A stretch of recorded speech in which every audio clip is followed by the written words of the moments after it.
Hi, welcome back guys. This is your friend, Parallel Deku. Back with another fanfiction. This is the second part of What is Deku becomes the strongest hero. Now before starting, please give this video a like. And subscribe to the channel if you want more videos like this.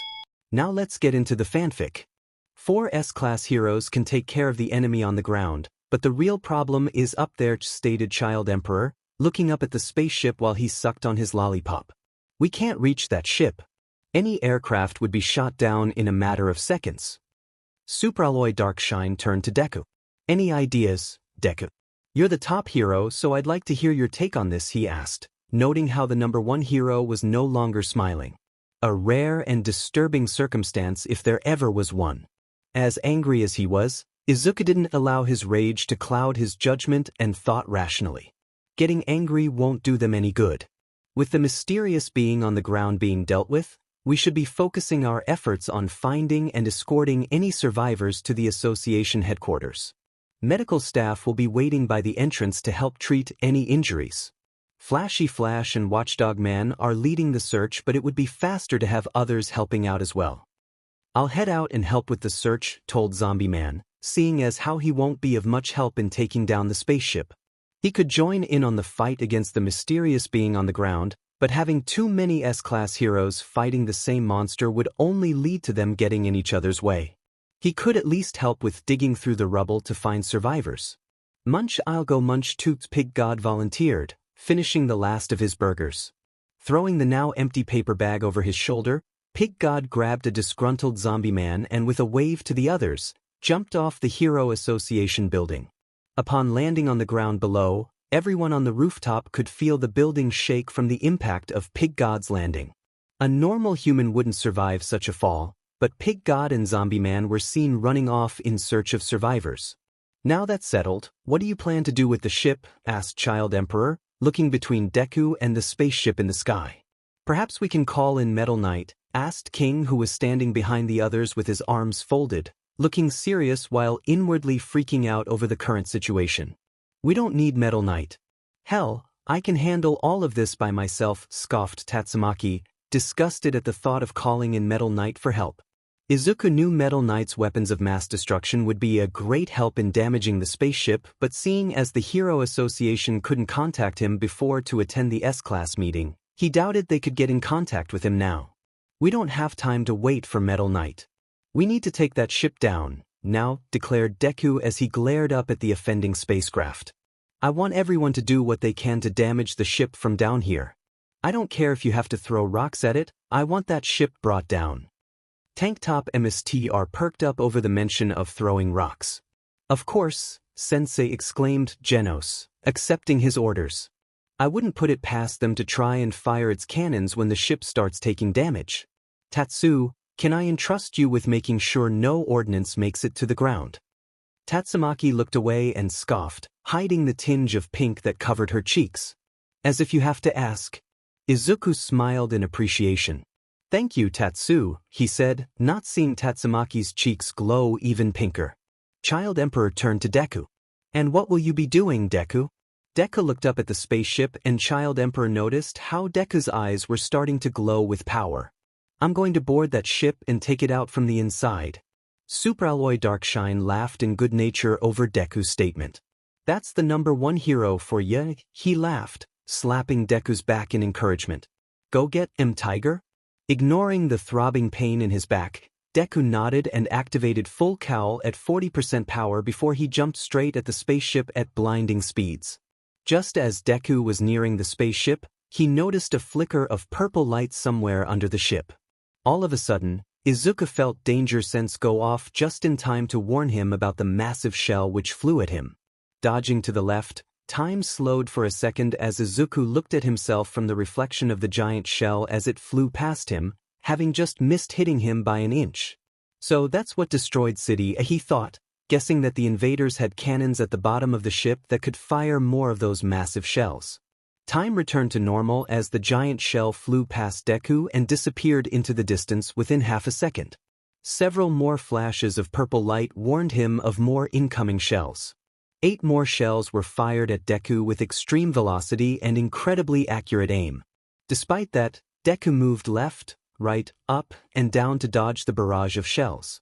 Another shell was fired, but this time, Deku didn't try to dodge.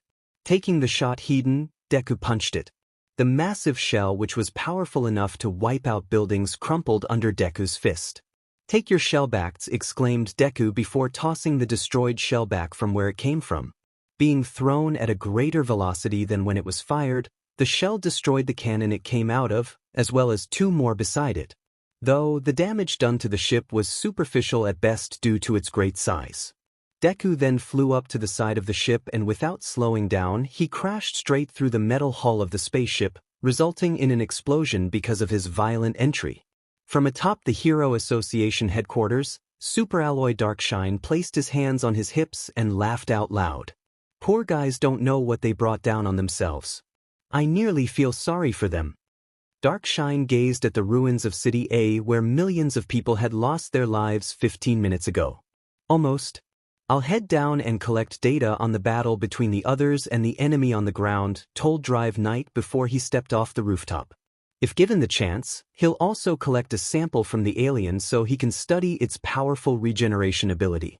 "You do you," man shrugged Superalloy Darkshine after watching Drive Knight jump off the building. The S-Class Rank 11 hero took a look around to see that most of his fellow S-Class heroes had already left, leaving him alone with Tornado of Terror. He went to say something but stopped when he saw the solemn expression on Tornado's face as she gazed up at the spaceship. Rather, she was staring at the smoking hole that Deku made when entering the ship. All Tatsumaki could do was stare up at the large smoking hole that Deku made. She knew no mysterious being, alien or otherwise, could defeat Deku, but she couldn't help but worry. Never had she seen him so distraught before. Deku always took his hero duties more seriously than others, so witnessing an entire city getting destroyed must have hurt him worse than any physical injury ever could. "Izuku, don't you do something stupid?" After pummeling Melzargard with his Dark Angel Rush technique, Pori Prisoner took a step back to view his work and to take a breather. Melzargard's large body was riddled with holes caused by Pori Prisoner's fists, showing the kind of damage the S-Class hero could do when fighting with the intent to kill. He pummeled that thing with nothing but the power of his bare fists, thought a very impressed Ian who watched the fight from a safe distance. As much as he'd like to help, he'd only get in the way of the S-Class heroes. That's a Class S hero. Even so, as Ian predicted, Melzargard's body began to heal itself. All the large holes in Melzargard's body filled up until all the damage done by Pori Prisoner's Dark Angel Rush was completely gone. Now healed, Melzargard repaid Pori Prisoner by throwing a punch down on the hero. "Let me give it a try," offered Silver Fong, who ran in front of Pori Prisoner and deflected Melzargard's large fist without issue. Instead of hitting Pori Prisoner, Melzargard's fist slammed into the ground beside the Class S hero, leaving the alien open for Silver Fong's counter. Silver Fong threw a rapid barrage of jabs at Melzargard's Izzy, which threw back the large alien and had him skid along the ground on his back. Starting to get annoyed with the annoying life forms on this planet, Melzargard climbed back up to his feet and decided on a quick and efficient way to deal with his enemies. "Should we use a bombardment to finish off these humans?" A second head grew out of Melzargard's original one. "Yes. That is good," answered the second head before it split itself from the original and grew bat-like wings on both sides of its head. Using the wings, the head flew off towards the spaceship with the intended goal of ordering the artillery crew to fire a bombardment down on the humans. Too bad for the flying head that it wasn't missed by Metal Bat. "Get back here," shouted Metal Bat, who jumped up after the flying head and swung his bat down on it. The flying head was tossed back down to the ground floor and was turned into a fleshy paste. Regenerating itself after a few seconds, the head tried to fly off again, but Metal Bat smashed it into pieces with a single swing of his bat, preventing it from going anywhere.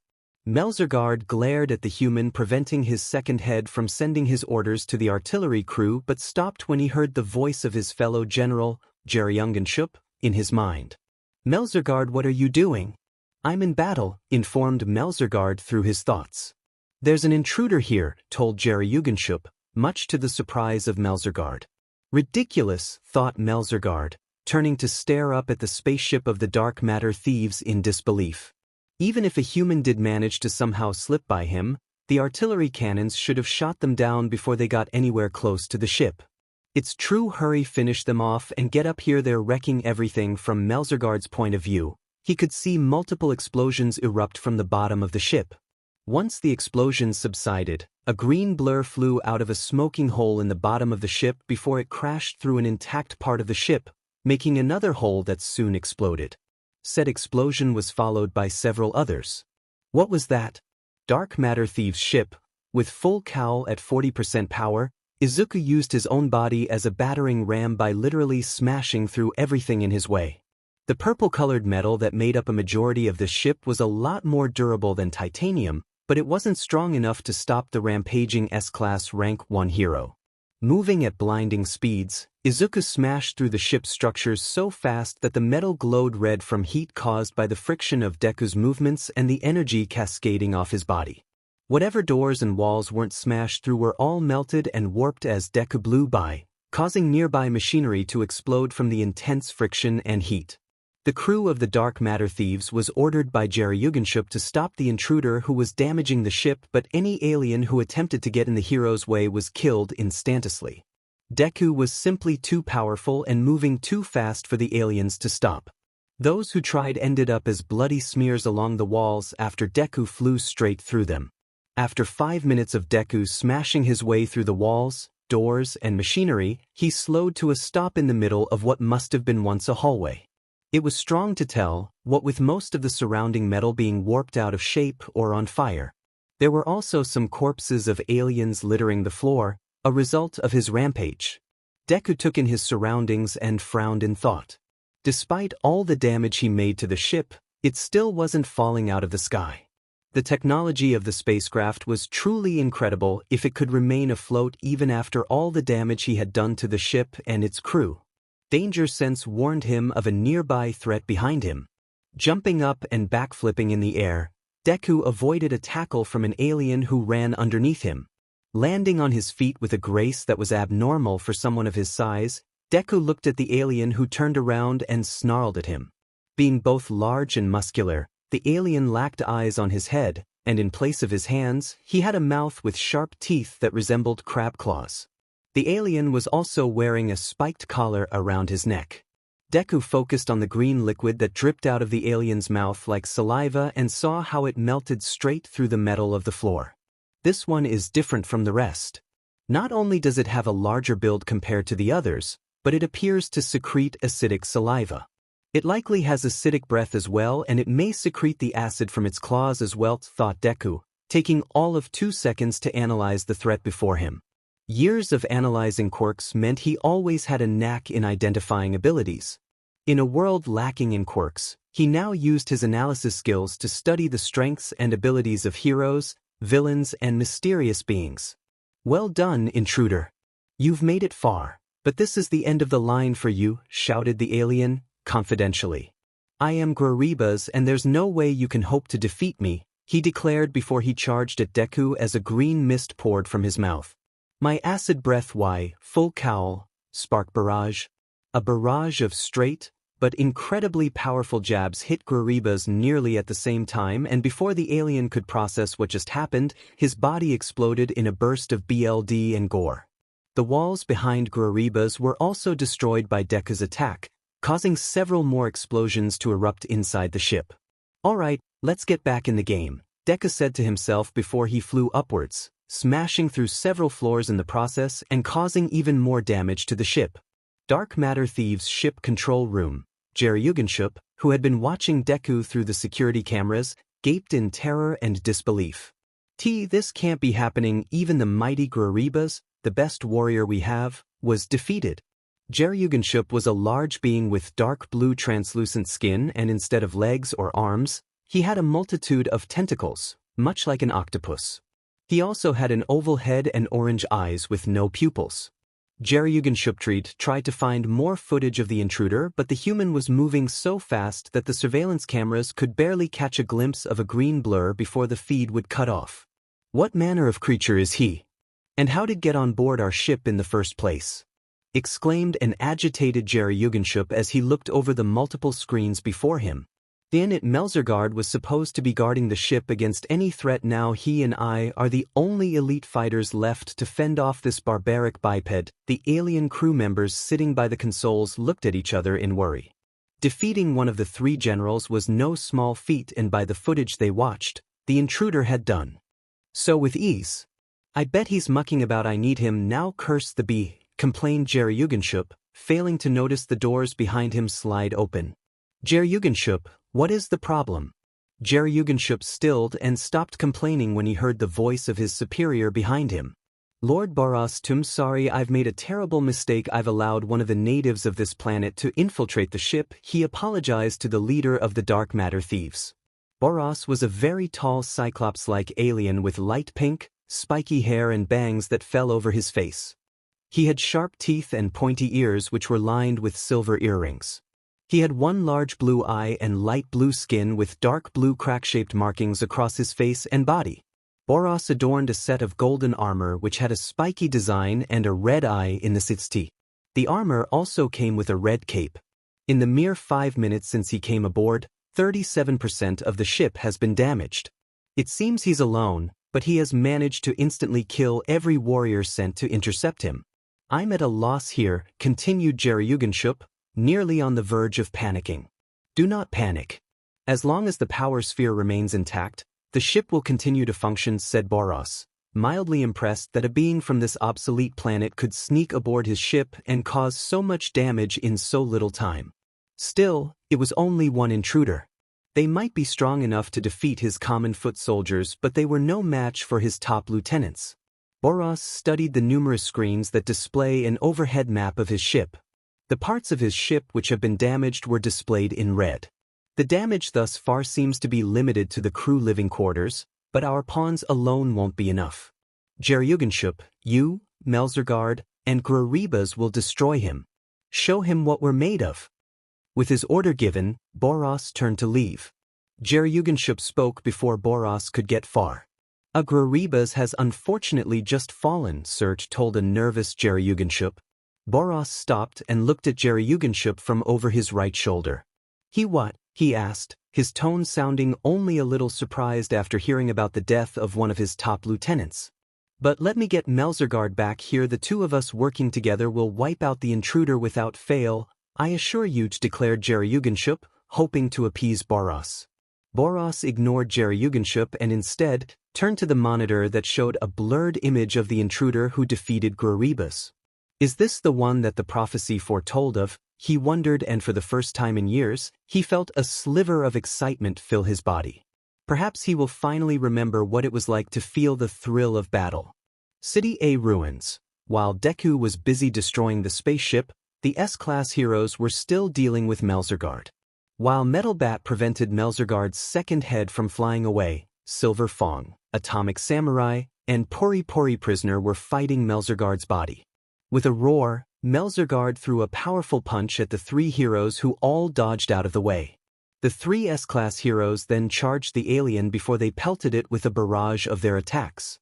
Pori Pori Prisoner unleashed a flurry of powerful punches, Silver Fong delivered a series of fast martial art jabs, and Atomic Samurai kept cutting the alien to pieces.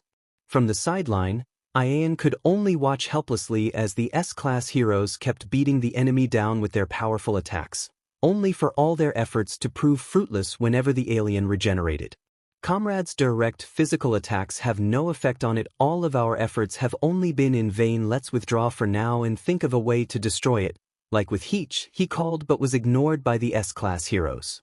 Smashing is all I'm good at. Forget it, exclaimed Metal Bat, smashing his bat into Melzargard's flying head. This is all I know how to do as well. Can't teach an old dog new tricks. My apologies, apologized Silver Fong while thrusting a fist into Melzargard's tea. That goes for me too. Sorry, sweet Ian, stated Pori Pori Prisoner while punching a hole into the alien's large body. Ian, I'm disappointed. Don't you have faith in me? There's nothing I can't cut, admonished Atomic Samurai while he made another cut across the alien's leg. Ian could only watch as the Class S heroes ignored his words of wisdom. It's pointless. These guys are used to coming out on top. They aren't the type to listen. Even though his body was riddled with holes and his head was sliced into 3 separate pieces, Melzargard's injuries healed, but that didn't deter the S-class heroes from attacking him with even greater ferocity. Melzargard, look, I really need you on the ship. Getting rid of the intruder takes priority, spoke Geryuganshoop, using his telepathy to speak with Melzargard through his mind. I'd love to, but I'm still busy down here. These creatures are persistent, Melzargard answered through his mind while dodging and blocking attacks from the 3 humans. You've got to be kidding. The life forms down there are proving to be tough to handle too. What's with this planet? Nothing tough about them, denied Melzargard, even though he had yet to defeat a single one of them. What's the ship's status? Is it going down or what? It's not going down, but he has damaged 40% of the ship and more than half the crew have already been killed by this intruder. Garou has also fallen. There's no way, thought Melzargard in disbelief. More than half the crew dead, 40% of the ship was damaged, and worst of all, the intruder managed to defeat Garou. That's it, he needed to get back on the ship. Now, I need to end this fast. Begin cleansing my location with a bombardment from the ship. Ignorant of the fact that Melzargard managed to deliver his order to the ship, Metal Bat smashed his bat down on the alien's flying head. The head exploded, but like every other time, it started to regenerate from the damage made by Metal Bat's swings. However, Metal Bat noticed something strange floating alongside the pieces of flesh which were joining back together. Before Melzargard's second head completely regenerated itself, Metal Bat quickly swiped the floating object. What the hell is this? He asked, looking at the object he just took from the alien. A marble. Why have you got one of these? He asked, looking at the blue marble in his hand. He also noticed that for the first time since he started pummeling it, the flying head looked very worried all of a sudden. Give it back, demanded Melzargard's head, looking to attack Metal Bat.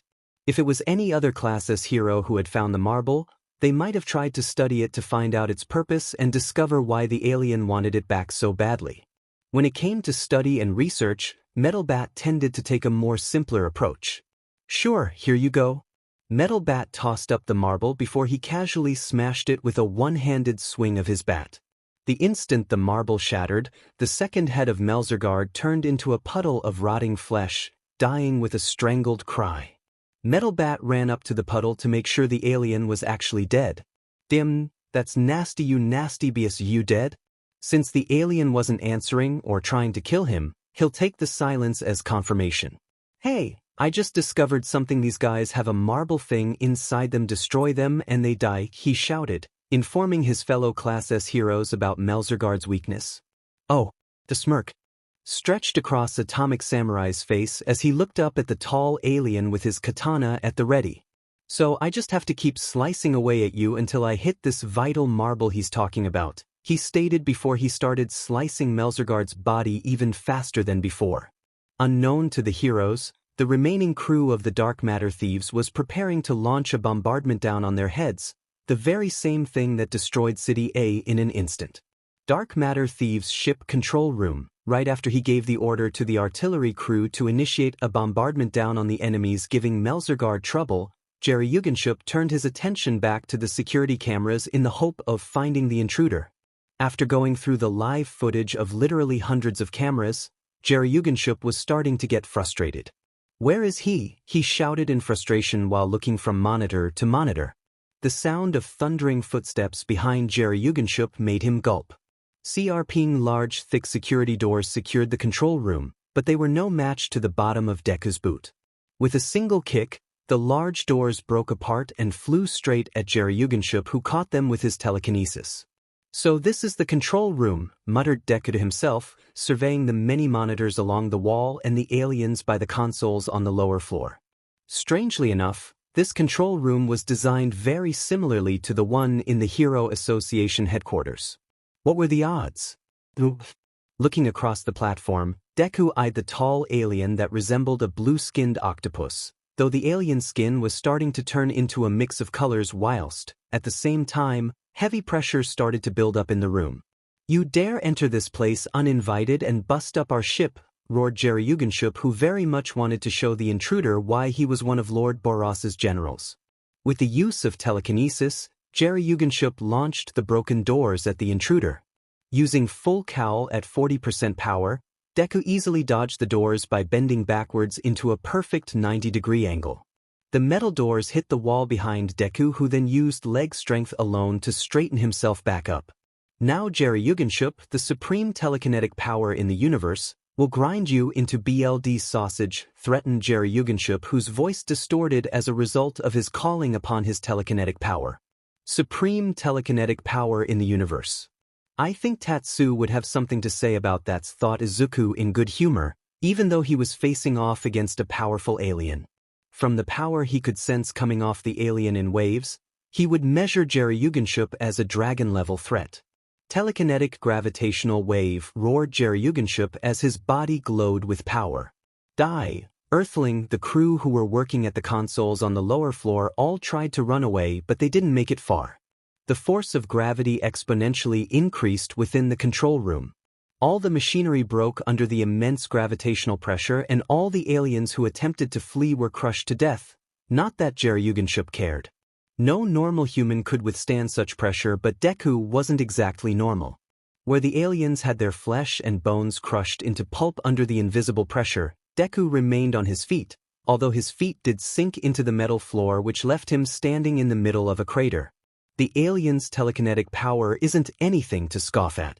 Most heroes would have been crushed to their deaths under this amount of pressure, but this is nothing compared to what I've gone through when sparring with Tatsu's, thought Deku, having undergone much greater pressure from Tatsumaki's telekinetic power. At one point, she had even used her telekinetic abilities to push him deep below the earth. He did manage to dig himself out, but being buried 500 miles below the Earth's surface still hurts like hell. Geryuganshoop couldn't pretend to hide his shock. How could a human withstand the pressure of his most powerful attack? At best, his attack made the intruder hunch forward slightly for a split second before he straightened himself to his full height. How is this possible? The only other one to ever live through this technique was Lord Boros. He thought in a panic. In his panic, Geryuganshoop reacted too slowly to stop Deku, who jumped at him, even as the increased gravitational pressure pressed down on him. Geryuganshoop soon found a large hand wrapped around his throat before he was forcefully pushed down onto his back, making him lose his concentration and cancel out his telekinetic gravitational wave technique. Geryuganshoop tried to use his tentacles to pry the human off him, but was surprised when multiple black tendrils emerged from the human's back and wrapped around his tentacles, restraining them in place. What kind of odd species live on this godforsaken planet? Wondered a bewildered Geryuganshoop.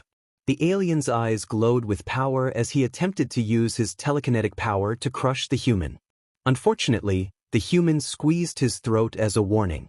Any further attempt to use his telekinesis would result in getting his neck crushed. Geryuganshoop's species didn't need oxygen to breathe, but he did need his neck to be connected to the rest of his body. Having seen what the human could do, it wouldn't be difficult for them to squeeze his throat strong enough until it was ripped off his body.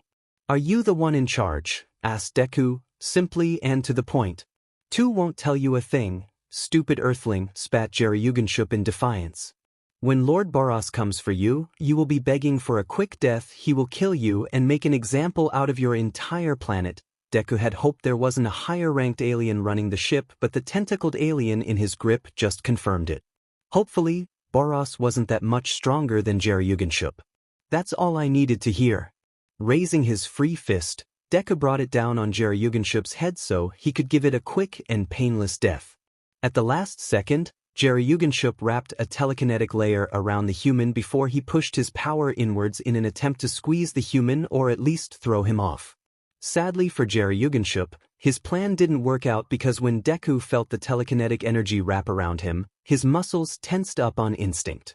The simple act of tensing his muscles shattered the telekinetic layer around him, removing the last remaining obstacle for Deku's fist before it smashed into the surprised alien skull.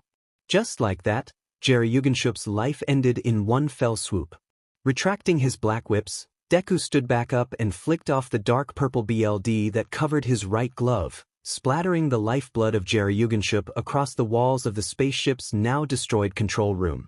Deku took the time to look around the room, glancing at the destroyed monitors and the splattered remains of what used to be a crew of alien invaders. The oddity of the situation wasn't missed by him.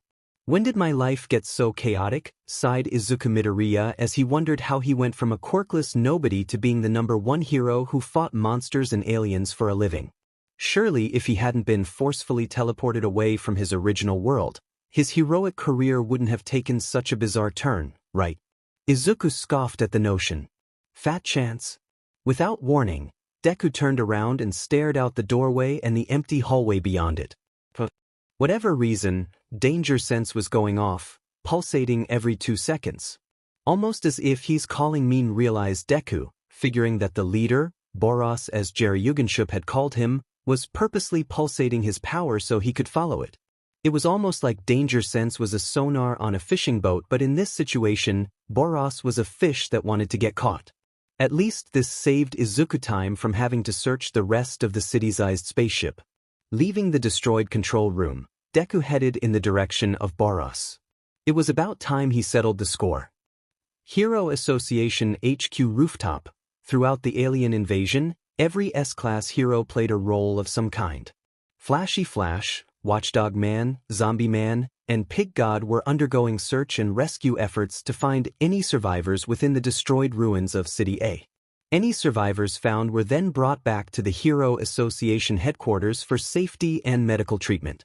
The Atomic Samurai, Metal Bat, Pori Pori Prisoner, and Silver Fong were busy fighting the dragon-level enemy on the ground. Demon Cyborg and Tank Top Emissar attacked the spaceship from ground level.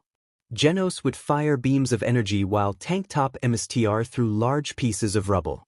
So far, their efforts have proven to mostly be in vain, thanks to the spaceship's massive size, but they weren't deterred. Superalloy Darkshine, Tornado of Terror, and Drive Knight remained on standby, watching everything at a distance while prepared to intervene if something were to happen, such as surprise attacks or enemy reinforcements. Child Emperor used his laptop to gather as much data as he could on the alien threat, especially the spaceship. Luckily, Child Emperor didn't have to worry about anything sneaking up on him as he worked, thanks to King standing by his side. King would wipe out anyone who got within 50 feet of them. Still, the 10-year-old prodigy found something worrying. His scans were picking up rising energy spikes within the spaceship. Using an educated guess, he predicted that the energy spikes were a signal that the spaceship was about to fire its cannons again. If that happened, every hero out on the field would be killed. City A ruins. Now that they knew Melzargard's weakness, the 4 S-class heroes began to tear apart the alien in search of the marbles that were hidden in his body. So far, they managed to destroy one more after one of Atomic Samurai's many sword swings cut into it, leaving Melzargard with 3 heads remaining. After drilling more holes in Melzargard's body using his fists, Pori Pori Prisoner found another one of the marbles. Quickly grabbing it before it could sink back into Melzargard's flesh, Pori Pori Prisoner placed the blue marble in his mouth and crushed it with his teeth. The instant the marble shattered, another one of Melzargard's heads died and melted away, leaving the alien with 2. Even though he just lost his 3rd head, Melzargard gave it little thought as he waited for the bombardment that would kill these annoying humans. Is it time yet?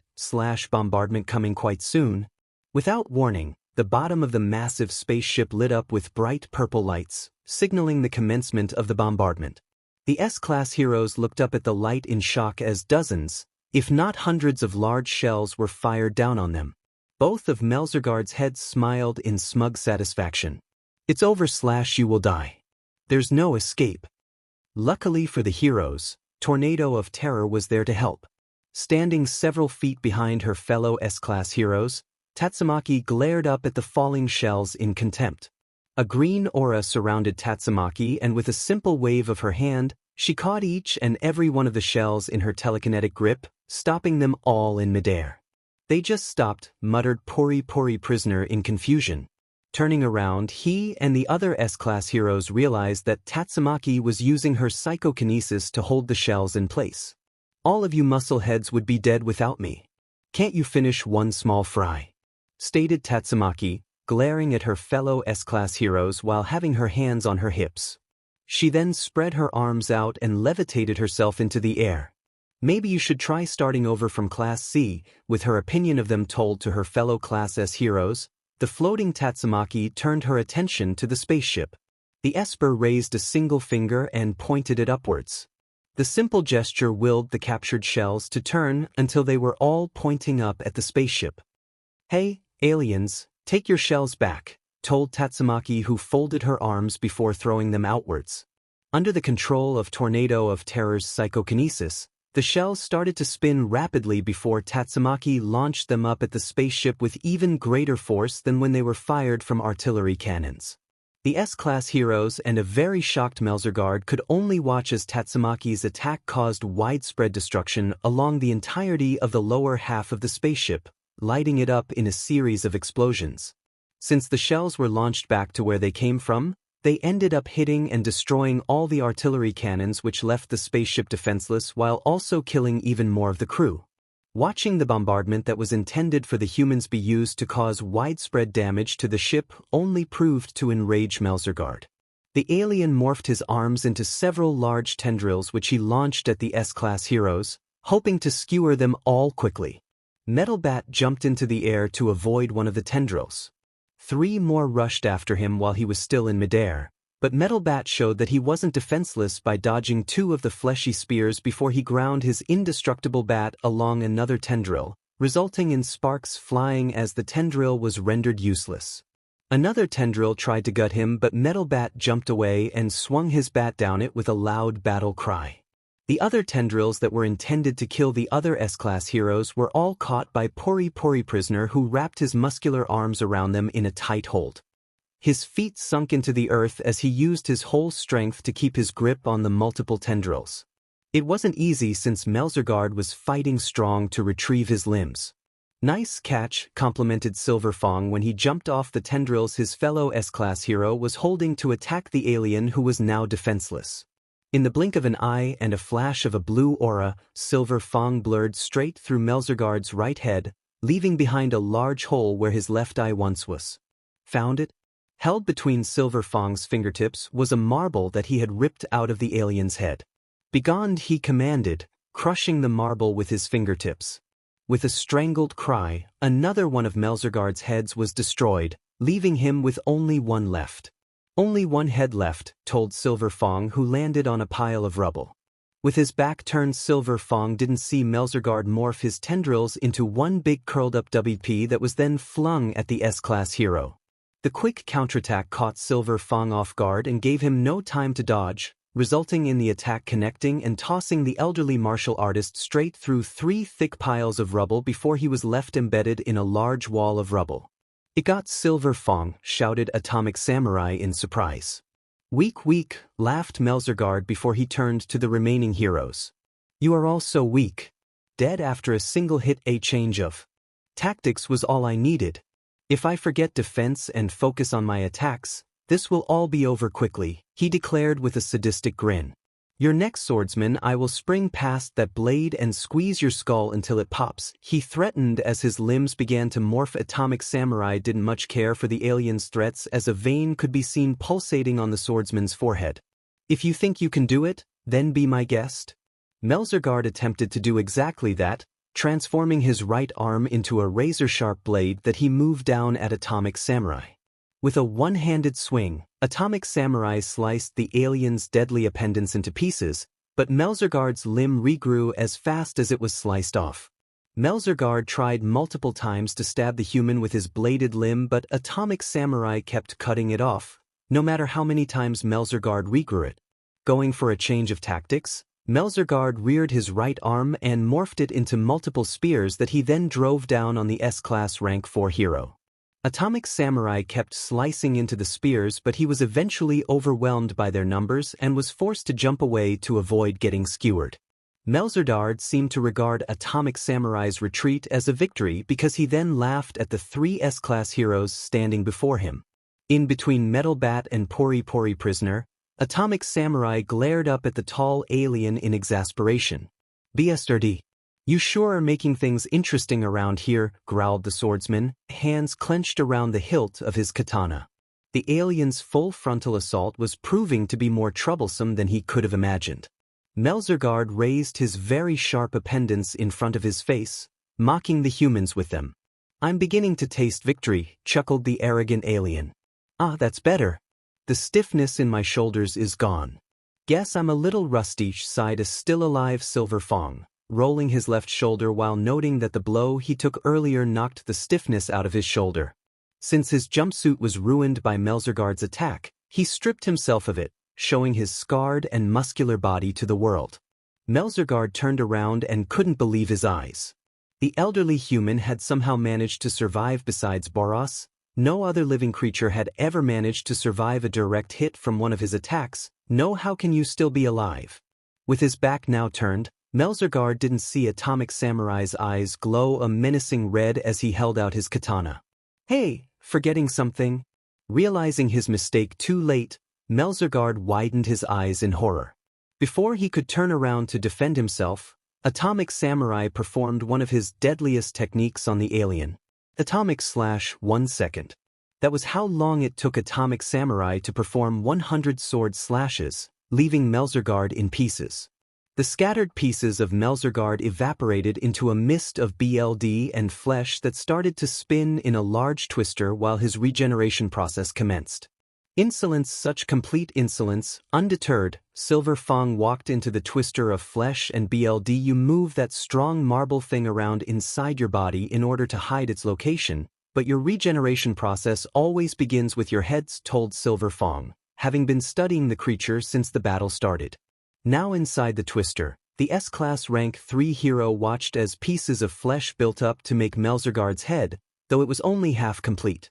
Therefore, at the center of that must lie your heart. Since Melzargard was still regenerating and was only half ahead, he couldn't do anything to stop Silver Fang from thrusting his arm through his half-finished head. With his hands sticking out the top of Melzargard's skull, Silver Fang showcased the alien's last remaining marble that he held in between his fingers. After seeing it happen so many times, even a monkey could figure it out. Enoabla, cried Melzargard until Silver Fang crushed the marble with his fingers, turning the remains of Melzargard's body into a pile of mush on the floor. Pori prisoner looked down at the melted corpse of Melzargard. We got all the heads. That was the last one. Victory is ours, he exclaimed with his head held high, victoriously. Yeah, but there's still that big but ship to deal with, reminded Metal Bat, glaring up at the spaceship. Currently, the spaceship was being bombarded with rubble, courtesy of Tornado of Terror. Using her psychokinetic power, Tatsumaki would lift the rubble in the surrounding area and toss it at the spaceship at high speeds. Each impact resulted in an explosion that further damaged the ship, but even with all the damage it sustained, it didn't show any sign of coming down.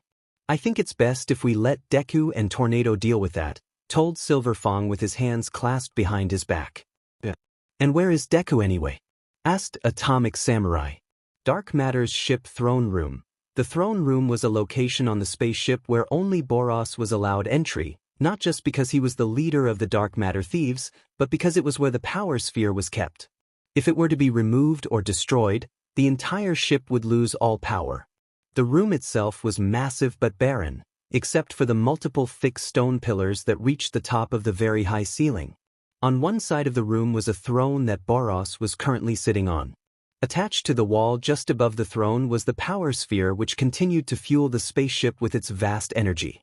Boros sat in silence while occasionally pulsating a fraction of his power in the hope that the intruder would follow the source. Boros stopped once he sensed the intruder nearby. He's come. Just after he spoke, the tall and substantial doors that protected the throne room were smashed into pieces. The aftermath summoned a large cloud of dust by the now open entrance. From within the cloud of dust, Boros could see the intruder marching into the throne room, fists clenched by his sides and an unwavering air around him. Boros looked even further and what he could see pleased him greatly. From Boros's point of view, he could physically see the intruder's energy level, which was so powerful that it manifested itself into a thick aura, specifically an emerald-colored aura that emitted small sparks. Boros narrowed his lone eye when he spotted something off with the human's aura. Where most of the intruder's aura was green in color, he could glimpse other auras hidden beneath it. There were white, yellow, gold, blue, black, red, cyan, and orange auras as well.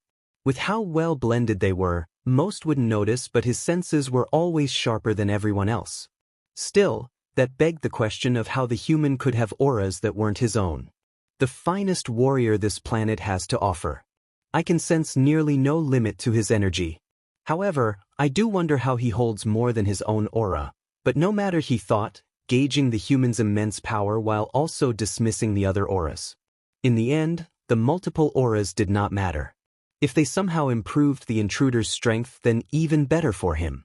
Wonderful. Izuku narrowed his gaze at the alien. The moment he entered the room, danger sense started to go haywire, constantly warning him that the enemy before him was very dangerous. Not even when he fought powerful dragon-level threats like Carnage Kabuto and Elder Centipede did the quirk ever go off so much. Is this really the god-level threat, Lady Shibabawa? By the look of it, it might very well be. Before we fight, let us exchange names, offered Boros. I lead the pirate band known as Dark Matter Thieves, and I am the dominator of the universe. My name is Boros. If Boros hadn't been responsible for destroying City A, Izuku might have been impressed by the alien's honor.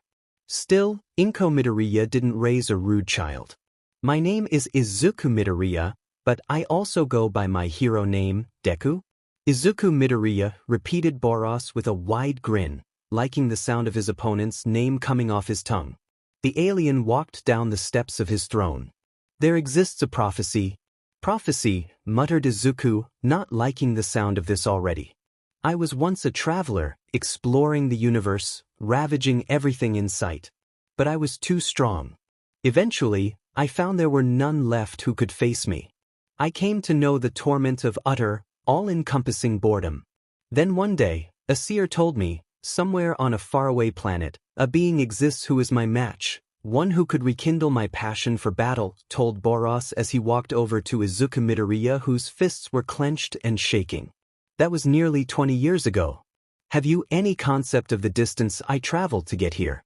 He asked, stopping just 3 feet away from Izuku. My men thought the prophecy was a ruse, a fairy tale made up to focus my attention and lure me away. Boros's lone eye widened in excitement as a wide grin spread across his face. But now I am certain it was true. Come and give estimate to my existence. Izuku could only see red. Deku's fist connected with Boros's iti, and faster than a speeding bullet, the alien was launched backwards into a pillar. When the smoke from the impact receded, Boros was shown to be stuck in a large crater within the pillar. A smoking hole now resided in the center of the alien's suit of armor, exactly where Deku punched him. You destroyed City A and took the lives of millions all because you were bored, remarked Deku, his tone colder than ice. Usually, Izuku wasn't someone who could be easily riled up, having learned long ago to control his emotions so his enemies couldn't use them to their advantage. Boros's reasoning for attacking Earth was so utterly ridiculous and selfish that his control over his emotions slipped.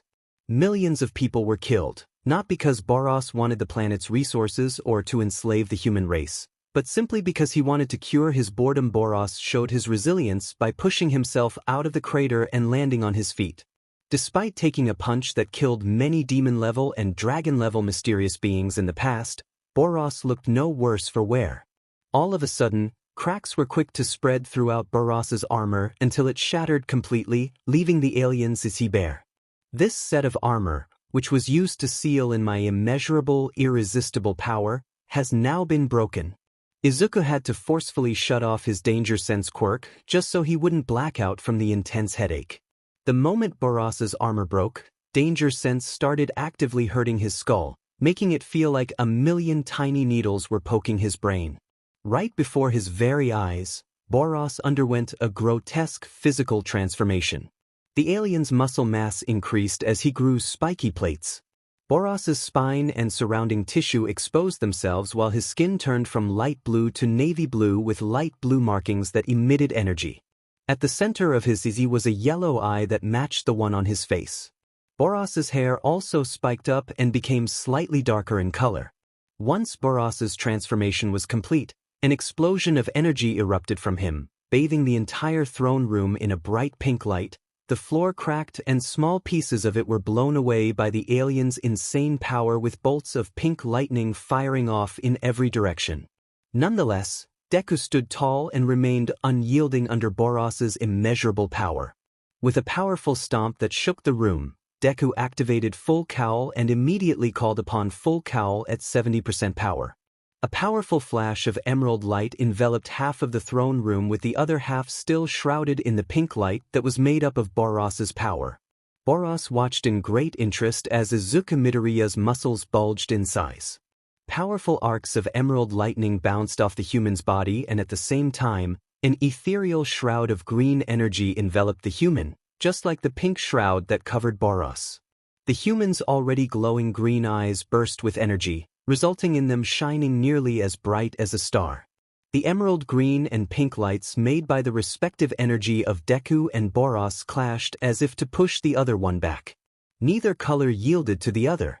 In the very center of the clashing colors, a noticeable thin line of gray could be seen as a result of the two colors briefly mixing as they tried to push the other one back.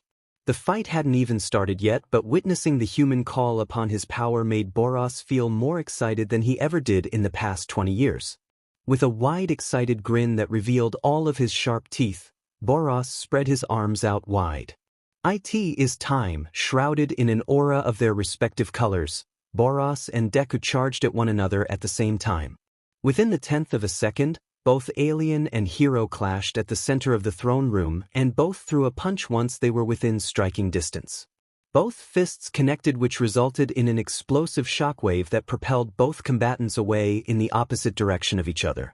After being tossed hundreds of feet in the air, both Boros and Deku landed, and the instant their feet touched the floor, they jumped back at each other again.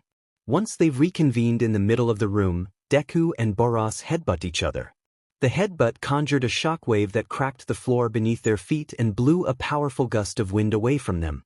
With their foreheads still touching, both hero and alien attempted to push back the other by using their heads alone.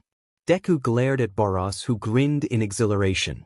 Seeing as nobody was making any progress in pushing the other back, the two combatants pulled back so they could settle their disagreement with their fists. With barely a foot of distance between them, Deku and Boros hurled a barrage of punches at each other, their fists moving so fast that it gave the illusion that they each had 6 punching arms. Despite their rapid punches, not one managed to graze either of the two fighters, who always managed to tilt their heads and large bodies aside to dodge every punch thrown at them. After hundreds of punches were thrown within the time frame of 3 seconds, Boros broke the stalemate by feinting and then landing a punch on Izuku's body, though the hero managed to use his left forearm to block it. However, the strength of the blow forced Deku to skid backwards. As Deku's feet left skid marks along the metal floor as he tried to slow himself down, Boros ran after the hero while wrapped in a pink-colored aura. Shrouding himself in an emerald-colored aura, Deku took to the air and was quickly followed by Boros. A normal human eye wouldn't be able to see the pink and green blurs that were clashing with each other throughout the throne room, bringing about multiple shockwaves and explosions.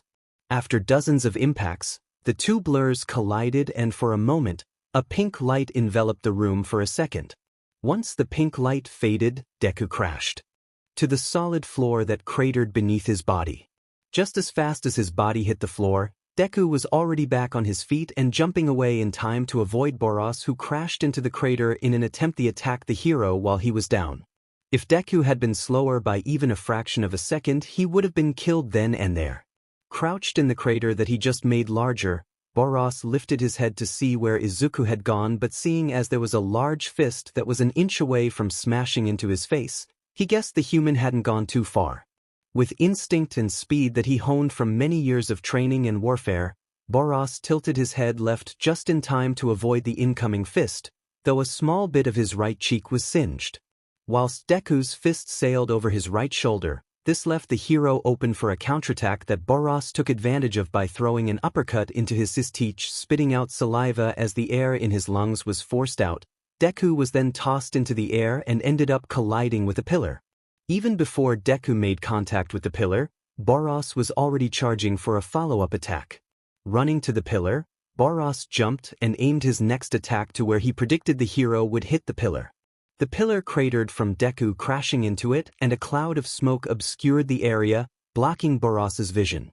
Not that it mattered for the smirking alien who was already attacking where he correctly predicted the hero would land. To Boros's surprise, the cloud of dust suddenly dispersed and showed an empty crater in the pillar. That was because Deku jumped through the dust at such a blistering speed that it caught Boros by surprise. Deku was already upon Boros with his left leg outstretched for a flying kick. Boros was caught off guard by both the hero's fast recovery time and his sudden increase in speed. He got faster, thought Boros, knowing that it was too late for him to try and dodge the hero's incoming kick, so he tried to at least land a blow before the human did. Both the alien and hero clashed in midair, causing an eruption of green and pink light to flood the throne room. Once the explosion subsided, Deku and Boros landed a few feet away from each other and with their backs turned. In the empty space between them, a severed arm plopped onto the floor. A stunned Boros widened his eye, replaying the events in his head on how he ended up losing an arm. He had aimed a punch at the human's head. Deku had dodged the blow and at the same time, his kick managed to hit the joint of his right arm, ripping through bone and flesh, and now leaving Boros with just his left arm. Even though my true power has been unleashed on you, somehow, you're still able to keep up, said Boros, sounding honestly surprised. Unaffected by the pain of losing a limb, Boros turned to face Deku, who turned around as well. He's strong, thought Deku, hiding a grimace. Throughout the bout, he had been regularly increasing the usage of one for all just so he could keep up with the alien. Right now, he is using full cowl at 77% power. If the fight continued like this, he would need to increase it even more. Hopefully, the loss of an arm will push the fight more in his favor. By the bloodthirsty grin that soon stretched across Boros's lips, he was starting to doubt that. Even worse, he could sense Boros's already outrageous power level increase all of a sudden. How exhilarating, cried a delighted Boros before he pressed on the attack by throwing a barrage of one-handed punches at the hero. Immediately, Deku raised the usage of one for all to 80% just so he could match Boros's rise in power. Even though he only has one arm, Boros is still dangerous. Unless I'm going crazy, he's throwing punches even faster than before, thought Deku as he rapidly threw his arms out to deflect Boros's punches. Seeing his chance, Deku caught Boros's fist with his own. Ignoring the painful sensation that crawled up his arm, he tightened his grip until he could hear the cartilage in the alien's hand snap. Even though his hand was being crushed, Boros didn't so much as blink. He did clench his teeth when the hero punched him straight in the jaw.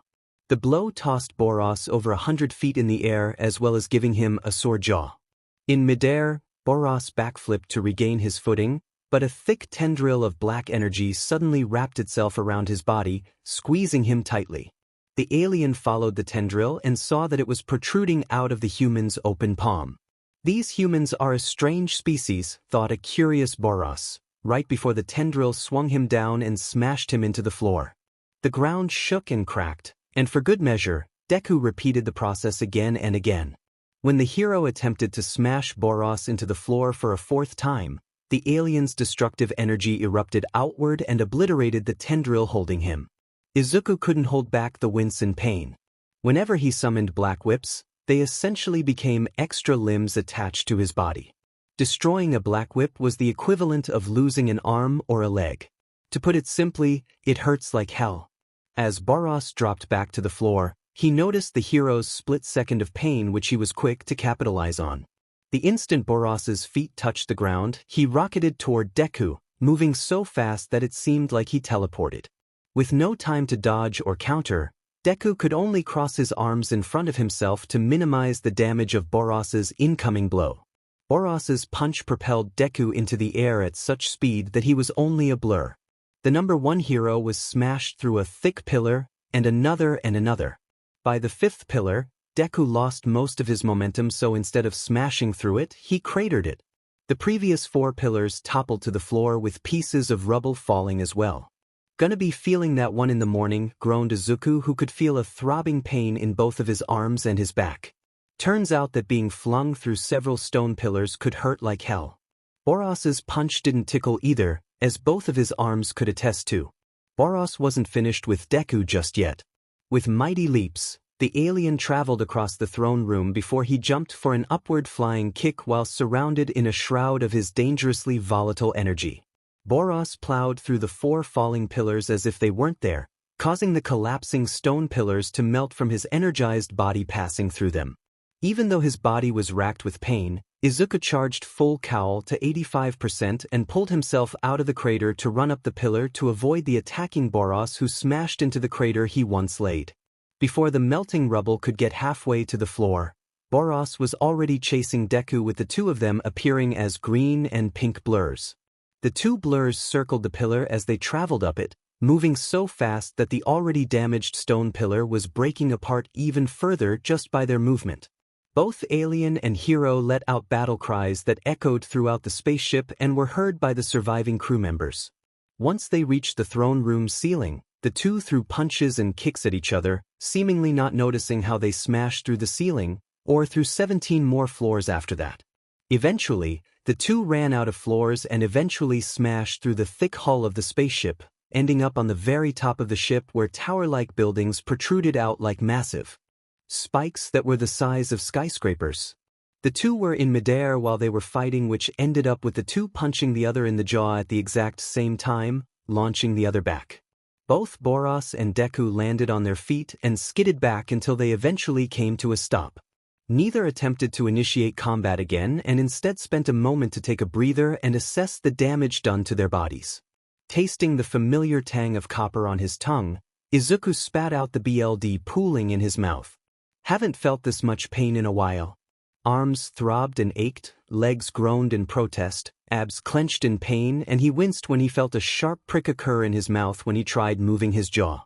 It's been a long time since his body was in such a dire state.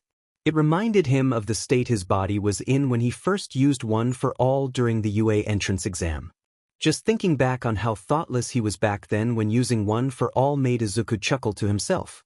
Can't believe it took so long for me to invent the full cowling technique. Focusing his attention back on Boros, Izuku glared at the alien. If I want to win this, I'll need to go all out? Very rarely did Izuku ever have to use One for All at full power. True, he did so when he fought Carnage Kabuto, but that was more to finish the fight as fast as possible instead of an actual need to use it. The same couldn't be said when he fought him a year ago. Not needing him on his mind right now, Deku took a deep breath, and a second later he let it all out. Immediately, immense power erupted from his body. Fire-like trails pouring from his eyes expanded and became denser in power, making Deku's eyes look like a pair of miniature emerald suns. Deku's already large and powerful muscles bulged even more until he rose to become 8 feet tall. The shroud of energy and the sparks of emerald lightning enlarged around him, to the point where standing anywhere close to Deku was extremely hazardous. Deku's messy green hair spiked upward with every strand glowing as small sparks of electricity jumped from hair follicle to hair follicle.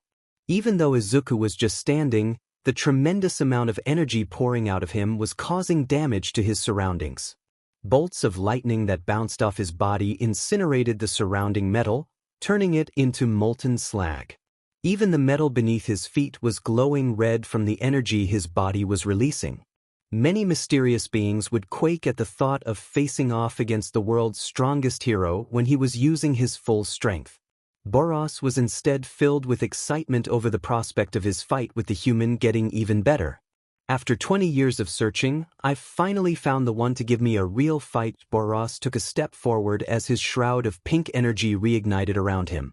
The alien stopped when he saw Deku was already standing in front of him. Before Boros could grasp the human's tremendous boost in speed, Deku already threw a roundhouse kick that slammed into the alien's heat. Agony bloomed in Boros as he folded over Deku's leg. The sound barrier broke multiple times as Boros was then propelled into the distance, looking no more than a blur as he bounced off the metal hull multiple times and crashed through 3 structures of metal. After being kicked through miles of distance, Boros regained his bearings and spun in midair so he could slam his feet into the metal floor to slow himself down. While he performed it perfectly, it didn't matter since he found Deku in front of his face once again. His glowing green eyes glared at him from just a foot away. While caught off guard, Boros didn't become dominator of the universe for being weak. Still skidding backwards, Boros punched the hero, but instead of hitting flesh, his fist passed through an afterimage of the hero which then faded away. Where did he? Boros hadn't the time to finish his thought, for Deku reappeared right below him. The uppercut to his chin made up a powerful shockwave before Boros rocketed upward, moving at such velocity that his body managed to break the sound batter thrice within the 3-second time frame that Deku used his full cowl technique at 100% efficiency. Boros had been given no time to focus his energy on recovering his injuries, which were starting to pile up. Even now, just as his body passed through the planet's stratosphere, Deku was already there waiting for him, hovering in a manner where it looked like he was standing on an invisible platform. Seeing an opportunity to counter, Boros attempted to use his body's own momentum to land a punch on the hero hovering over him, only for Deku to throw one of his own down at him. The two punches clashed with each other, and in an explosion of flesh and bone, Boros's remaining arm was ripped to shreds. Boros's large eye widened, not in pain, but in astonishment. How was it that this human became so powerful all of a sudden? He wasn't given much time to ponder his thoughts once he found his face grasped by the human's left hand, blinding him since he couldn't see through the palm covering his face. With a grip on the Boros's face that was strong enough to crack his skull in multiple places, Deku reeled back his arm and aimed for the spaceship down below. Full cowl, seismic toss, with a mighty cry, Deku tossed Boros back down to his spaceship. Having been tossed at a much greater velocity than before, Boros was given no time to prepare before he was smashed headfirst onto the top of his ship. Boros's landing caused a massive explosion to erupt, with skyscraper-sized pieces of metal rubble being thrown in every direction, leading to the creation of a crater that was 40 miles long in diameter. Deku flew down to the edge of the massive crater, which was swallowed by a massive cloud of dust. With a flick of his hand, the dust cloud dispersed. With the obstruction gone, Deku could now see that Boros wasn't just alive, but was somehow standing as BLD dripped from his grinning mouth. An armless Boros took heavy breaths of air. "Yes, you truly are the one I've been searching for in all these years. Only you have managed to last this long," exclaimed Boros as a dense source of incredibly powerful energy enveloped the injured alien, whose markings glowed an even brighter blue. "I don't like where this is going," thought Izuku, who could sense an enormous amount of energy coming from the alien, and that was saying something from what he could tell. The energy seemed to be focusing on the eye in Boros's st, so at least he knew where the next attack would be coming from. Bellowing out a loud shout, the energy surrounding Boros suddenly shot up into the air as even denser energy built up in front of the eye in his eye. "Now to release the destructive energy held within me, any normal creature hit by it will find even their bones vaporized." The dominator of the universe then unleashed a large beam of destructive energy at the hero. Everything the beam of energy touched was incinerated. Not someone so easy to put down. Deku stomped his right foot behind him and pulled back his right arm, which bulged as glowing red veins stretched across the limb.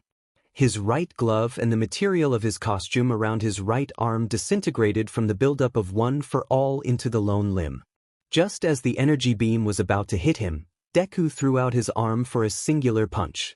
One for All 100%. Big Bang Blast. The energy beam of destruction was split straight down the middle, with both halves passing by Izuku on both sides. Boros was stunned to witness his attack get cut through with a fist of all things. His surprise didn't end there, as a blinding white wave of devastation was unleashed from the hero's fist, disintegrating everything in its path, even more so than his attack did. As the white wave quickly came upon him, Boros surrounded himself in a dense dome of blue energy just as the attack washed over him. The white wave of destruction passed over everything on the top of the ship, wiping out all standing structures and any aliens unlucky enough to be inside them. By the time the white wave of destruction faded, the top of the spaceship was turned into a flat, barren wasteland. Ignoring the painful ache traveling up his arm, Deku waited with bated breath to see if Boros was still among the land of the living. None have ever managed to survive getting hit by One for All 100%, Big Bang Blast, but none were ever as strong as Boros. When the dust and smoke subsided, Izuku inwardly cursed when he saw Boros still standing and in one piece. Mostly anyway. One for All 100%. Big Bang Blast was a very simple but devastating technique that he had invented 2 years ago. To put it simply, he would focus the entirety of One for All's power on his right arm, which he would then punch with as fast as possible. Unlike when he first used all of One for All to destroy the zero-pointer during Yue's entrance exam, which resulted in him breaking his arm, years of training and fighting incredibly powerful monsters led to One for All growing along with his physical body. When all that expanded power was focused on one point, such as his fist, it created a wave of devastation that would destroy everything in front of him for miles. Through some research, he discovered that the technique destroys everything down to the atomic level, just as it did to Carnage Kabuto when he used it on him. Boros surviving such an attack only further proved how much of a monster he was, although he didn't escape unscathed. The alien was missing a chunk of flesh from his left shoulder, smoking burns sizzled all over his body, and the large eye in his eye was now nothing more than a circle of burnt flesh that was as black as coal. Boros must have an incredibly high pain tolerance if he could stand there without any sign that the injuries were bothering him. "You are a worthy opponent, but the outcome of this battle is clear," told a confident Boros, even though he was the one with the fatal wounds. "My species won the struggle of survival in the harsh environment of our home world. We possess the ultimate regenerative abilities.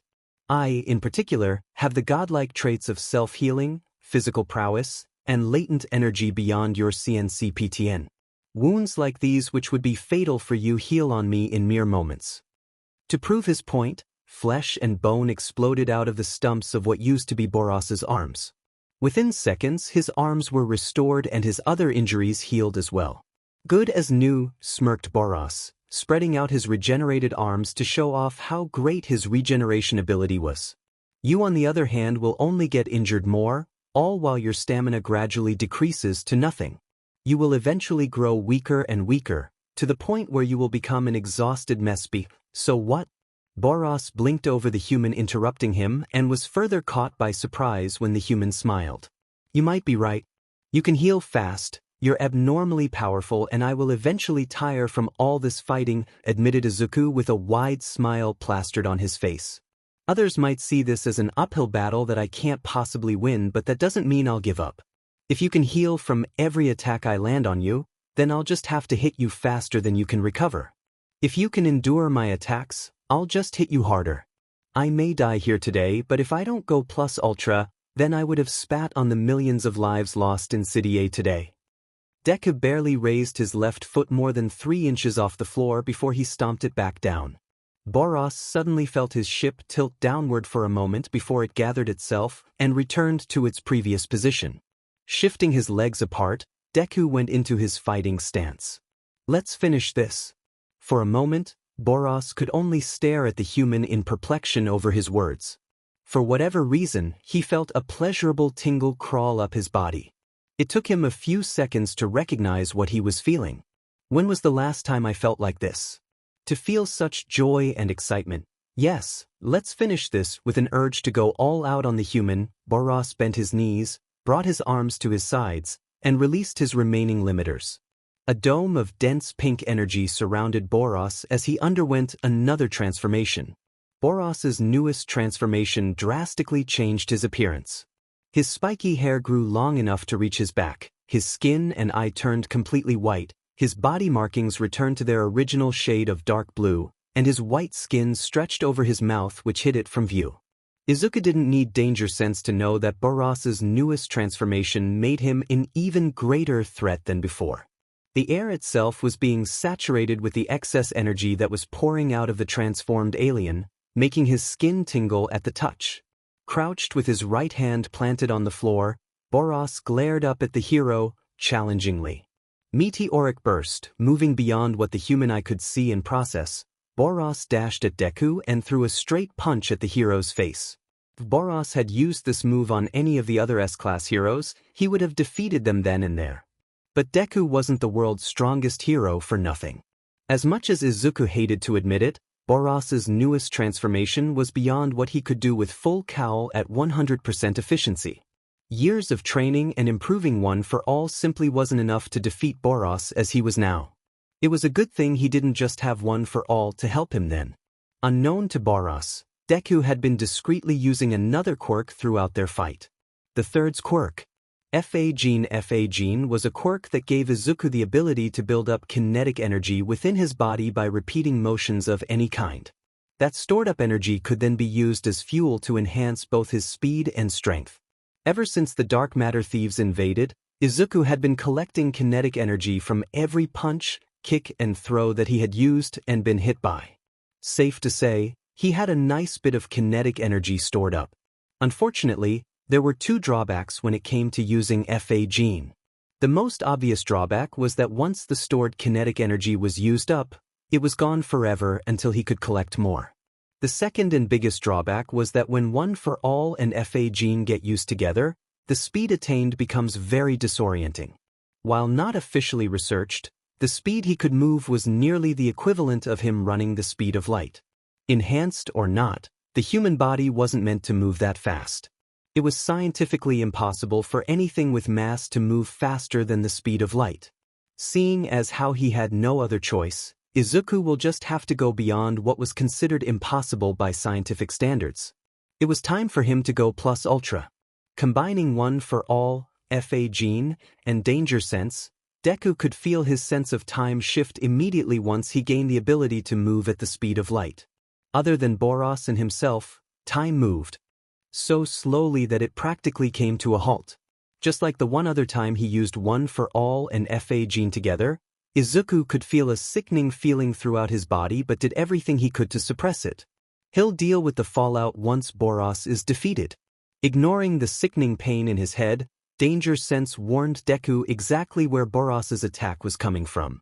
Using a combination of One for All and FA Gene, Deku managed to tilt his body slightly to the left, just barely dodging Boros's fist, which then shot a condensed beam of destructive pink energy that melted and destroyed a portion of the spaceship behind Deku.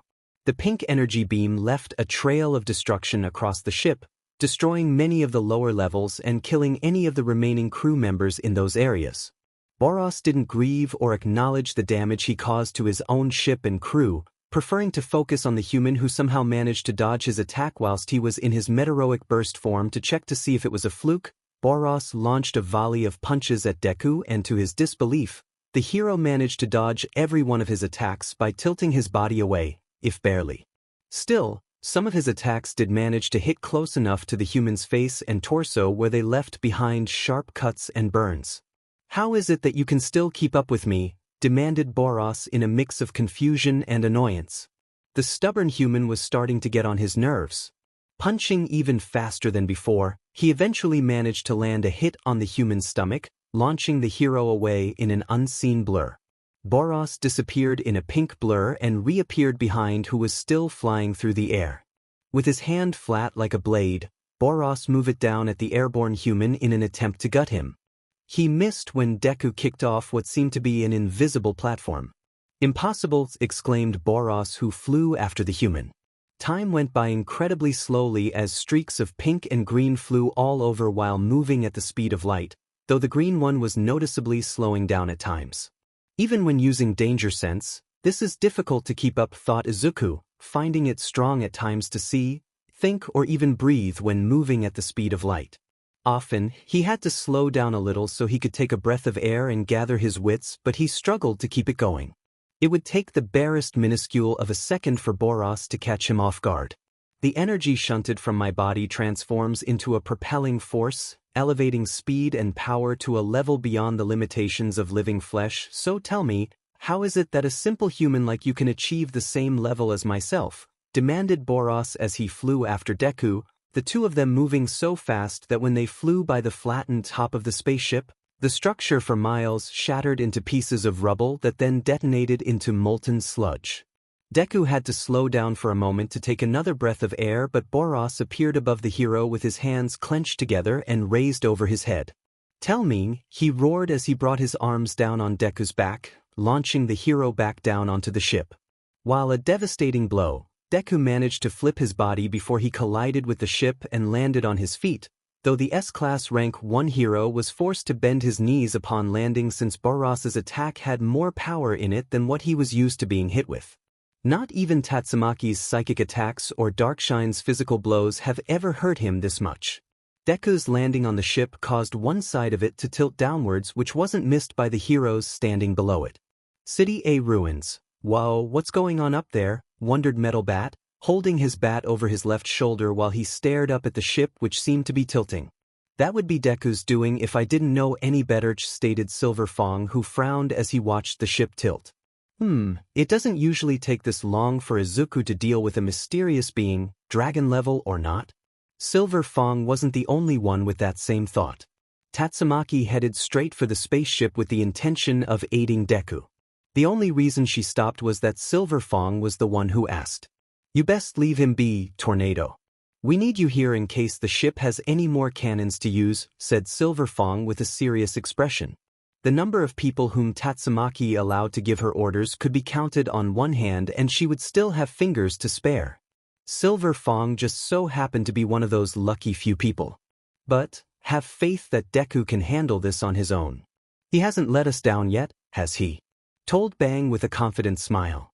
While he was concerned that there was a mysterious being on the ship giving Deku more of a fight than usual, he had faith that the world's strongest hero would prevail, just as he did every other time. A strong part of Tatsumaki wanted to go and help Izuku, to hell with everyone else. A stronger part that sounded an awful lot like Izuku convinced her to stay back, even going as far as to remind her that she was the only one who could protect the other S-class heroes if any of the spaceship's artillery proved to still be operational.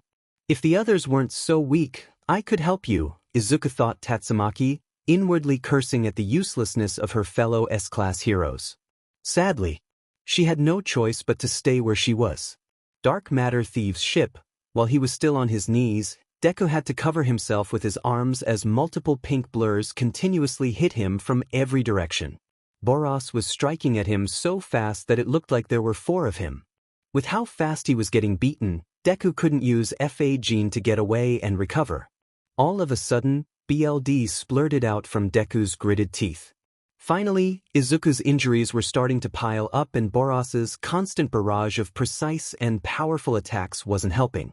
He needed to make space between them. Now, Smokescreen. Full Blast Smokescreen was a quirk Izuku inherited from the 6th user of One for All.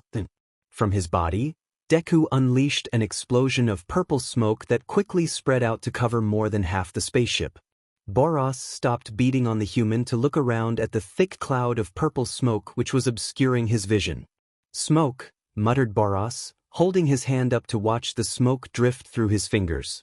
"What manner of creature are you to be able to exude smoke from your body?" he asked, having never seen any species who could do such a thing. The immense physical speed and strength were one thing, but how was it possible for Deku to produce smoke from his body? Is that a trait all humans possess? A unique organ inside their bodies? Deku didn't answer him. Instead, he ran through the cloud of smoke and threw both fists out for a double punch. He forewent using FA Gene and relied only on the total might of One for All. Despite not being able to see Deku through the smoke, Boros could still sense the hero. That was why when Deku ran through the smoke and attacked, Boros was quick to raise his hands to easily catch both of the hero's fists. The catch made a pair of shockwaves that blew away the cloud of smoke. "Did you really think a foolhardy plan like that would work on me?" asked Boros, showing little strain as he held back Deku's full strength. Deku answered with a bloody smile. "Give it a second." Boros quirked a lone brow, only to then notice something astray with the human. Glancing down at their feet, he saw the most peculiar of sights. Multiple black tendrils poked out of the human's legs and were driven into the hull of the ship. Boros was quick to catch on. The alien attempted to pull away, but Deku quickly grabbed his hands to keep him in place. Deku was sore, injured, and tired, but he still didn't give Boros an inch. Locked in place, despite his attempts to break out of the human's grip through brute force, Boros couldn't do anything as tendrils punctured out from the ship's hull beneath his feet like unholy spikes and drove into his body without mercy. Altogether, 7 tendrils protruded out of his body. 3 pierced through his iki, 1 in his left arm, 1 in both legs, and there was even 1 coming out of his mouth, having stabbed through the back of his neck to get there. With Boros weakened, if only for a moment, Deku concentrated 100% of One for All into his leg and Spartan kicked the stunned alien in the Sistige. Boros's lone eye widened in agony, and not just because he got a full-powered kick into the Sistige by the world's strongest man. Deku's kick propelled the alien away, even though his body was stabbed in multiple places with Deku's black whips. Therefore, Boros's body was forcefully ripped out of the multiple tendrils as he was kicked away, leaving large holes and torn flesh all over his body. Once his bouncing body went a distance of a mile, Boros slammed his damaged arms into the hull of the spaceship to slow down his momentum. Once stopped, he looked up at Deku with a bloody smile and ignored the BLD spilling from his injuries since they were already in the middle of regenerating. Yes, Izuku Midoriya, you were worth the challenge, praised Boros, even as a bloody Deku charged at the injured alien. Combining FA Gene with One for All, Deku ran the distance between himself and Boros at light speed. Full Cowl plus Ultra, Spark Barrage with the combined might of One for All and FA Gene, Deku threw what appeared to be one punch when in reality, he had thrown 1,000. Even the most well-trained eye couldn't hope to spot any of the 1,000 lightspeed punches. Each punch alone held enough power to wipe out a city with ease. Such an attack would be considered overkill, even to the strongest dragon-level monsters, but Boros was an exception. Even in his meteoric burst form, Boros was unable to defend himself against the hero's barrage of lightspeed punches. If he was in peak condition, he could, but he was still recovering from his injuries and was tired from using meteoric burst for so long. Thus, the blur of punches phased through Boros, seemingly doing no harm. Then, Boros exploded in a shower of BLD and red mist. Having been reduced to bits of BLD and torn tissue, any mysterious being would be considered dead at this point. Not Boros though. Before his BLD could touch the floor, Boros instantly regenerated from being pulverized and jumped high into the air as powerful sparks of electricity poured from his newly regenerated body. I will defeat you, declared Boros as the massive bolts of electricity that were pouring from Boros's body spilt across the ship, incinerating and melting everything it touched. Yet, even with the widespread destruction surrounding him, Deku remained standing tall, staring up at the floating Boros with no fear as BLD dripped from all over his body. All of my energy will be released, blasting you and this planet straight to hell. Coming from anyone else, Izuku would have called their bluff. Unfortunately, Boros just became the source of an insane amount of energy that was pulsating inside him. It was as if Boros was a star that was on the verge of imploding. Izuku knew if Boros unleashed all that pent-up energy down onto the Earth, the planet would end up destroyed. He fully plans to kill me, even if he has to wipe out the planet to do it. Battling Boros and using both One for All and FA Gene was now taking its toll on Izuku, who quickly surveyed the damage. He lost all feeling in his arms a while ago. The bones in his legs feel like they could be used for a jigsaw puzzle. Remnants of what was once his ribs were embedded in his lungs, which hurt like hell every time he took a breath. He was well beyond a concussion. His spine didn't feel right, there was definite internal bleeding and every cell in his body was crying in agony. Yet, despite all of his agonizing injuries, Izuku didn't let the pain show. He stood tall and refused to back down.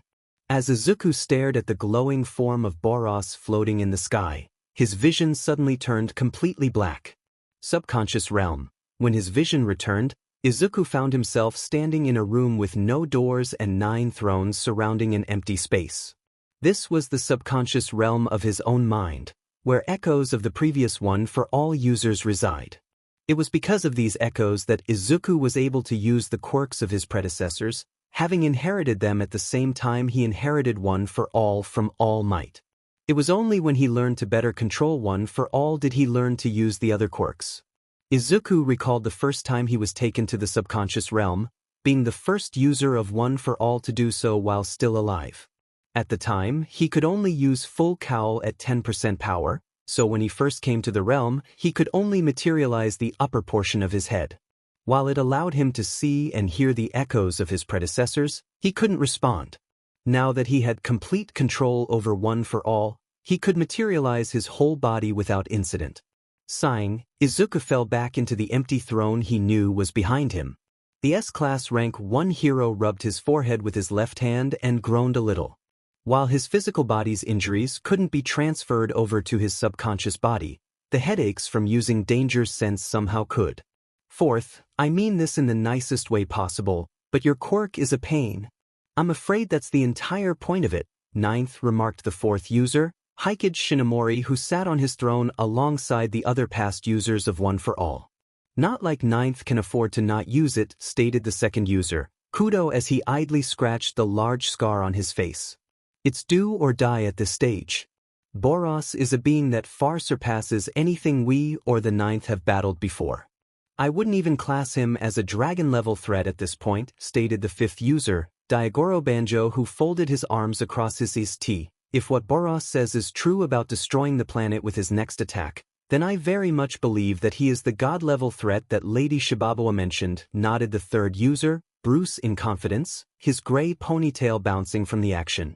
The sixth user, N, rubbed his forehead. And here I thought All for One was the worst monster to ever exist. Izuku hummed to himself in thought.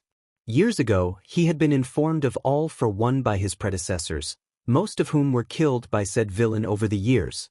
A villain who was over 200 years old, brother to the first user of One for All, and most dangerous of all, his quirk could be used to steal the quirks of others.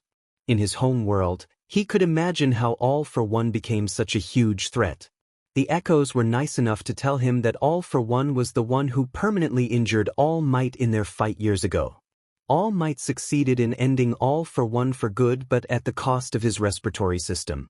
Some of the echoes were reluctant to believe that All for One was truly dead. As First had said, Big Brother is too stubborn to die.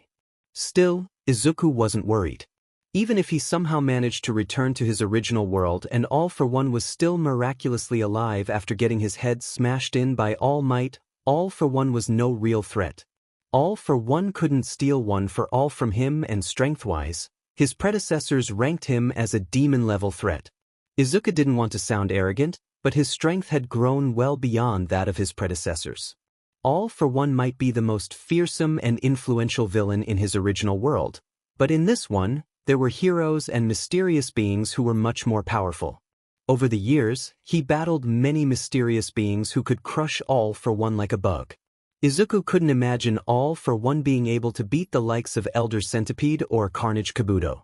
If he were to fight All for One, Izuku was confident he could beat him. But that was neither here nor there. Izuku glanced over at a throne where a glowing yellow orb sat on it in silence, just as it had for the past 9 years. Said orb was the echo of his predecessor and mentor, All Might. For some reason, All Might's echo hadn't manifested completely within the subconscious realm. There were theories among the echoes as to why that was. One such theory was that All Might hadn't died yet. Sadly, Izuku didn't have time to ponder the reason. Right now, he was fighting not just for his life, but for the lives of every living being on the planet. Boros's next attack would destroy the world if it connected. Thankfully, time within the subconscious realm went by faster than it did in the real world, giving him time to think. Not that he could get much thinking done with his predecessors bickering amongst each other. Izuku didn't mind their input, but they needed to stop trying to shout over each other as everyone bickered among themselves. The first user of One for All, Yoichi Shigaraki, stared at the silently thinking visage of the ninth, Izuku Midoriya. All those years ago when he passed off One for All to second, he never imagined his quirk would find itself in the hands of somebody who not only knew how to use it to its fullest potential but also do what none of his predecessors could ever do. Evolve it. Yoichi imagined that Ninth's new surroundings played a big part in evolving One for All. Back in their original world, the biggest threat to their lives was always his brother, All for One. There was no greater threat than his older brother. Or at least that was what Yoichi once believed. That was until Ninth arrived in this world where there were threats far worse than All for One could ever be. Monsters of all different shapes and sizes who could single-handedly destroy entire countries by themselves, and Ninth fearlessly faced them all with a smile on his face. For 10 years, Ninth constantly battled powerful and dangerous mysterious beings, growing after each one he defeated. It only made sense that fighting such overwhelmingly powerful foes would lead to Ninth surpassing the limits of his own body. That then led to One for All evolving and growing to match Ninth's own increase in strength. Yoichi Shigaraki smiled. All Might couldn't have chosen a better successor. It's not like he's going to quit on us, are ya? Ninth asked the only female echo among the group, silencing the other squabbling predecessors. Izuku closed his eyes and chuckled. Looking up, he met the gaze of the 7th user of One for All, Nana Shimura. Quit. You know that word's not in my vocabulary, 7th. I'm the number 1 hero. Everyone put their faith in me and I'm not going to let them down. If I can't defeat Boros as I am now, then I'll just have to go beyond plus ultra. Every one of the echoes smiled. None held any doubt that 9th couldn't surpass this hurdle. It simply wasn't in his nature, and that was why they were confident in his success, no matter the bad the odds stacked against him. Deku, the world's strongest hero, always found a way. In straight, and when you knock that Cyclops off his high horse, don't forget to do so with a smile on your face. Nana even used her thumbs to spread her lips into a wide smile to emphasize her point. Nodding with a smile of his own, Izuku cut his connection with the subconscious realm, resulting in his body dissolving into a green mist that started to blow away from his feet up. Right before his head dissolved into nothingness, he barely made out Nana's voice. And for God's sake, will you man up and ask one of those sisters out already? I want to see some little green-haired babies running around. If you can, see if they'd be willing to shut up, Daijuro, dark matter thieves ship. Once his vision returned, Izuku found himself exactly where he left himself. Boros was still high in the sky, building up his immeasurable power that he planned to unleash down on the planet. Even though the odds were stacked against him, Deku faced the challenge with his head held high and a smile on his face. Time to go beyond even plus ultra. The world was relying on him to save it, and by God, he was going to do it, even if it killed him. Spreading his legs out, Deku bent his knees and brought his arms to his sides. The hero clenched his teeth as he focused on combining 3 of his most powerful quirks. One for All, FA Gene, and Gear Shift. Gear Shift was the quirk of One for All's 2nd user, and it was a powerful one when in the right hands. Gear Shift allowed Deku to change the speed at which things accelerate through space. It even allowed him to change speeds while ignoring the law of inertia. A very powerful quirk, but one Izuku had no real need to use over the years. One for All alone was usually enough to defeat his foes, and adding FA Gene to it was overkill. Unless you were Boros. However, Izuku was entering unknown and very dangerous waters. He had combined Gear Shift with FA Gene and One for All at times, but never all 3 at once. Frankly, he didn't know what would happen once he combined the 3 quirks. But he was excited to find out. As Izuku combined the 3 quirks, pure power erupted from his body like an erupting volcano. A colossal shroud of rainbow-colored energy engulfed his body to the point where everything for miles melted away from the intensity of the colorful energy. Glowing red veins stretched along the entirety of Midoriya's body, the power so immense that it felt like lava was flowing through his veins, to the point where his body was even starting to smoke. Deku's spiky green hair, which was glowing an emerald green, now shined with different moving colors ranging from green, blue, white, red, and more. It wasn't just his hair that changed color, for Izuku's eyes glowed with different colors that moved like paint mixing in water, each one representing one of the former or current users of One for All. Full Cowl plus Ultra, Rainbow Overdrive. Once the transformation was complete, Deku's appearance made him look majestic and more powerful than what should be humanly possible. Though, as expected of such a powerful transformation he was using for the first time, Izuku could feel every cell in his body cry out in sheer agony as they were forced into overtime to make sure his body stayed in one piece. The hero grunted in pain as BLD dripped from his mouth. A drop of BLD fell onto the floor and bubbled as if it was superheated. I can't keep this up for long, thought Deku as the power inside him tried to push itself out. Every time it did, his body spasmed in hot pain. Even now, I can barely contain all this power inside me. A punch from a baby would probably be enough to make me erupt. Even though his body was crying out to him in incomparable anguish, Izuku couldn't help but chuckle. This reminds me of the very first time I used One for All, he thought, reminiscing the time he took part in the UA entrance exam. It was during that exam that he first used One for All, having used it to destroy the zero-pointer so he could save Uraraka. He succeeded, but at the cost of his arm and legs, which broke from the strain of using the quirk that made All Might the number 1 hero. Combining the pent-up energy of One for All, the total collected kinetic energy of FA Gene, and the speed enhancement of Gearshift felt all too similar to that day. That meant he only had one shot at this. All he had left inside him was enough for one more attack. After that, all his energy would be spent. Collapsing star-roaring cannon, having finished the buildup of energy inside him, Boros opened his mouth wide and roared out an immensely huge beam of unparalleled destruction down at Deku. The blue-colored and golden-toned beam of destructive energy was massive in size, threatening to engulf Deku, the spaceship, and the planet. It's now or never. Bending his knees low and tensing his enhanced muscles, Deku jumped straight up at the oncoming beam of destruction. His jump alone caused a rainbow-colored explosion that spread similar-colored cracks all along the top of the now ilting spaceship. Time came to a complete stop for Deku, who moved beyond the speed of light. So focused on what he was doing, Deku didn't notice the small number of cracks appearing in the air around him, as if space was cracking under the strain of the hero's power. Deku hadn't known that for the barest of moments that he was in his newest transformed state, he had far surpassed mortality and briefly entered the domain of gods. But Deku wasn't concerned about any of that. He was more concerned about Boros's world-destroying attack, hence why he reared his right arm back as he met with the alien's attack. With a loud cry, Deku punched the collective total of Boros's energy. The clash of fists and energy beam of the destruction resulted in a powerful shockwave of color exploding outwards and spreading across the entire planet. To the populace all over the world, they all saw a wave of color wash over the sky, decorating it with the largest and most colorfully expressive aurora ever.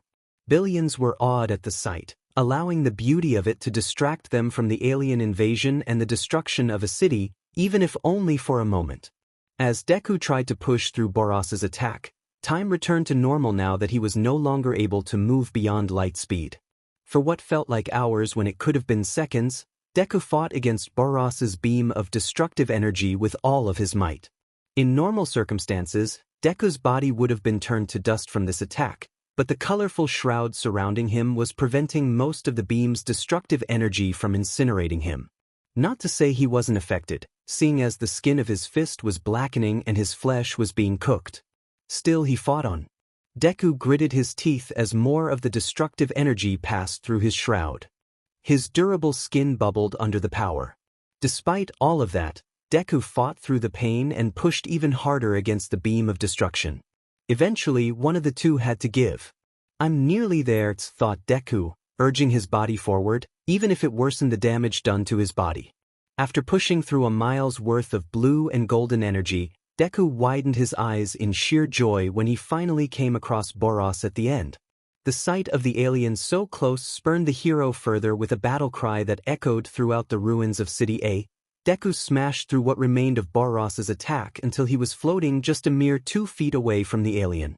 Floating so close to him, Deku could see the shock and horror in Boros's eye as clear as day.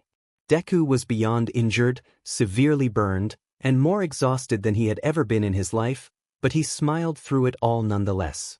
Focusing on what was left of One for All, FA Gene, and overdrive into his numb right fist, resulting in it glowing a bright rainbow-like gleam, Deku reared back his arm and with what remained of his strength, he threw one final punch. Boros tried to will his body to move, to do anything, but he no longer had any strength left inside him. Boros's perspective of time slowed as the glowing fist of his opponent soared ever closer to his face. Is this what it feels like to lose? The instant Deku's fist touched Boros's left cheek, all of the hero's strength and energy were released. The combined might of One for All, FA Gene, and Overdrive was unleashed upon Boros's weak body in one go. The results speak for themselves. City A ruins. The S-class heroes were looking up at the ship and discussing what their next course of action should be when all of a sudden, the sky exploded in a flash of blinding lights. "What the hell is happening?" shouted Metal Bat, who stabbed the end of his indestructible bat into the ground so he didn't get blown away by the shockwaves and hurricane-like winds that the colorful explosion made. Large pieces of rubble were blown away as if they weighed nothing, and it was taking a considerable amount of effort on his part not to be blown along with them. The same could be said for Pori Pori Prisoner, who was laying low on the floor. Atomic Samurai crouched to keep himself in place and stared up at the sky in awe. The parts of the sky which weren't already covered by the city-sized spaceship were engulfed in a bright mix of lights that would put an aurora to shame. As he watched the lights, a piece of rubble that was the size of a 4-story building was blown in his direction. Atomic Samurai never once took his eyes off the lights in the sky, even as he swung his katana upwards, slicing the rubble in half. The now 2 halves of rubble flew by the S-class rank 4 hero on both sides. "Is this Deku's doing?" shouted Atomic Samurai through the loud winds, sheathing his blade at the same time. A nervous drip of sweat fell down his brow. "I knew the guy was strong, but this is on a whole different level." Just like Atomic Samurai, Silver Fong crouched to keep his balance. The world's greatest martial artist stared up at the multitude of lights in the sky with eyes wide in surprise. This must be Deku. Unaffected by the powerful winds, a floating Tatsumaki felt her body tremble as she stared up at the sky. What kind of monster is Izuku fighting that warrants him to do that, she thought, for once afraid for Izuku's safety. Even when going all out in their spars together, never had Izuku used that kind of power before. That meant only one thing. Izuku was fighting someone to the point of death. Dark Matter Thieves' ship. Having lost consciousness at some point, Izuku woke up to the clear blue sky hanging over his head. It was a common sight but also a sign that he was still alive. That alone made it the image ever so appealing. He tried to stand up but soon found that to be an impossible task. Every inch of his body felt both drained and broken at the same time. Having gone through what he just did, he wouldn't be surprised if that was the case. Izuku discovered that he could lift his head, if barely. Did I lose? Through all the mind-numbing pain, Izuku somehow felt his heart skip a beat when he heard Boros's voice. He's still alive. Even after all of that, Boros still wouldn't die. With his body in the condition it was in now, he couldn't defend himself even if he wanted to. Struggling with both pain and exhaustion, Izuku slightly turned his head in the direction Boros's voice was coming from. Izuku's eyes widened when he saw Boros. He couldn't feel much of his body anymore, but at least it was still in one piece. The same couldn't be said for Boros. Where Boros was once tall and ripe with power, he was now nothing more than half a torso and a head. Gone were his arms and legs, with even his organs spilling out of where his lower body once was. What was left of his body was cooked to the point of being black as coal, his vibrant pink hair dulled in color, and his lone eye was simply gone. A burnt-out empty eye socket was all that remained. Boros still being alive even in the condition he was in was further testament to how incredibly powerful he was. Still, the fact he couldn't call upon the self-regenerating ability he was so proud of meant that he didn't have any strength left to do so. Death was inevitable. "You really are incredible," admitted Izuku, turning to look back up at the sky. As much as he hated Boros for what he did to City A, he couldn't help but be astonished. In all his years as a vigilante and then a hero, he fought against all manners of mysterious beings. Carnage Kabuto, Elder Centipede, Marigori, etc. All those powerful monsters could wipe out entire cities by themselves. Yet, Boros proved to be stronger than all of them combined. The alien just joined the very short list of beings who forced him to use one for all at its most powerful and even beyond. Boros and him. Still, if anything, Boros had his respect as a fellow warrior. The prophecy held through, stated the dying Boros, and for the first time, Izuku could hear the exhaustion in the alien's voice. The battle was a hard-fought one. "Yeah, it sure was," answered Izuku, staring up at the sky in silence. After a moment of silence between the two, Izuku spoke. "Was it worth it? The distance you crossed, the years you spent, all the lives you took, just to die here?" For a moment, it seemed like Boros wasn't going to answer or that he might have died, but before Izuku could turn his head to check, Boros finally answered. It was worth everything," answered Boros with his dying breath. As the alien's life faded, his lips twitched upwards into a smile. With no emotion, Izuku stared up at the clear sky as Boros, the dominator of the universe, died right beside him. He won't shed a tear for the being who took the lives of millions to sate his boredom, but he would miss the powerful warrior he once was. Unknown to Izuku, Boros's life force was connected to the power sphere which was still in the throne room. Once Boros took his final breath, the power sphere shattered into pieces. With the power sphere destroyed, the power that kept the spaceship afloat disappeared, leaving the massive spacecraft at the mercy of gravity. Even as the spaceship fell, Izuku stared at the sky, unmoving. With his body broken and exhausted, he couldn't move even if he wanted to. So that was where he remained, lying in the ruins of a free-falling spaceship. As he waited for the inevitable crash landing, Izuku simply stared up at the sky in deep thought. City A ruins? Ian nervously gulped when he noticed the massive spaceship falling from the sky. As glad as he was to see the ship finally come down, he wished it wouldn't while they were still under it. It's coming down. Metal Bat looked up at the spaceship, and just as Ian said, it was finally falling. Hey, we better get out of here, this is bad. Run for the Hero Association HQ, advised Silver Fong before he ran off in the direction of the tall building in the distance. He was quickly followed by Metal Bat, Pori Prisoner, Atomic Samurai, and Ian, who was lagging behind the group. Noticing his student lagging, Atomic Samurai wrapped Ian's left arm over his shoulder and ran while carrying him. Ian, if we survive this, remind me to focus more on your footwork, nodded Ian in shame. Atomic Samurai then glared at the back of Silver Fong's head, who was getting farther ahead of everyone else with every passing second. How is an old man like Silver Fong so fast? Now is not the time to get competitive, advised Ian, hoping that they don't get squashed by the falling spaceship. Angel Dash, cried Pori Prisoner while running ahead. Hey, Pansy, don't you run in front of me, you're too slow, Metal Bat shouted at Pori Prisoner, who was running in front of him. If the spaceship did end up killing them, he didn't want the last thing he saw to be Pori Prisoner's bare butt. Angel Dash, stop calling out your stupid moves and just run. While the heroes ran for safety, Tatsumaki flew around the falling spaceship and headed for the top, having sensed two immense sources of energy clash there. Flying above the spaceship, Tatsumaki surveyed the ruined spacecraft and soon found who she was looking for. Izuku. Flying down to the ship, she found Izuku lying beside the corpse of an alien. Not that she cared about that. She was far more concerned about the condition Izuku was in. Groggily, Izuku looked up at the worried green-haired woman levitating above him. It took a few seconds for his brain to recall who she was, and when it did, Izuku smiled up at her. Hey Tetsu, what are you doing here? I'm getting you out of here, you dolt, exclaimed Tatsumaki, who gently wrapped Izuku's injured body in a green bubble of her energy before she telekinetically carried him away, just as the spaceship crashed. As Tatsumaki evacuated the spaceship with Izuku, Sweet Mask looked over the spaceship and then to the surrounding rubble, which was once City A. How did City A end up like this?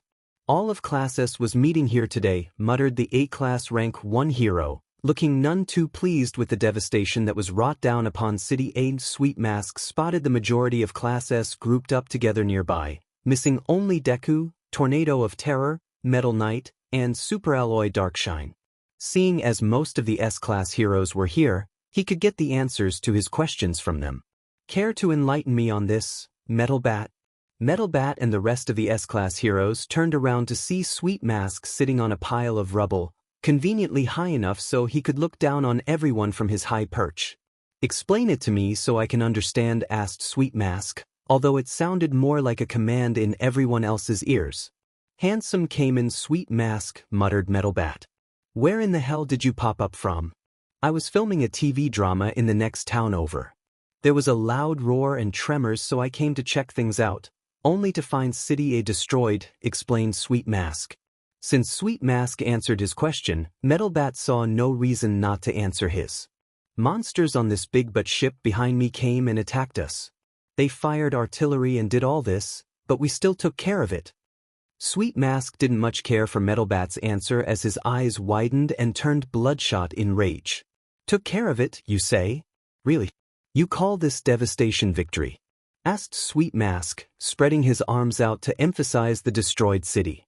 What utter incompetence! I'm completely appalled at all of you, he declared, having no problem sharing how he felt with all the S-Class heroes before him.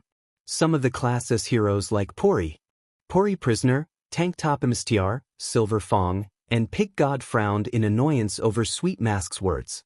None of them cared for Sweet Mask's insults, especially since he wasn't here when everything happened. Others like Child Emperor, Drive Knight, Flashy Flash, Zombie Man, and Atomic Samurai didn't care what Sweet Mask had to say anyway.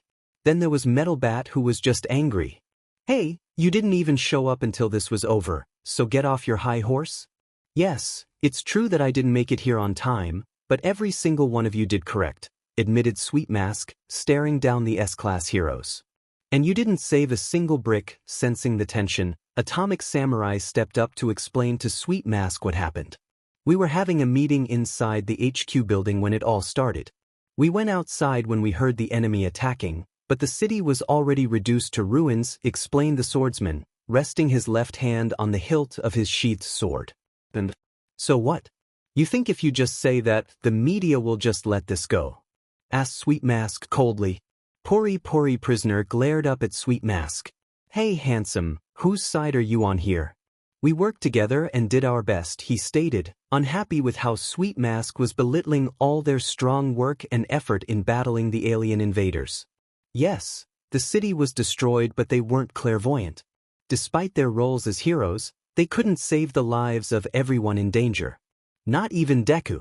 I'm on the side of peace and justice, told Sweet Mask, who stood up before he slid down the rubble to get on the same ground level as the other heroes. Having Class S heroes this clueless and pathetic is an embarrassment. Anybody that's this useless should voluntarily retire, declared Sweet Mask, much to the annoyance of many of the S-Class heroes. Hey, don't start talking Suiryu with us, pretty boing, exclaimed Metal Bat, who marched up in front of Sweet Mask with his hands in his pockets, looking as much as a delinquent as his outfit made him out to be. Metal Bat shoved his face in front of Sweet Mask, who could see the veins throbbing on the Class S hero's forehead. Who's gonna care about a pop idol with his face up his butt? Threatened Metal Bat. Sweet Mask coldly smirked, and his words were just as cold. Do you have any idea why I don't move up to Class S? It's simple really. I remain Class A rank 1 so I can prevent weak, good-for-nothing pissants like you from ever moving up. The veins in Metal Bat's forehead doubled in size as the young hero's temper was quickly starting to get the better of him. Just as he was on the verge of ramming his bat into the model's face, a metal pod fell from the sky and landed nearby. That distracted Metal Bat and Sweet Mask enough for them to forget their spat with each other. The metal pod opened up to reveal a human-sized robot that had a distinct set of 3 circular marks on its face that marked it as a creation of the S-Class rank 6 hero, Metal Knight. Said robot was known as a reconnaissance robot that Metal Knight used to discreetly gather intel. The robot stepped out of the pod so it could get a closer look at the fallen spaceship. Nice timing, Metal Knight. So you skipped the meeting and just now decide to show up. Deadpan Sweet Mask. Drive Knight's lone eye narrowed at the sight of Metal Knight's reconnaissance robot.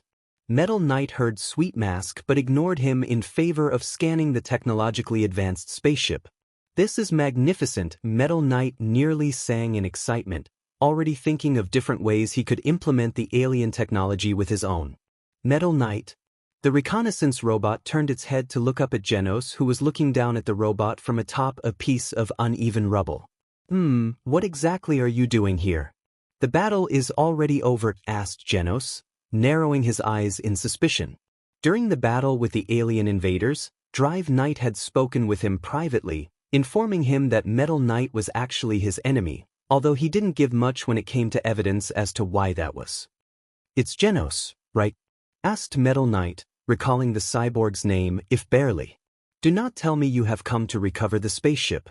Are you here to create more powerful weapons by incorporating alien technology? Asked Genos. Precisely, admitted Metal Knight. Powerful weapons are a necessity for the sake of maintaining peace and order, he explained before he commanded the reconnaissance robot to walk closer to the spaceship. However, before the robot could get too far, Metal Knight had one more thing to say. Take Deku for example. Genos glared at the back of the reconnaissance robot's head as it walked off. Even with powerful weapons in the hands of heroes like these, they'd be wasted, stated Sweet Mask with a smile, uncaring of the glaring Metal Bat who was standing behind him. Hey, I found some alien survivors, shouted Superalloy Darkshine from near the ship, waving over his fellow S-Class heroes. Curious, the S-Class heroes walked over to Superalloy Darkshine to see the creatures who were responsible for the destruction of an entire city. The heroes walked over to see that Superalloy Darkshine tied up a group of aliens in chains, preventing them from escaping.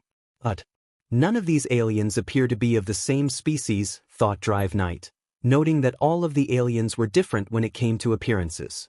Some looked like oversized bugs, one looked vampiric in nature and another looked more like a robot or a possible cyborg. Before any of the heroes could study the aliens or interrogate them for answers, Sweet Mask stepped forward. With 3 quick swipes of his hand, the A-class hero swiftly turned the captured aliens into bloody smears along the floor. Sweet Mask's sudden massacre of the alien hostages caught all the other heroes off guard. Sweet Mask, why did you do that? Asked a shocked Superalloy Darkshine. They did not deserve to live. They were evil. I merely implemented justice swiftly, that's all, told Sweet Mask, brushing his hair aside, seemingly not caring about the blue alien BLD that was on his left cheek. Many heroes narrowed their eyes at Sweet Mask. While they wouldn't be shedding any tears for the aliens who played a role in the destruction of City A, they could have interrogated them to get answers. A streak of green light in the sky distracted everyone. Everyone looked at the light and recognized it to be Tornado of Terror, who was flying towards them. Following close behind her was a green bubble, but they only found out what was inside it when she placed it on the floor upon landing. The bubble dispersed, revealing the injured S-Class Rank 1 hero, Deku. Mr. shouted Genos in worry, being the first to move to Deku. Izuku chuckled but winced when he found out how much that hurt. Good to see you as well, Genos. I take it everything went well on your end. I'm more eager to know what happened on your end, stated Atomic Samurai, stepping forward so he could get a closer look at Deku's injuries. He grimaced when he saw the burns and BLD all over Deku's body. Would you believe me if I said I fell down some stairs? Asked Izuku with a pained grin. Even though Deku was in obvious pain, Silver Fang slightly chuckled. This is why you are the #1 hero, Deku. No other hero would be smiling and making jokes when in that kind of condition. Those must have been some strong stairs, said Atomic Samurai with an amused grin. Izuku sighed and looked up at the blue sky hanging over him. The strongest I've ever encountered. All of the heroes found the sight of Deku's bloody and broken body to be strong to look at. In the eyes of the world, Deku always came off as some sort of invincible force of nature. Deku could shrug off a missile barrage, dodge lightning and change the weather with a single punch. To see him so bruised and burnt reminded them all that as powerful as he was, Deku was still human. What kind of monster could have done this to Deku, wondered a frowning Pori prisoner. He had seen Deku topple dragon-level monsters many times and do so without earning a single scratch. Whatever left Deku in this condition must have been powerful beyond belief. This is the first time I've ever seen Deku injured at all, thought Ian, gulping at the thought of what Deku must have fought to receive such injuries. He was more amazed over how the #1 hero could smile even though he was in obvious pain. Ian was no doctor, but all that BLD and third-degree burns told him that Deku had one hell of a pain tolerance. Did Deku fight the god-level threat Lady Shibabawa warned us about? Wondered Superalloy Darkshine, curious over what the world's strongest man encountered on the spaceship. Sweet Mask was taking it worse than any of the others, staring at the injured Deku in incredulity. Ever since the founding of the Hero Association, Deku has always been seen as the peak of what a hero should aspire to be. A hero of justice who defeated evil with a smile. To see that same hero so hurt and injured shook Sweet Mask like nothing else. Even after all of this, he's still smiling, he thought, watching Deku smile and laugh with Silver Fang and Pori prisoner. As angry as he was over City A's destruction despite most of Classis being there, Sweet Mask now lacked the strength to argue. If not even Deku could have done anything to save City A, perhaps nothing could. With a lot on his mind right now, Sweet Mask turned and walked away so he could gather his thoughts. Where's Mumen Rider? I don't see him anywhere, Deku asked, looking around. The S-Class heroes could take care of themselves, but Mumen Rider was still undergoing training. He's waiting at the Hero Association headquarters, answered Zombie Man, pointing a thumb over his shoulder where the Hero Association was located. After we got all the hostages out of the ruins, we thought it'd be best if he stayed there. Izuku nodded his head to Zombie Man, grateful. That's good to hear, he said with a wince. I don't know about all of you, but I think it's time I pay a visit to a doctor. Agreed, nodded Silver Fong. We all best clear out of here. I'm sure Metal Knight has already sent his robots to start scavenging the ship. The mention of Metal Knight soured Izuku's triumph over Boros. Where the rest of Class S took part in defeating the dark matter thieves or rescuing civilians, Metal Knight was once again absent. Even after the aliens destroyed City A, Metal Knight could have sent one of his more destructive robots to help out, either by wiping out any aliens on the ground floor or by firing his rockets at the spaceship.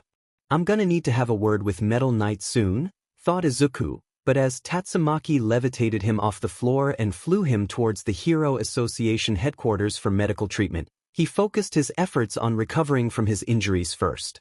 4 days have gone by since the Dark Matter Thieves' invasion and the destruction of City A.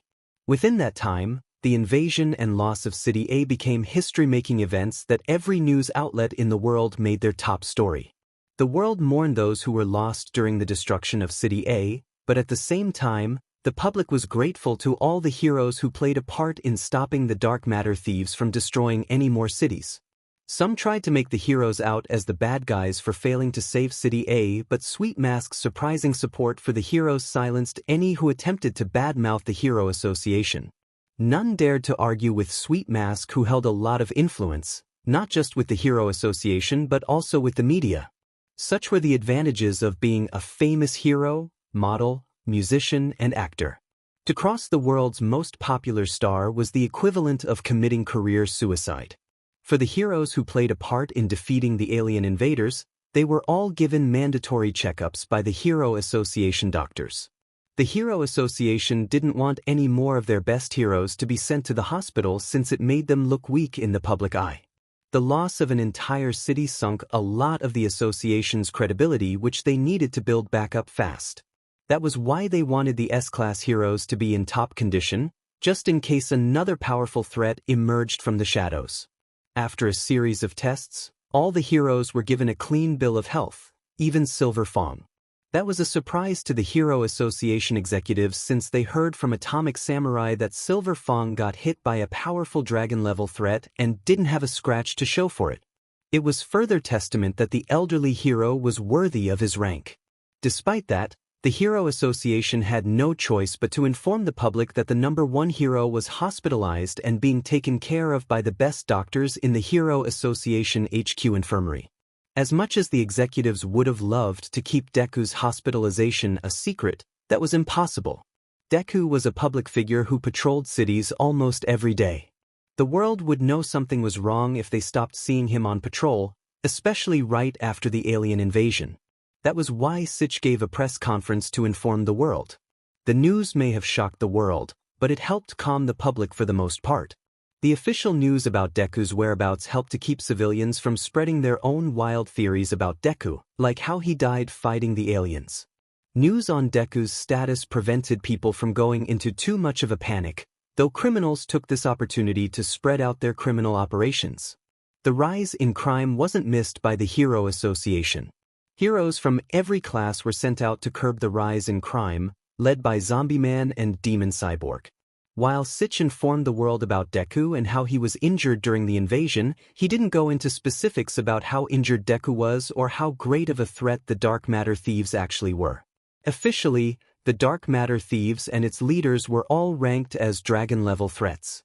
Unofficially, Boros was ranked as a god-level threat and was known only by high-ranking officials and all of Class S.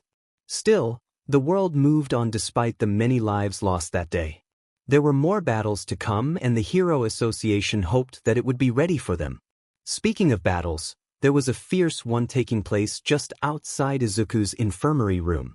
The tornado of terror and blizzard of hell stared each other down like rivals, both holding a bouquet of flowers in their arms.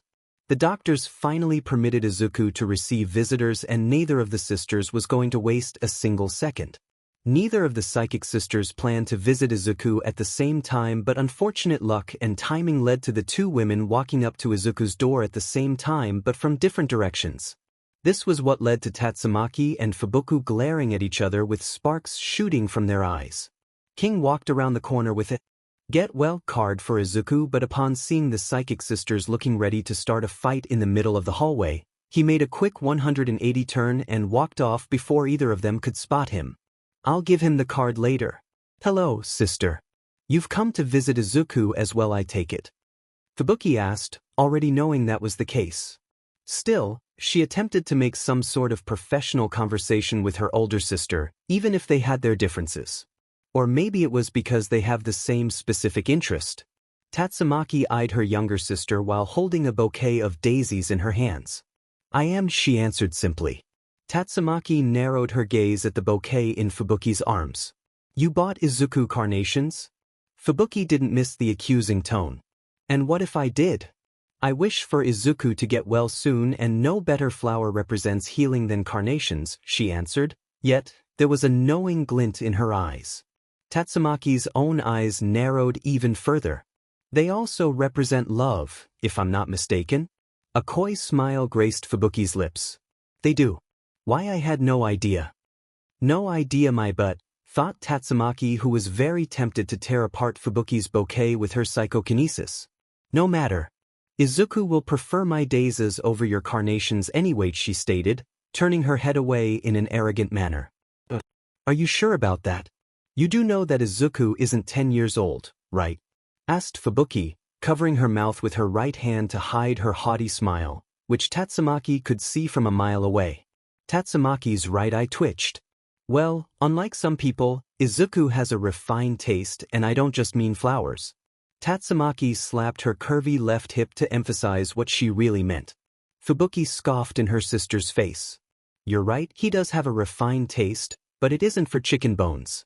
I'm sure Izuku prefers the taste of something a little more meaty, she remarked, puffing out her titty to show off her large melons which jiggled from the motion. Tatsumaki may be much more powerful than her, but Fubuki had her older sister beat when it came to SEC appeal. The brows of the eldest psychic sister twitched in annoyance.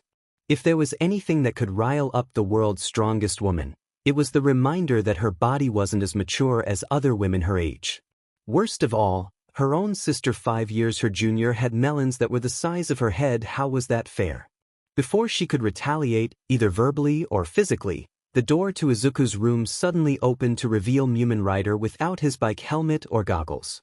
The psychic sisters turned their attention to the C-class hero who jumped in fright. Sorry, I heard a commotion outside and just wanted to see who it was, said a nervous Mumen Rider, hoping to not aggravate either of the two sisters. Fubuki blinked, recognizing the young man before her. You're Mumen Rider, correct? Izuku's newest student. I am, Miss Blizzard, nodded Mumen Rider, calling Fubuki by her hero name. Forgetting her argument with her sister, Tatsumaki huffed, and with a dismissive wave of her hand, she moved Mumen Rider aside with her telekinesis. The C-class hero cried out in surprise as Tatsumaki floated into the room with Fubuki following right behind her. Both psychic sisters stopped in the room and blinked at the sight before them. As expected, Izuku was lying on the lone bed in the room with practically all of his body covered in bandages, except for his right arm and both legs, which were wrapped up in casts. Unexpectedly, the whole room was filled with flowers, cards, boxes of chocolates, and other gifts of different shapes and sizes. They couldn't even see the floor with how many gifts there were. Beside Izuku's bed was a pile of presents stacked so comically high that they were nearly touching the ceiling.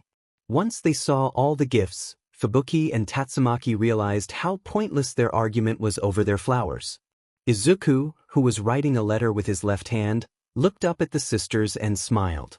Fubuki, Tatsu, it's good to see the two of you. Fubuki pouted over the fact that Izuku didn't call her by a cute nickname as he does with her sister. She spared a glance at her sister, only to see she was smirking up at her in an arrogant manner. It looked like Tatsumaki noticed as well and was silently bragging about it. Fubuki glared at her sister, not that it did anything to lessen Tatsumaki's smug grin. Having her fill of silent gloating, Tatsumaki turned back to Izuku and looked over his heavily bandaged body. Using her psychokinesis abilities to scan Izuku's body, Tatsumaki nearly sagged in relief once she saw that the injuries were healing without any problems, all thanks to modern medicine and a little help from Izuku's fast self-healing. To think, Izuku was practically on the verge of death just a couple of days ago, she thought, shivering at the memory of when she found Izuku's broken body on the collapsing spaceship. As she did with herself, Tatsumaki believed Deku to be an unstoppable force of nature who was above even the other S-class heroes. The leader of the dark matter thieves, Boros, proved to them all that it wasn't the case. When Izuku reported everything about his fight with Boros, the Hero Association saw fit to label Boros as a god-level threat. She agreed, for only a god-level threat could have hurt Izuku so much. Tatsumaki shivered when she recalled the medical report the doctors submitted about Izuku's injuries. She had demanded to know how injured Izuku was and somewhat regretted it afterwards once she read the report. Besides his fractured skull, every bone in his body was broken. So broken in fact that an X-ray of Izuku's skeleton looked more akin to a jigsaw puzzle. Hell, his spine was shaped like a zigzag. Further tests even showed microscopic holes in each broken piece of Izuku's skeleton. None of the doctors could explain what they were, but Izuku could. Izuku explained that halfway through the fight, a mix of Boros's titanic strength and moving at the speed of light led to his durable bones eventually breaking. To keep himself in the fight, he used his black whip ability to summon microscopic whips of energy inside his own body and used them to sew his broken bones back in place. If not for the fact that he had to put all of the pieces of his skeleton back together, Tatsumaki would have been proud of Izuku's ingenuity and precision. That wasn't the end of Izuku's injuries. There was plenty of internal bleeding, third-degree burns, damaged internal organs, and ripped muscle fibers and tendons. The best doctors in the world treated Izuku, but not even they understood how he survived, or at least wasn't writhing in agony. Thankfully, after 14 long hours of surgery from those very same doctors, Izuku was on his way to full recovery. Still, knowing that Izuku could have died felt like a sharp knife was being driven through her Seagus teeth. Wanting to talk about the elephant in the room, Fubuki looked over at the many gifts that flooded the room. "It's lovely to see you in good health, Izuku. If you don't mind me asking, what's with all this?" she asked, referring to the piles of gifts. "Oh, this?" Izuku looked over the many gifts with a somewhat embarrassed blush. "Some of my fans were worried for my health, so they were kind enough to send me gifts with their good wishes for my speedy recovery." "This is only some," thought Fubuki, looking over the many gifts which must count within the hundreds if not thousands. Izuku then spotted the bouquet of flowers in each of the sisters' arms. "What's that?" Tatsumaki looked at her flowers, having momentarily forgotten that she had them. Fubuki used her sister's paws to make her move. Quickly, she stepped up to Izuku's bedside and handed him her flowers with a smile. "I got you some carnations, in the hopes that you get better soon." Izuku accepted the carnations with a grateful smile and an embarrassed blush. "Thanks, Fubuki. That's very kind of you." Fubuki smiled back and fluttered her eyes at Izuku, making the #1 hero gulp and deepen his blush. Before she could press the advantage, Fubuki was wrapped in a green glow before she was telekinetically pulled away. Tatsumaki levitated over to where she once stood. "I got you flowers as well. They're daisies," she stated, nearly pushing them into Izuku's face just so he couldn't see her embarrassed blush. Izuku's cry of surprise was muffled by Tatsumaki's flowers. Fubuki glared at her sister's back before she looked at the paper that Izuku was writing. "What's that you're writing?" After freeing himself from Tatsu's flowery prison, Izuku answered. "There's not much to do until I've fully recovered, and since my fans were kind enough to send me letters and gifts, I thought I would write them all thank you letters," answered Izuku before he pushed the letter into an envelope which he then placed on top of the pile of letters that were on the left side of his bed. Said pile of letters had risen to be 5 feet in height. "For each one. There must be thousands here," remarked Fubuki in disbelief. She could feel her wrist cramp just at the thought of writing so many letters. As if answering Fubuki, the door opened and Genos walked in with a large sack over his shoulder. "You've received more gifts, Sensei," told Genos, who then poured the gifts out onto the floor with the rest. Unfortunately, the extra gifts disturbed the tall pile beside Izuku's bed, which shook uncontrollably.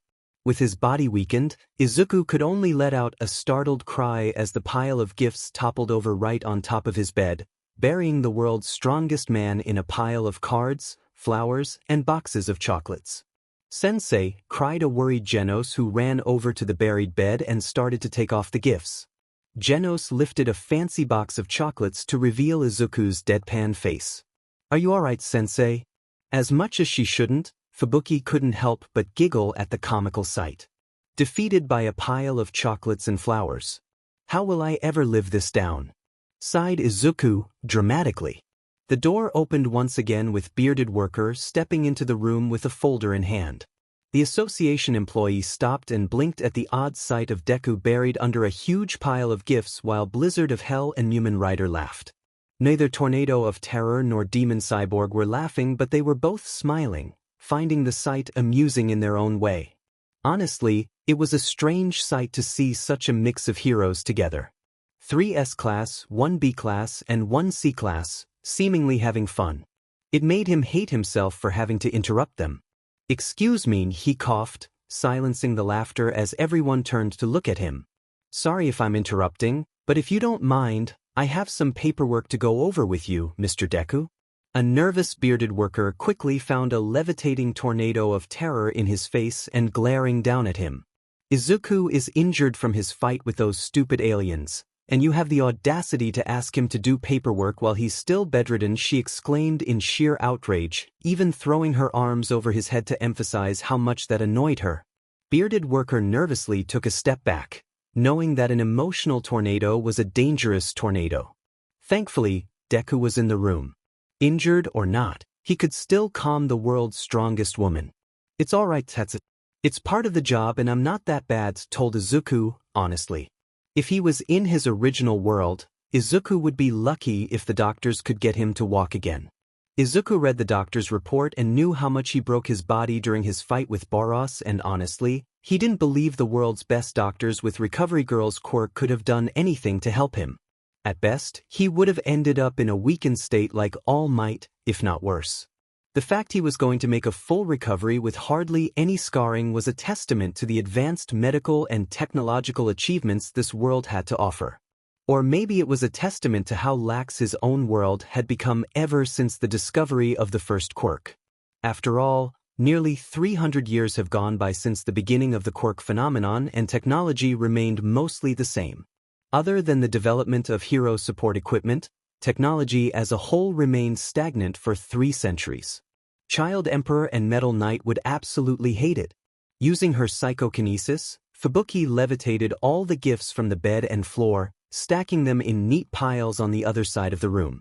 The gifts still covered a third of the room, but at least they weren't on the floor, so Bearded Worker didn't have to swim to get to Izuku's bedside.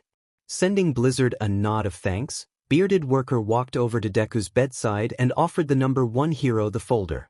"After everything you did for us, I would prefer to leave you alone till you recover, but unfortunately, there are matters that can't be ignored any longer. The public is unsettled by how we were caught off guard by the aliens who destroyed an entire city before we could retaliate. News of your hospitalization hasn't helped matters either," he explained, knowing it would be better to be straightforward with Deku. Sharing an understanding look with Bearded Worker, Izuku opened the folder and read the first page, which detailed the reconstruction of City A. At least, that was what he thought at first. After giving the page a thorough read and doing so again just to be sure, a puzzled Izuku turned to Bearded Worker. "Improvements to the Hero Association headquarters and the construction of highways connecting to the other cities. I can see the benefits and I approve, but why aren't I seeing anything involving the reconstruction of City A? That was Metal Knight's idea. He's only focusing the efforts of his robots on the construction of the highways and the renovations of the HQ. Metal Knight has already cleared up the spaceship and removed all the rubble, but he has yet to offer any plans on rebuilding the city," explained Bearded Worker. Izuku stared at Bearded Worker in disbelief. "Wait, so you're telling me that Metal Knight is just going to leave City A as a barren wasteland? Did he forget that City A was the largest of all the cities and that its landmass is the largest in the world?" Izuku approved the plans to improve the Hero Association's HQ and the construction of the highways, since they could offer heroes easier and faster transportation to other cities. However, he would not approve of City A being left as a barren wasteland. Reluctantly, Bearded Worker nodded in confirmation. "I'm afraid so. As of right now, the total completion of the improved renovations of the HQ is around 75%. The highways are practically completed.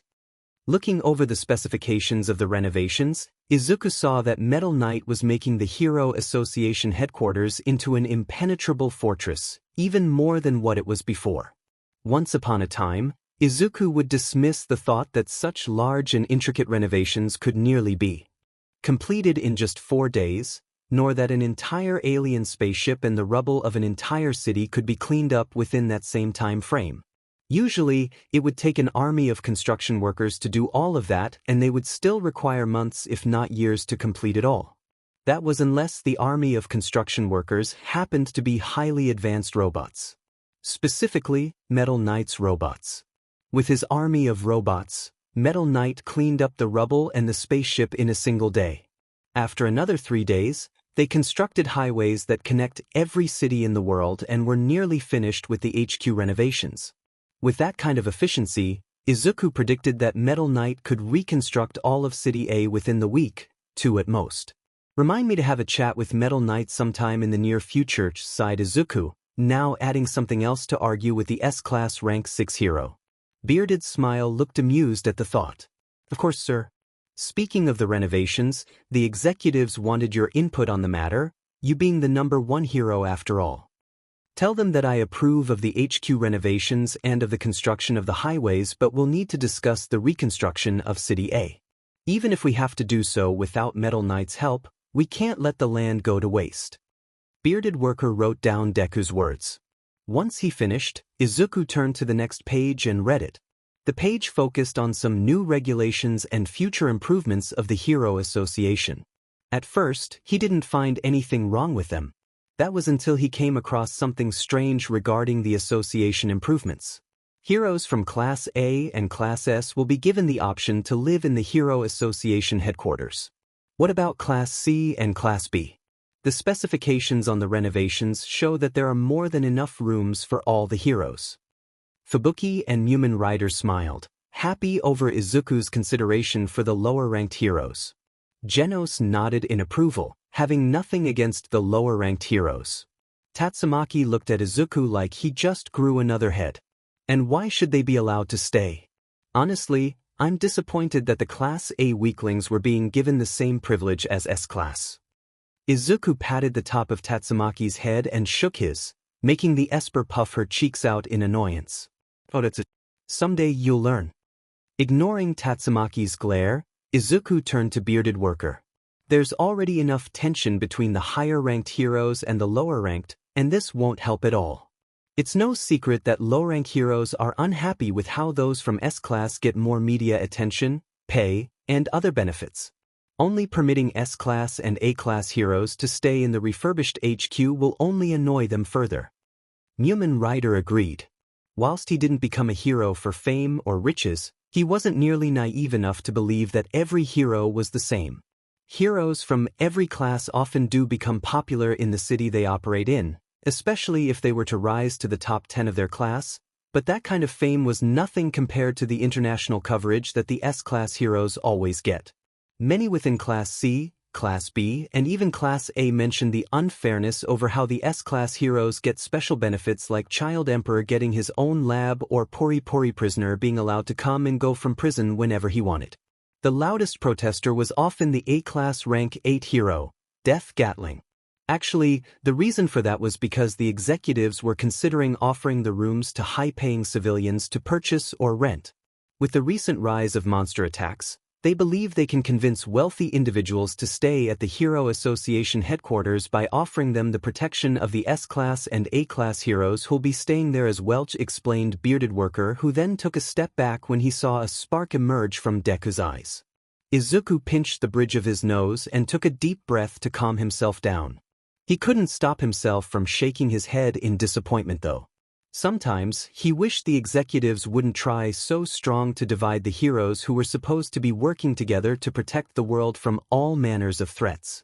He also wished they'd stop trying to use the association to try and make a profit, especially when it came to selling the services of the heroes to the higher class. That wasn't what the Hero Association was created for. Obviously, they forgot what happened when some of their former executives made morally questionable decisions regarding the Hero Association behind his back. Decisions that when discovered by him resulted in a particularly dark day for the Hero Association. To those within the association, they label that dark day with one word: purge. He'll just have to remind them about that faithful day. Silently, he turned to the next page, which referred to how the Hero Association should prepare for the god-level threat that Lady Shibabawa predicted before her unfortunate death. Plans for the god-level threat. Unless Boros hit my head harder than I thought, didn't we just defeat the god-level threat? Boros was so frighteningly powerful that ranking him as anything else other than god-level would be an insult to his prowess. That rank was earned even without counting the threat of the dark matter thieves as a whole. An army of aliens, 2 dragon-level threats, and a spaceship that held enough firepower to level an entire city on its own. Including Boros, how could they not be the god-level threat that Lady Shibabawa was talking about? Although there was the possibility that the god-level threat was him. Other than Boros, he was the only one to nearly bring himself to the brink of death. The Minister of Justice believes that the god-level threat may still be out there. Personally, I believe that the dark matter thieves were the threat that Lady Shibabawa prophesied, but Sitch is determined to make sure we're ready to deal with another god-level threat if one does show up in the next 6 months, informed Bearded Worker. That meant that Sitch was likely preparing for him. After his fight with him, Deku informed Sitch about who he fought against. He was a being beyond the normal kind of monster, but Izuku feared that when they fought, he wasn't using all of his strength. A suspicion that if true would mean that a second battle between the two would see to his demise. Izuku needed to get stronger. Needed to prepare. For him. Putting that thought aside for now, Izuku continued reading the folder. I can see Sitch's point. Still, how is he going to prepare for Izuku forgot his voice when he read a certain part of the paper which detailed some of Sitch's plans on how they could prepare for the god-level threat. After reading it again for the 3rd time, Izuku turned to Bearded Worker in annoyed bewilderment. Sitch isn't for real, is he? Bearded Worker didn't need to ask which part of Sitch's plan Deku had a problem with. Sir, tell Sitch that I refuse to support this crazy plan of his, and if he attempts to follow through with it, I will tell the world how much I disapprove of it, told Izuku, leaving no room for negotiation. Now Tatsumaki's interest was piqued, along with everyone else's in the room. It's not every day that the number 1 hero openly threatened the Hero Association. What are you two talking about? Fubuki was wondering the exact same thing. She knew that if Izuku wanted to, he could do some serious damage to the Hero Association's reputation. Izuku is the world's strongest and most beloved hero, having practically founded the practice of heroism. If he openly defied the Hero Association, not only would many heroes support him, but so too would many from the public. The Hero Association wouldn't survive the backlash. I do remember hearing rumors about how some executives used their influence and wealth to have mysterious beings captured and kept as pets. There was even word of an illegal gambling ring run by one of the executives. At least, that was until Sensei discovered what they were doing and promptly took them all into custody, arresting nearly half of the Hero Association executives in one go. Even with all their wealth and power, they couldn't prevent Deku from taking them down, thought Genos, staring at Izuku Midoriya, who held more power than anyone else in the world and not just in physical might. The executives may be the ones who run the Hero Association's day-to-day operations, but the true power behind the organization is Sensei. If they were to cross him, they wouldn't stand a chance. Apparently, Sitch believes that the Hero Association may not be prepared to deal with the god-level threat. Therefore, he wants to request aid from villains all over the world to help combat the threat when it comes. Other than Bearded Worker, who was already aware of Sitch's insane plan, everyone else stared at Izuku in disbelief. That's crazy. Why would the Minister of Justice think to do such a thing? Cried Mumen Rider in disbelief. Requesting the aid of villains was just plain crazy. A blank-faced Genos turned to Bearded Worker for confirmation. Is he truly that desperate? I'm afraid so. The Minister of Justice wants to prepare for the worst possible outcome, answered Bearded Worker. I'm all for preparing for the worst-case scenario, but asking villains for help isn't the way to go about it, told Izuku with a hardened stare. Having fought enough villains throughout his career as a hero, he was aware that they tended to be sneaky, underhanded, and treacherous. If a time of crisis did occur, The villains would more than likely stab them all in the back instead of actually helping. Go tell Sitch to not bother with going through with that plan of his. If he wants to prepare for the god-level threat, then he can discuss the details with me. Of course, Mr. Deku. I'll inform the Minister of Justice of your points immediately. Satisfied with that, Izuku turned to the next page. After taking a few seconds to read it, he blinked in surprise. A spring resort? That's right. The association wants to show their gratitude for all the strong work you and the other heroes put in to stop the alien invasion. Every hero who played a role that day will be brought to the Hero Association Spring Resort for an all-exclusive paid stay, answered a smiling bearded worker. Ooh, I'll be looking forward to that, said a happy Tatsumaki who levitated over and rested herself on Izuku's shoulder so she could get a good look at the folder in his hand. She was a woman who liked the finer things in life, and that included exclusive resorts. Fubuki silently cursed for the missed opportunity. Having been 5 cities away during the alien invasion, she couldn't have made it in time for the fight even if she wanted to. I've always wanted to go to the Hero Association Spring Resort.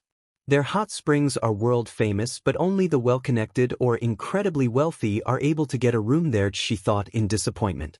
Her Blizzard group boasts one of the largest factions among the Hero Association, holds significant influence among B-class, and she was the top-ranked B-class hero. Even with all that influence and power, she couldn't get a room at the Hero Association hot springs even if she wanted to. It was just that exclusive. Izuku quirked a lone brow. When you say every hero, no matter their rank.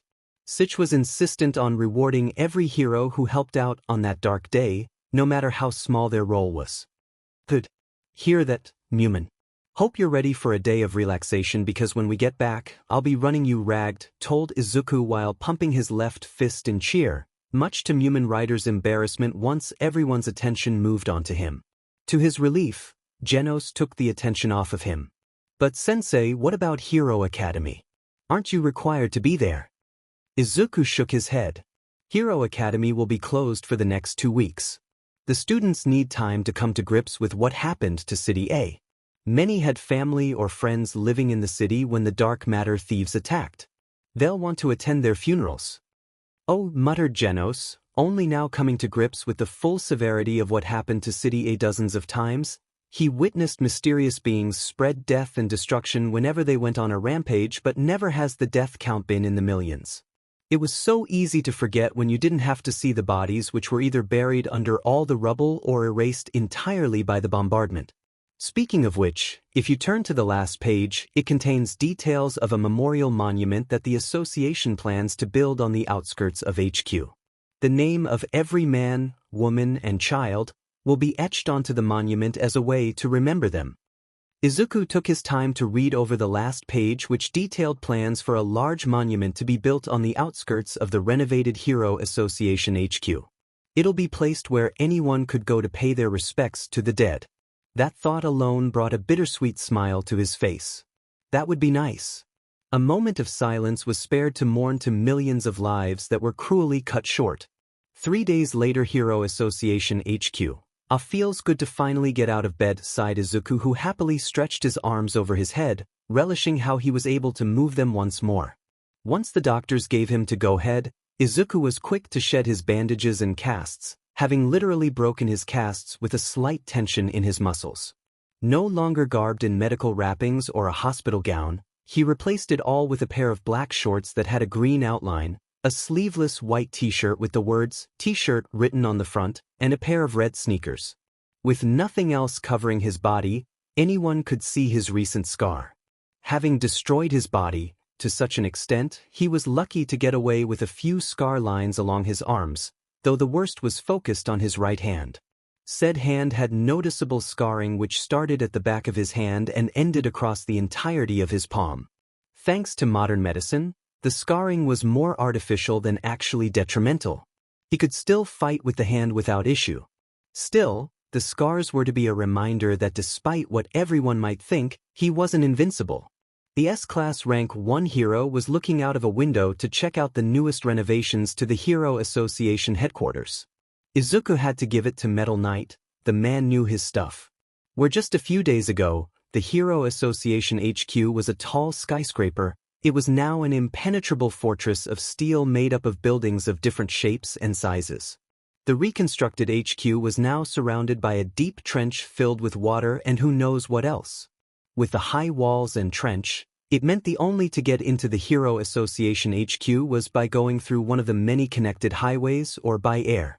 He couldn't see any visible rockets or cannons, but Izuku doubted Metal Knight didn't install anti-air defenses. Hell, he'd be surprised if the entire facility wasn't covered head to toe with heavy ordnance that would pop up from hidden compartments if the HQ was ever under attack again. Anyone trying to get into HQ from the air without approval would end up obliterated by the overwhelming firepower that Metal Knight was known for throughout the world. Good to see you up and about, Deku. Turning around, Izuku smiled when he saw the Minister of Justice walking down the hall toward him. Good thing I heal fast. I'd tear my hair out in boredom if I had to stay in that bed any longer. Smiling in amusement, Sich moved to stand beside Izuku and looked out the window.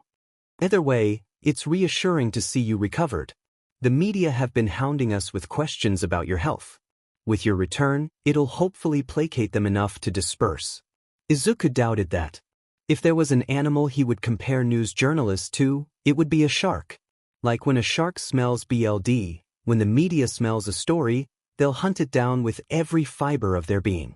He respected their stubbornness, but it got annoying fast.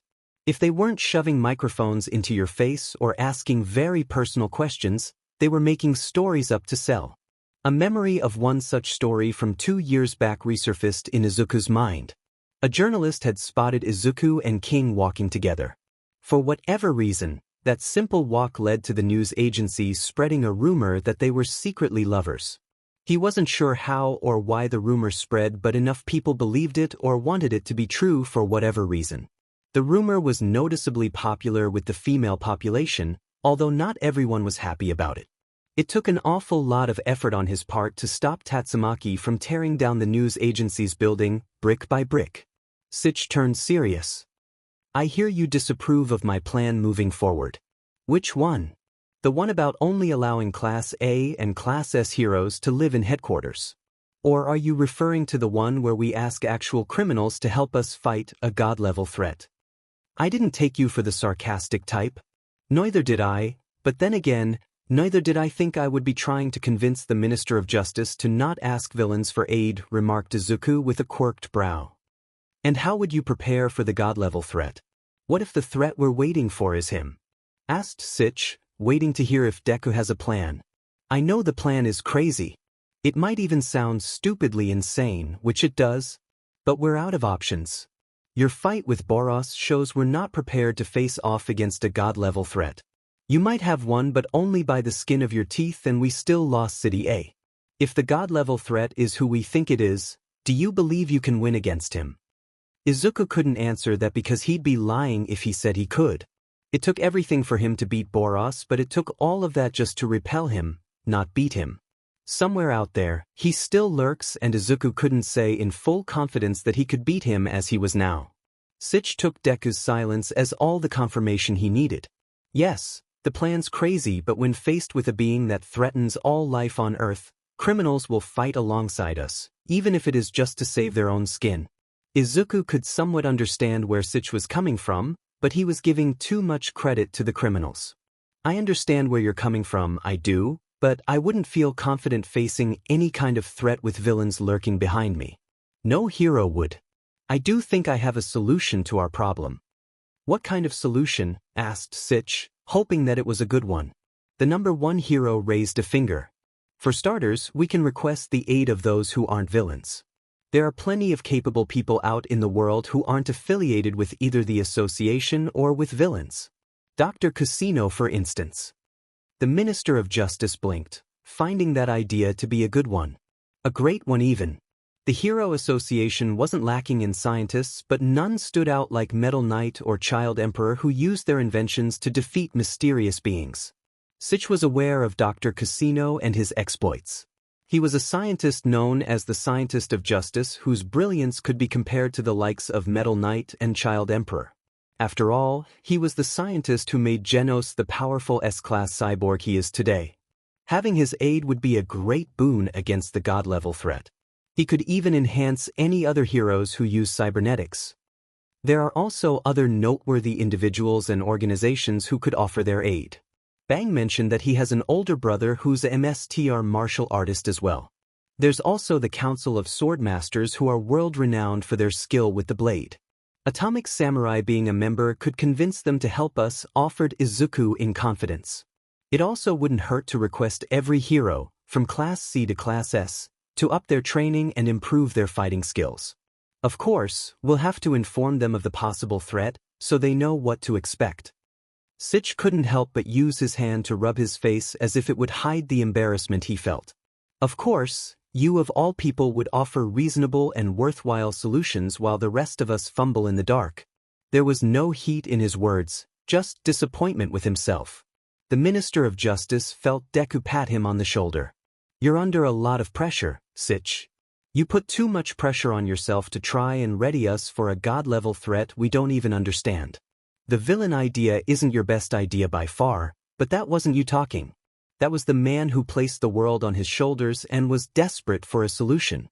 Hopefully, your time at the spring resort tomorrow will calm your nerves and help you focus. It was times like this that Sitch was grateful that Deku was the S-Class Rank 1 hero. He couldn't imagine someone like Tornado offering such sound advice. Maybe you're right. A hot spring could be exactly what I need to clear away the fog from my mind. Thank you, As always, you know exactly what to say to make someone feel better. Deku offered his signature smile. It's just part of the job. Being the number 1 hero doesn't just mean I punch monsters and look good doing it. Sitch laughed. I guess not. Still, you have my thanks. I'll leave you be so you can enjoy the rest of the day. I look forward to seeing you and the others tomorrow at the resort. With a casual wave over his shoulder, the Minister of Justice walked away. Once alone, Izuku dropped his smile and turned back to the window to stare at his reflection. If he is coming, I need to be ready. Tomorrow will be spent enjoying what the resort has to offer, but afterwards, he'll focus his efforts on training, not just for his 2 students but for himself as well. They need to be prepared. Next day, Hero Association HQ. Early in the morning, Heroes and Association staff made their way to the rooftop of one of the recently constructed buildings that now made up the Hero Association HQ. Waiting for the large group was a military transport helicopter, which was what they were going to be taking to the spring resort. We're getting there by chopper, asked a dubious tank-top MSTR. It seemed a bit excessive. The exact location of the Hero Association spring resort is only known to a handful of people. It can't be found on any map either, digital or otherwise, and there are no roads leading up to it. The only way to get there is by flying, Child Emperor explained while licking a lollipop. I hear the resort is beyond exclusive. Usually, only the higher-ups of the association and the super-rich are allowed there, mentioned Atomic Samurai whilst he chewed on a blade of grass and idly tapped his left hand on the pommel of his sheathed katana. Resort or not, the MSTR swordsman didn't go anywhere without his trusty katana or wakizashi. Let's get a move on. There's a hot spring waiting for me and it has my name on it, sang an enthusiastic Pori Pori prisoner who marched up to the helicopter once the bay doors on the back of it opened up. The S-Class heroes and association employees followed after Pori Pori prisoner, not noticing 4 other heroes trailing behind the group. I can't believe this is happening, gulped a nervous Lightning Max who stared at the backs of the world's strongest heroes. Not even his encounter with the Deep Sea King was this intense, a whole day in an exclusive spring resort with nearly all of Class S, muttered Stinger who tried to get his shaking hands under control. Other than Metal Knight and Drive Knight, every other S-Class hero had shown up for the hot spring. Even Deku was here. Why do I feel so nervous? It feels like I'm about to pick a fight with a dragon-level monster on my own. Lightning Max and Stinger were as surprised as each other when they were given an invitation to the Hero Association's spring resort as a reward for their help during the alien invasion. When the Dark Matter thieves destroyed City A, the 2 A-class heroes had been in the association headquarters at the time. While beyond shocked by the widespread destruction of the city, they were quick to take one of the association's military armored vehicles and scoured the ruins of City A for any survivors. They also came across Mumin Rider and the 3 agreed to work together to improve their chances of finding survivors. They found nearly 3 dozen survivors and brought them back to HQ for medical attention. For that, they were to be rewarded. From behind the two nervous A-class heroes, Ian patted them on the back to try and calm them down. It instead made them jump in fright. You two need to chill. Just think of it as any other regular day at the hot springs and try to not get so jumpy when around the others. They might not like it. The A-class rank 2 hero turned to the fourth member of their party. Isn't that right, Mumen Rider? Mumen Rider blinked at Ian, surprised that the A-class rank 2 hero and apprentice to Atomic Samurai was addressing him so casually. What me? Easy for you to say. If not for Sweet Mask, you'd be in classes already, Stinger muttered with a minimal amount of bitterness. You're wrong. I once thought the same, but after witnessing that battle between the S-class heroes and the dragon-level alien threat, I've now come to understand how far behind I truly am, thought Ian, who studied the backs of the S-class heroes who were walking into the helicopter. In his brief fight with the alien invader, Ian quickly lost his resolve, much to his shame. He thought the battle was lost once the monster revealed its powerful self-regenerating capabilities. What was the point in fighting the threat when it could heal itself within seconds of getting injured? Even when the S-class heroes joined the fight, nothing changed. All seemed lost. But where he was so quick to give up, the S-class heroes were not. Even though their attacks amounted to nothing, they refused to back down from the alien and only fought harder as time went on. It was because of that unbreakable resolve that the S-class heroes were able to discover the monster's weakness and use that to defeat it. It was that day when Ian finally understood that being an S-class hero wasn't just about being strong and skilled. One had to have the tenacity and resolution to match that strength. To never give up, no matter the odds. I've still got so much to learn if I ever want to surpass Sweet Mask and join the ranks of Class S. He required more training, both physically and mentally, but he was determined to one day earn his place among the legends of Class S. Once the heroes and association staff were seated and buckled into the seats lining the walls of the aircraft, the bay door closed and the helicopter soon took to the sky.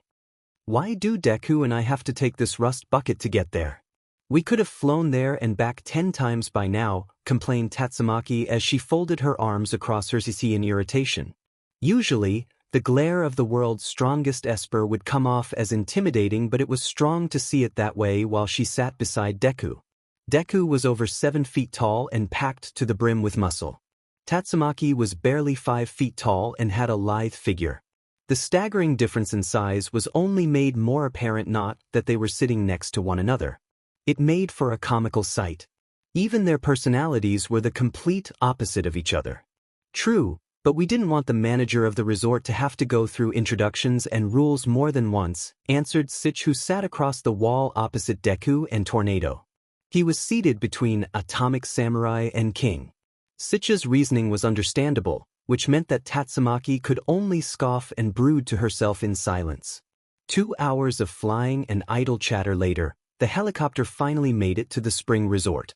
As the pilot lowered the helicopter to the designated helipad just outside the resort, Izuku took a look out the window. He could see the helicopter was landing on a platform that was in the middle of a clearing surrounded by a thick forest. In the distance, he could see tall mountains with no hints of civilization anywhere. This resort really is in the middle of nowhere. Everyone was quick to exit the helicopter once it landed, and many took in the appealing scenery of the surrounding forest. Once everyone got their bearings, they all headed down a beaten path that led to the spring resort through the forest. After 10 minutes of walking, the large group came across the spring resort, which was a 3-story building that Izuku noted was designed with a traditional Japanese style. Walking inside, they were met with a middle-aged woman who had her long black hair tied up in a bun and adorned with a beige-colored kimono. Good day and welcome to the Hero Association's spring resort. My name is Rucky and I am the manager of this fine establishment, greeted the woman with a practiced smile. Let me be the first to say how much of an honor it is to host the very best that the Hero Association has to offer. If anyone has any questions, you only have to ask. She waved to the 2 female employees behind her. If you could please follow these ladies, they'll lead you to your rooms. Once everyone has settled in, you can all try out our world-famous hot springs. As everyone followed the employees to their rooms, Metal Bat whistled in appreciation as he looked around. Not too shabby. While not someone who much cared for expensive things, he saw the appeal of the resort. I should schedule something nice like this for Zenko and myself. He could already imagine how happy his little sister would be if he brought her to a nice place like this. Oh, I've been looking forward to this.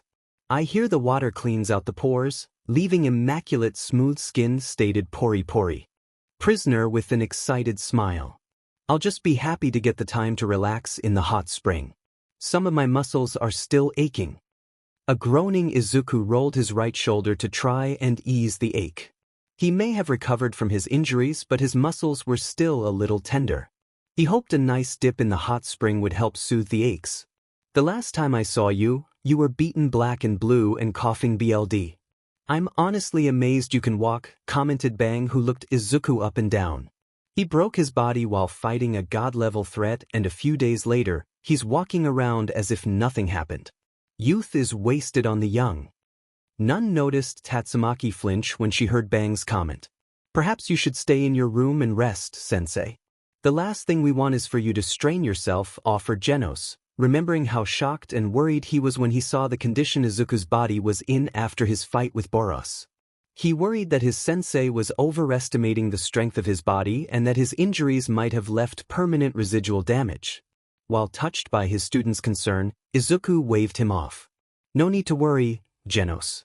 A few hours in the hot spring and I'll be right as rain. Genos wasn't entirely convinced, but he let it go, for now at least. When the employees showed everyone to their rooms, it didn't take long for the group to head for the hot springs. Ah, this is nice, sighed Izuku as he sank into the clear water of the hot spring. Along with him were the other male heroes and Sich. Once he was neck down in the comfortably hot water, he looked around the hot spring, noting how, just like with the building, it was designed with Japanese architecture in mind. I still can't get my head around how this world's culture is nearly identical to Japan's. Even the language and currency are the same. To this day, Izuku couldn't understand how this world only had Japanese as its main language or that its main currency was yen. It saved him from having to learn a different language at least. Still, it baffled him. Even though the world was divided by cities instead of countries, he would have expected a few cities to have different traditions or languages of their own. Instead, everyone spoke the same language and used the same currency, and the traditions of his home country were the same as those in this world, except for the prejudice against the quirkless, obviously. Still, it was odd how this world was so similar to his own and yet so very different. Ah, the water feels nice, sighed Bang, enjoying how the hot water soothed his old aching bones. The Hero Association is quite generous, providing this exclusive retreat, free of charge, said a smiling Ian who wasn't used to spoiling himself like this. But it seems like some heroes aren't afraid to mooch off that generosity, smirked Atomic Samurai, who glanced at Stinger and Lightning Max, who both were sitting at one end of the hot spring, noticeably a distance away from the S-class heroes. What did those two do to get to come along anyway? Stinger and Lightning Max flinched over Atomic Samurai's accusing tone, as well as how the other heroes' attention was now focused on them. Hey, that isn't nice. These two darlings helped out in the search and rescue operations. They more than deserve this little vacation, stated Pori Prisoner, defending the two A-class heroes, much to their relief. Besides, having these two lovelies here gives me more eye candy to stare at. That relief quickly dissipated once Pori Prisoner winked in their direction. Lay off them, Homik. Stinger and Lightning Max more than earned this, told Izuku, not wanting to get into any arguments. But like Pori Prisoner, he didn't like how quickly Atomic Samurai dismissed the two A-class heroes. Stinger here has only been a hero for over 6 months and has already risen to A-class rank 10 in that short amount of time. Lightning Max is also a skilled martial artist from the fights I've seen him in. Your disciples best watch out, because they might just find their ranks taken from under them soon enough. Now bashful, Stinger and Lightning Max looked down at the water to try and hide their blushes and goofy grins. Who could blame them after getting such high praise from the world's strongest man? Atomic Samurai threw a glare in Izuku's direction, though his body stayed relaxed along the edge of the hot spring. You saying my disciples are weak? Those are fighting words. None missed the dangerous edge in the voice that belonged to the world's greatest swordsman. Ian was now grateful that his emissary left his weapons in his room, but he did worry about the blade of grass his emissary was chewing on. Useless in others' hands, but in Atomic Samurai's, a deadly weapon for sure. If a fight were to break out, Atomic would most assuredly use the blade of grass as his choice of weapon. Ian nervously glanced in Deku's direction. But Deku is known as the world's strongest man for a reason. The hero who single-handedly defeated the world's first god-level threat. Ian never once questioned the strength or skill of his emissary, but if a fight did break out between the world's greatest swordsman and the world's strongest hero, he wasn't too sure on his MSDR's odds.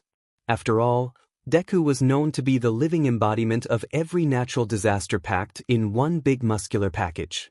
Earthquakes, tsunamis, tornadoes, volcanic eruptions, the S-Class Rank 1 hero could cause them all if he wanted to. At the end of the day, if a fight did break out, the resort wouldn't survive the aftermath. All I'm saying is that there are other heroes among Class A who are gunning for your students' ranks. None can get past Sweet Mask, so they'll have to make do with the ranks just below his, told Izuku while making direct eye contact with the glaring Atomic Samurai, showing no fear to the world's greatest swordsman. For a solid minute, Atomic Samurai and Deku glared at one another as the other S-Class heroes either watched in silence or ignored them. All except for Tatsumaki, who was on the other side of the wooden wall which separated the women's side from the men's side. All she could do was listen since she was stuck enjoying the hot spring with the association's female employees. All of a sudden, Atomic Samurai and Deku broke out into a laugh at the same time, to the relief of the 3 A-Class heroes and the lone C-Class hero. None of them wanted to get hit in the crossfire if the 2 S-Class heroes did break out into a fight. You might have a point, ya BSDRD. Maybe it is about time I upped my students' training. I did promise Ian here I would help improve his footwork, laughed Atomic Samurai while patting his student on the shoulder. Ian looked down at the water in shame, remembering how he lagged behind the other heroes when they all fled from the falling spaceship. With the tension now broken, Bang wanted to ask Lightning Max a question. You've attended the Super Fight Tournament. That is mighty impressive. Only the best martial artists from the best dojos in the world end up participating in the Super Fight Tournament. Perhaps we can have a spar later. Lightning Max could feel his heart nearly soar out of his seat. He was that excited. An offer to spar with the world's greatest martial artist and multiple-time winner of the Super Fight Tournament. 2 would be honored. Silver Fong, he hoped the squeak in his voice was just his imagination. Bang chuckled in amusement over the A-Class hero's obvious nervousness. Please, no need to call me by my hero name while we're off duty. Just call me Bang. Yes, sir. Dude, why are you wearing swimming shorts? Metal Bat asked Child Emperor. Wasn't it weird to not be NDE when in a hot spring? You're bothered by swimming shorts. What about what Watchdog Man is wearing? Mentioned Superalloy Darkshine, who was sitting across from Metal Bat. The S-Class Rank 11 hero pointed at Watchdog Man, who was sitting in the middle of the hot spring just like how a dog would. Per usual, his face was expressionless. What's wrong with what I'm wearing? Asked Watchdog Man, his facial expression not once changing. Why are you wearing your hero costume in the water? Exclaimed Superalloy Darkshine, pointing out the obvious. Izuku couldn't help but laugh over the antics of his fellow heroes. S-Class heroes are weird. Stinger didn't dare voice his thoughts. X, once everyone had their fill of the hot springs, they met up later in the main hall where they enjoyed good food and drink. As was tradition, heroes and association staff were all dressed in color-assigned kimonos with men wearing blue while women wore pink. Everyone was kneeling in front of small tables which held their food and drinks. On one side of the room was a stage that Sich was using to give a speech. In relation to the threat, I wanted to thank you all.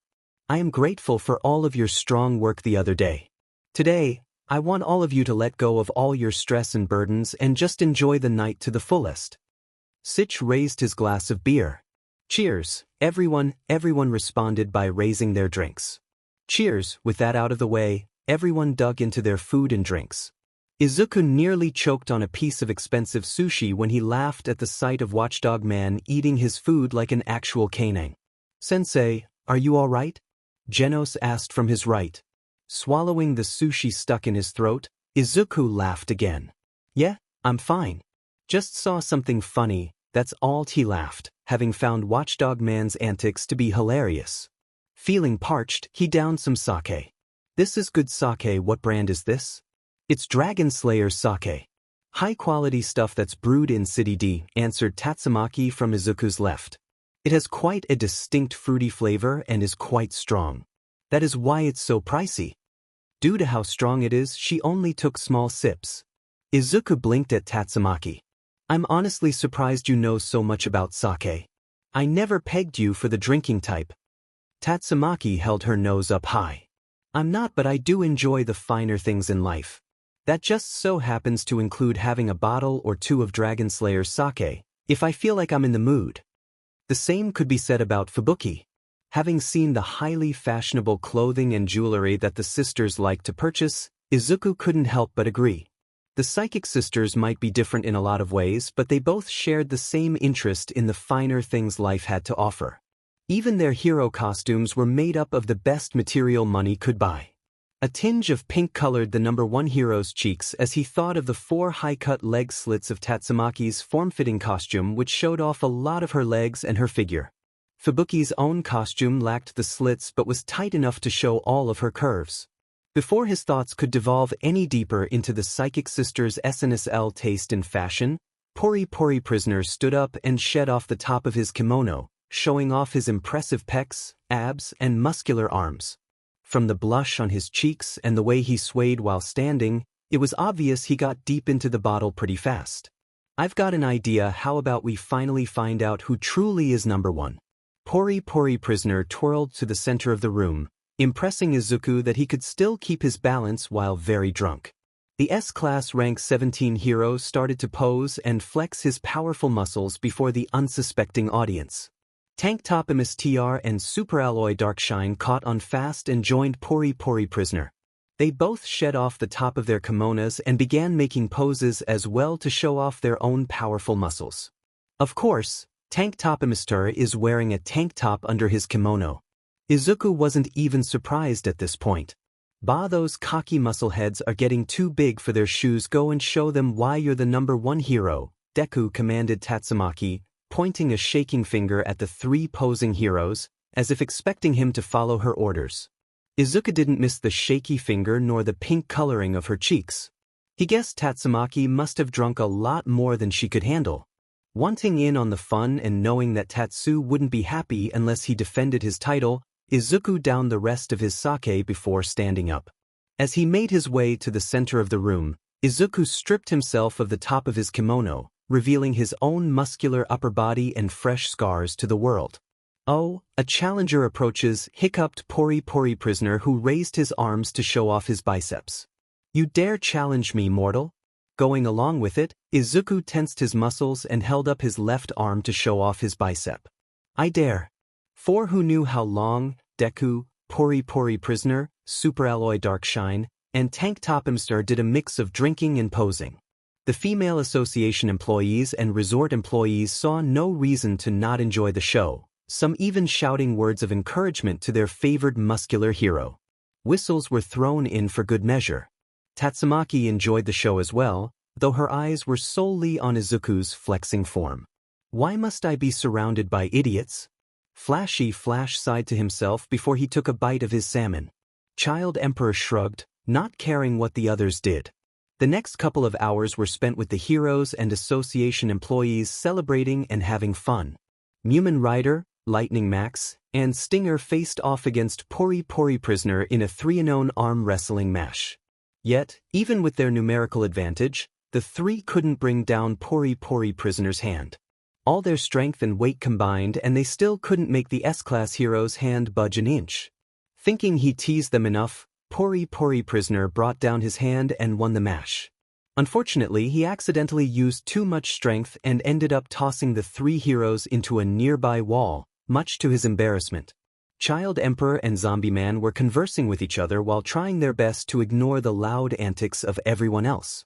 A drunken Sitch and Tank Top MSTR were having a heated debate on the importance of tank tops. Watchdog Man circled the room in search of someplace comfortable to rest. Spring Resort staff were running back and forth between the kitchen and Pig God with plates of food, struggling to sate the near-endless hunger of the S-Class Rank 10 hero. Both tipsy, Atomic Samurai and Silver Fong played a game of shogi to occupy their time. As all of this was happening, Izuku managed to pry himself away from a drunken superalloy Darkshine who was determined to prove he had the shiniest muscles. Now free, Izuku barely ducked in time to avoid a drunkenly laughing Tatsumaki who was flying around the room in a drunken haze. "Ah, I nearly hit you," sang a red-faced Tatsumaki who spun around so she could point at Izuku's face. In her other hand was a half-empty bottle of sake. "I take my eyes off you for a minute and you get yourself drunk," sighed a slightly tipsy Izuku. Everyone else seemed to be testing their limits on how much alcohol their bodies could handle. By the looks of it, the only ones who appeared to be anywhere near sober were one of the female association workers who was busy watching out for her friend who was drinking too much, Child Emperor who was underage, Pig God who was more focused on eating than drinking, and Zombie Man who possessed an incredibly powerful healing factor which made it impossible for him to get drunk even if he tried. "I'm not drunk, you're drunk," hiccuped Tatsumaki. Unconsciously, the drunk Esper called upon her telekinetic powers which caused the nearby tables to levitate. Metal Bat, who was sitting on one of the tables, fell off of it and cursed. "That's it, you've had enough," stated Izuku who used Black Whip to snatch the bottle of alcohol away from her. "That's mine," whined Tatsumaki, only for Izuku to catch her off guard by wrapping an arm around her waist to lift her over his shoulder and carrying her out of the room. "Hey, where are you taking me?" "The booze is back there," she cried, pointing at the room they were just in. "You're going to bed to rest. We don't want you to lose control of your powers and destroy the resort just because you couldn't handle your drinks." It took a second for her drunk-addled mind to process what Izuku said. When it finally did, a coy grin stretched along Tatsumaki's reddened face. "Oh my, I'm being taken to bed by Deku. Imagine what the media would think about that." A flushed Izuku opened the door to Tatsumaki's room. "Don't say it like that," he exclaimed in embarrassment. Walking over to her bed, Izuku lifted the Esper off his shoulder, only for her to cling to his neck. "Tetsu, you need to let go." I was scared." He stilled, eyes widening when he felt something wet drip onto his neck. "Is she crying?" The thought alone was strong for him to imagine, having always seen Tatsumaki as a strong independent woman who took no CRP from anybody, whether they be fellow S-Class heroes or Hero Association executives. Yet, here she was crying on his shoulder, more vulnerable than he had ever seen her.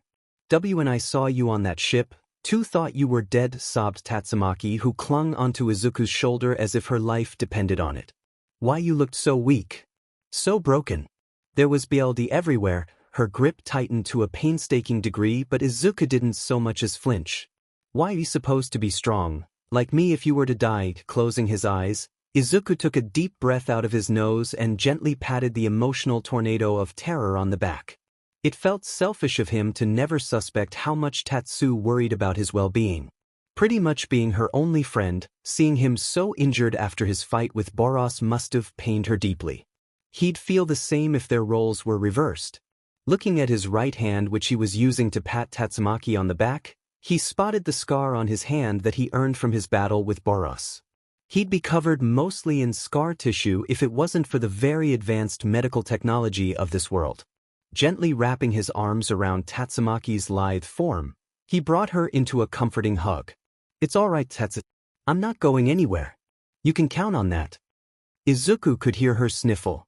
"You promise?" "I promise. It'll take more than a god-level threat to make me kick the bucket," told Izuku who smiled when he heard Tatsumaki giggle. Feeling Tatsu's grip slacken, Izuku gently pulled the Esper away and chuckled when he saw she was asleep. All the alcohol and high emotions must have tuckered her out. Shaking his head, he gently placed her on her bed and covered her with the blanket. Once certain she was comfortable, he left the room without making a sound to not wake her up. It was only when he was outside her closed door did he let out the breath he was holding in. Promising himself to treat Tatsumaki and Fubuki to something special for worrying them, Izuku headed back to the main hall to see how everyone else was doing. A conversation between Pori Pori Prisoner and Zombie Man from nearby caught his attention. "Is it true that if I punch you to a bloody pulp, you'd recover a few seconds later. Pori, no punching other heroes, the work of the #1 hero was never easy. Being a man of his word, Izuku upped his students' training to improve their combat skills and heroic knowledge. As expected, Genos took the physical side of training like a fish to water while Mumen Rider struggled. Not surprising since Genos's body was a mechanical marvel. Funnily enough, their roles were reversed when it came to the academic side of training. When teaching them about laws and hero duties, Mumen Rider chanted each one out without fail, having memorized them all during his early tenure as a hero. Genos was the one who struggled to keep up, having never bothered with learning them since he preferred to focus on improving his cybernetics to make himself stronger. The S-class hero promised to change that, intending to write down each law in great detail in his notebooks. Just as he kept his promise to train his 2 students to improve their combat skills, he made sure to improve his own training so he would be prepared for the next God-level threat. When the next God-level threat emerged, he would be ready for it. For now, he intended to improve Mumen Rider's skills as a hero and was doing so with the aid of a fellow S-class hero. Inside an abandoned warehouse within the territory of the ghost town of City Z, Mumen Rider openly gaped. "Two's that really for me?" Beside the C-class hero, Deku answered with a smile. "It sure is." Alongside them was Child Emperor, who was proudly showing off his latest creation. Said creation was a specialized motorcycle, though calling it a simple motorcycle would be doing it an injustice. Unlike common motorcycles, this one had 3 wheels, 2 on the front and 1 on the back. It was made of a combination of polished dark brown metal over brushed gold mechanics. To add further appeal, the motorcycle had a thruster on the back, similar to ones installed onto high-speed military jets. While never one who much cared for fast cars or bikes, the testosterone flooding Izuku's veins was slightly manipulating his thoughts and making him a little jealous. The motorcycle was a piece of engineering art that simply couldn't be compared. Only a scientist as brilliant as Child Emperor and with access to the best equipment in the world could have made such a work of beauty. "I call it the Mumen Buster," Child Emperor announced with a proud smile, all while he licked a pink lollipop.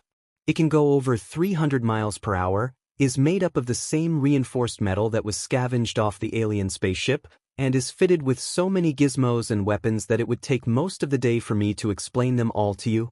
Walking over to the side of the motorcycle, the child prodigy pressed a holographic button that was displayed on the windscreen. Compartments expanded out from either side of the vehicle, revealing 2 Gatling-styled gun barrels. "I've already uploaded the schematics and guidebook to help you learn all of its features for yourself." Mumen Rider gulped at the sight of the gun barrels sticking out of the motorcycle. "Isn't that a bit excessive?" Child Emperor pulled the lollipop out of his mouth to scoff. "Please, those guns are the safest features I installed onto the bike." "That doesn't help," thought Mumen Rider, paling at the thought of getting blown up all because he pressed the wrong button on the motorcycle. "Believe me, all of this is necessary. With this, you'll be capable of fighting monsters and saving lives more efficiently," told Deku with an encouraging smile. "You've improved, but you're still nowhere near strong enough to defeat a wolf-level mysterious being on your own, yet. That's why I requested Child Emperor's assistance to help construct the Mumen Buster, just for you. If I know Child Emperor like I think I do, there should be more than enough firepower in that motorcycle for you to kill a demon-level monster." Child Emperor couldn't help but puff out his tea in pride for getting such high praise from Deku. An unsure Mumen Rider scratched the back of his head. "I appreciate this, I really do, but I'm still not too sure about this. I used to drive a motorbike before but had to give it up since I kept running traffic lights." "Ah, but could that bike fly?" asked Child Emperor, who then pressed another button on the Mumen Buster. From the sides, wings expanded out and the wheels spun sideways to make it hover a foot off the ground. An impressed whistle escaped Izuku's lips. "They definitely don't have anything like this from where I'm from." He gave his student a nudge to the motorcycle. "Go on, give it a try." Gulping, Mumen Rider waited for Child Emperor to shift the vehicle back to its drive mode before he got on it. He was going to try out his new motorcycle on the ground first before he even thought about trying to fly it. Slowly, fearing that it might go off any second, he got onto the motorbike. Once he was sure it wasn't going to detonate, he nervously pressed one of the holographic buttons. Whatever he pressed, it caused the Gatling-styled guns to spin up before they unloaded rounds into one of the warehouse walls. Mumen Rider cried out in surprise whilst Deku and Child Emperor quietly watched on. Child Emperor casually licked his lollipop. After over a minute of constant firing, Mumen Rider pressed another button and sighed in relief when the now smoking barrels stopped spinning before they sank back into the motorcycle. If that's the safest thing on the Mumen Buster, I'm curious to find out what's the worst thing it could do, whistled a very impressed Deku. Looking up, Mumen Rider widened his eyes. The entire wall opposite him had been completely shredded to pieces. Everything from the rusty steel coverings, solid concrete, and rebars was ripped apart, leaving a gaping hole and a pile of rubble on one side of the warehouse. Staring down at the Mumen Buster, he now realized that he had a weapon of mass destruction resting between his legs. The C-class hero went into an uncontrollable coughing fit when he figured out how dirty that sounded in his head. As Mumen Rider came to grasp that he was now the proud owner of a very dangerous motorcycle that was outfitted with deadly machinery and weaponry, Child Emperor looked up at Deku, curiously. "Mr. Deku, do you mind if I ask you a question?" Izuku looked down at Child Emperor and chuckled over how respectful his fellow S-class hero was to him. If only Flashy Flash and Metal Knight could be just as respectful as Child Emperor. A mere fantasy, I'm afraid. Honestly, he should be lucky that most of the Class S heroes could act respectfully. You built my student a splendid motorcycle for him to improve his career as a hero. The least I can do is answer your questions, and please, call me Deku or Izuku. Mr. Deku makes me feel old, he said with a booming laugh. Child Emperor gawked up at Deku, knowing that as much as he wanted to, he couldn't just call the #1 hero by his normal name. He was the hero who stood above all others, the man who founded the act of heroism 3 years ago, and the only reason why the Hero Association exists today. Calling him by his original name just felt too disrespectful, even if Deku permitted him to use it. Okay, Deku. Just calling him that without honorifics felt weird on the 10-year-old's tongue. I'm just a little bit curious as to why you didn't think to ask Metal Knight to build the motorcycle. He shook his hands in front of him, suddenly going into a slight panic. Not that I'm questioning you, because I'm honored. It's just if you were looking for unrivaled firepower, Metal Knight would have done a better job. Izuku answered by rubbing the top of Child Emperor's head while giving him his winning smile.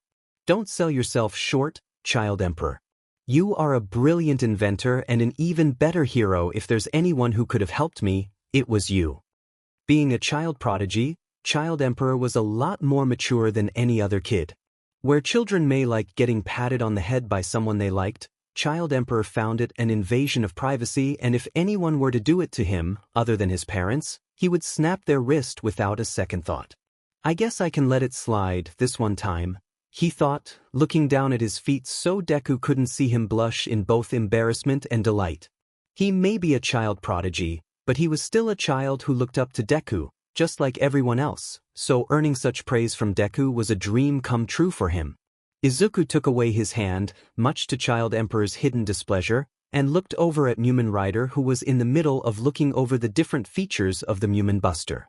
Besides, even if I wanted to ask Metal Knight for a favor, we aren't exactly on speaking terms at the moment. Really? Asked Child Emperor, blinking up at Deku in surprise. Why? Metal Knight has a problem with being forced by the Hero Association to attend the Hero Conference in person, and he knows that I am involved. Child Emperor, just like every other hero in the world, knows about the Hero Conference. 2 days ago, the Hero Association had sent a widespread message to every hero in the world, informing them to gather at the Hero Association headquarters in 2 weeks for an important announcement. The meeting is mandatory, and failure to attend will result in a demotion in rank, as well as a threat of suspension. The world was abuzz, with many curious over the possible reason why the Hero Association was calling every hero for a mandatory meeting. Calling a meeting for all of Class S is a large event on its own, but in the 3 years that the Hero Association has been operating, not once have they ever called for a mandatory meeting for all heroes in every class. Child Emperor already knows the reason for the meeting, as does every Class S hero and the association executives. What Child Emperor didn't know was that Metal Knight was not only going to be making a rare public appearance at the Hero Conference but that he was being forced to go by the Hero Association and Deku.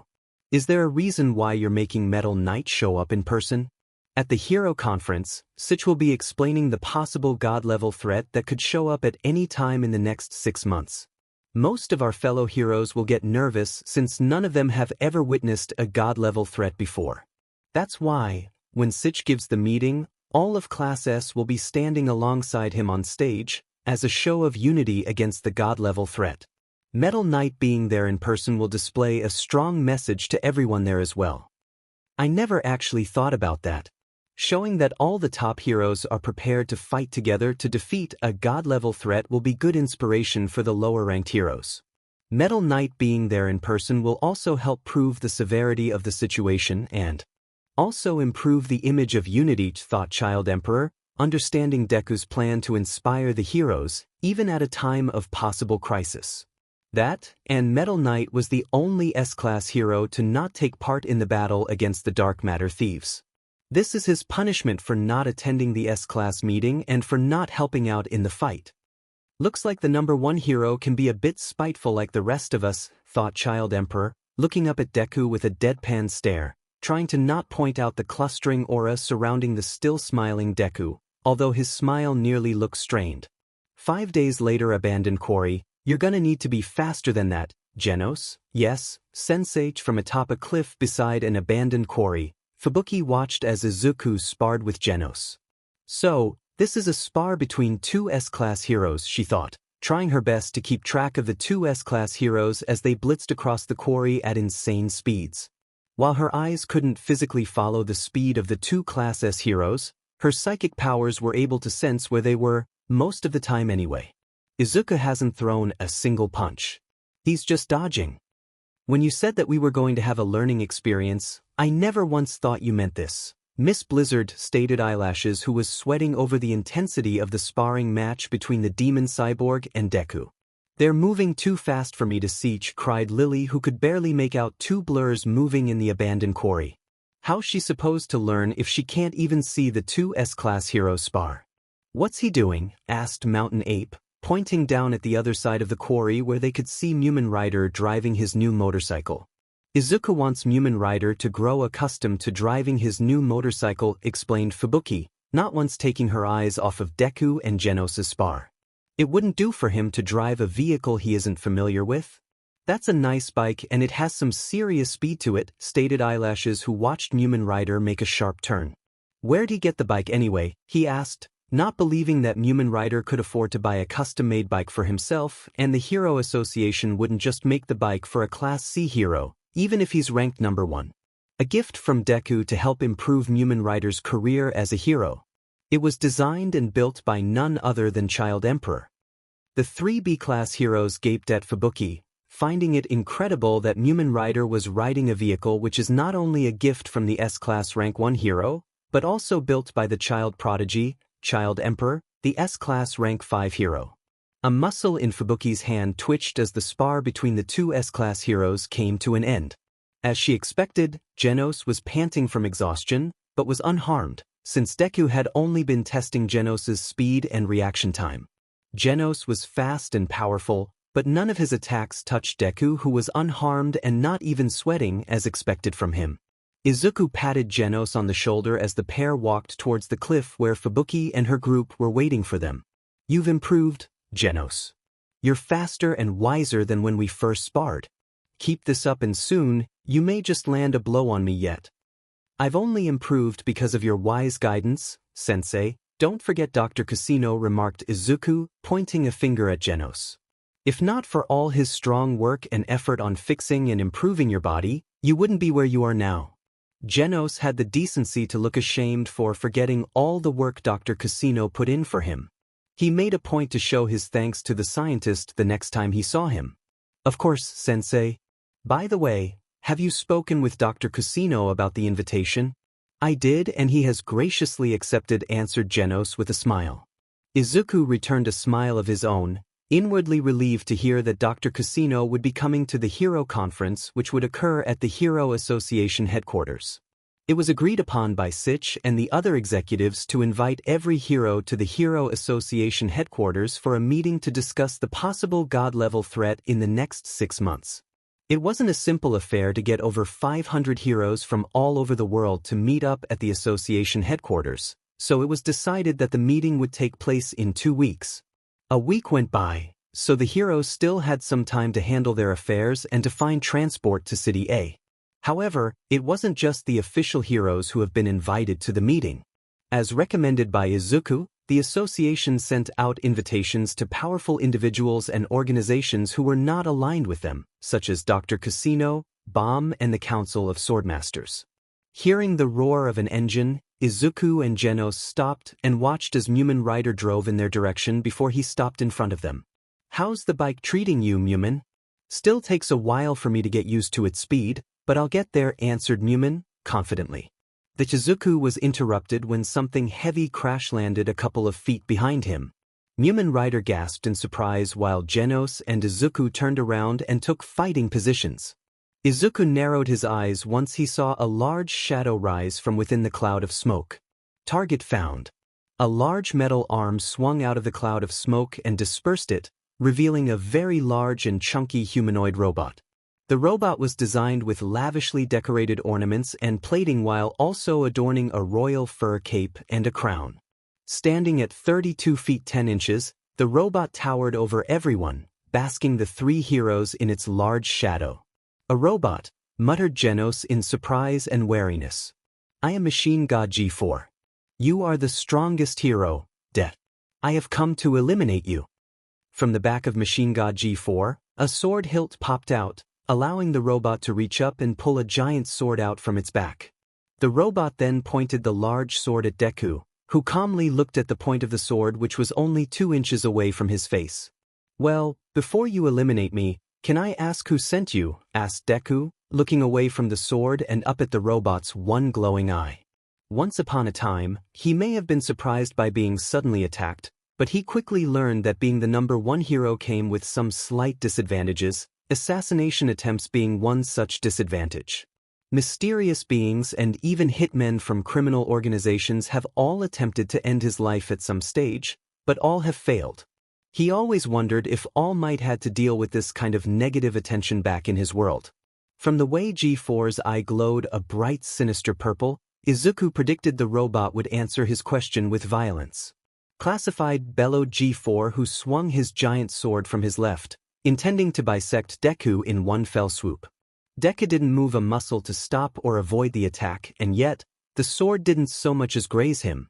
That was because the large sword was enveloped in a blue glow which stopped it while in mid-swing. "What is this?" Machine God G4 studied its sword and scanned the strange blue aura surrounding it. The robot tried to pull its sword, but the strange power was keeping the blade in place. "You seem to forget that there are other heroes here," said a glowing Fubuki who levitated over to Deku, hands held out in front of her so she could focus her psychokinesis on the robot's sword. "This robot is strong. It's taking nearly everything for me to keep it in place," she thought as sweat dripped down her brow. Luckily, she wouldn't have to keep the sword at bay for any longer. Machine Gun Blown G4 was suddenly hit with a barrage of fast and powerful punches, courtesy of Genos, who used the opportunity to land the first hit against the unknown enemy. As Genos dished out a flurry of punches on the large robot, Deku watched his student's movements with an analytical eye. Genos has improved a lot since the last time I've seen him fight. He's gotten faster and his punches hit harder than before. Standing a few feet away, Deku could feel the wind blow his hair back with every punch Genos landed on the robot's tough shell, right before it returned to its messy curly state. After throwing exactly 199 punches, Genos threw one more punch at the robot's ST, only this time, he activated his incineration cannon for added power. When Genos's fist touched G4's ST, he activated his incineration cannon and blasted the robot back with a powerful burst of concentrated heat. Seeing as Genos was handling the threat well enough on his own, Izuku looked back at Fubuki, who had surrounded herself with a barrier made up of her own telekinetic energy. As strong as she was, he would feel more comfortable if they moved to a safer distance so they don't get in Genos's way. Mumen Rider was already gone, having driven to the top of the nearby cliff where Fubuki's subordinates were waiting for them. "We should head back to your group, Fubuki. Knowing Genos, I suspect it won't be long till this location gets bombarded with explosions." Fubuki frowned and opened her mouth to protest, seeing the chance of defeating the large robot as a way to gain further accolades. That was until Genos unleashed a powerful explosion which got far too close for comfort. "Maybe you're right," she admitted from behind her protective dome of energy. While confident in her strength, she wasn't sure if her barrier could hold against Genos's overwhelming firepower. Unaffected by the extreme heat and power of Genos's nearby explosions, Izuku lifted Fubuki into his arms in a princess carry, much to her surprise and embarrassment, and with one mighty leap, glided through the air and landed on top of the cliff where Mumen Rider and the 3 B-class heroes were waiting for them. Once Deku landed on the cliff, the 3 members of the Blizzard group ran over to check on their leader. "Miss Blizzard, are you okay?" asked Eyelashes, worried that the reason she was being carried by Deku was because she got caught in the battle between the robot and Genos, and got herself injured. Mountain Ape was just as worried, but Lily peered at Fubuki with a knowing smile. "I think Miss Blizzard is more than okay." Realizing that she was still in Izuku's arms, Fubuki let herself down and attempted to make herself look regal once again, but not before she sent a glare in Lily's direction.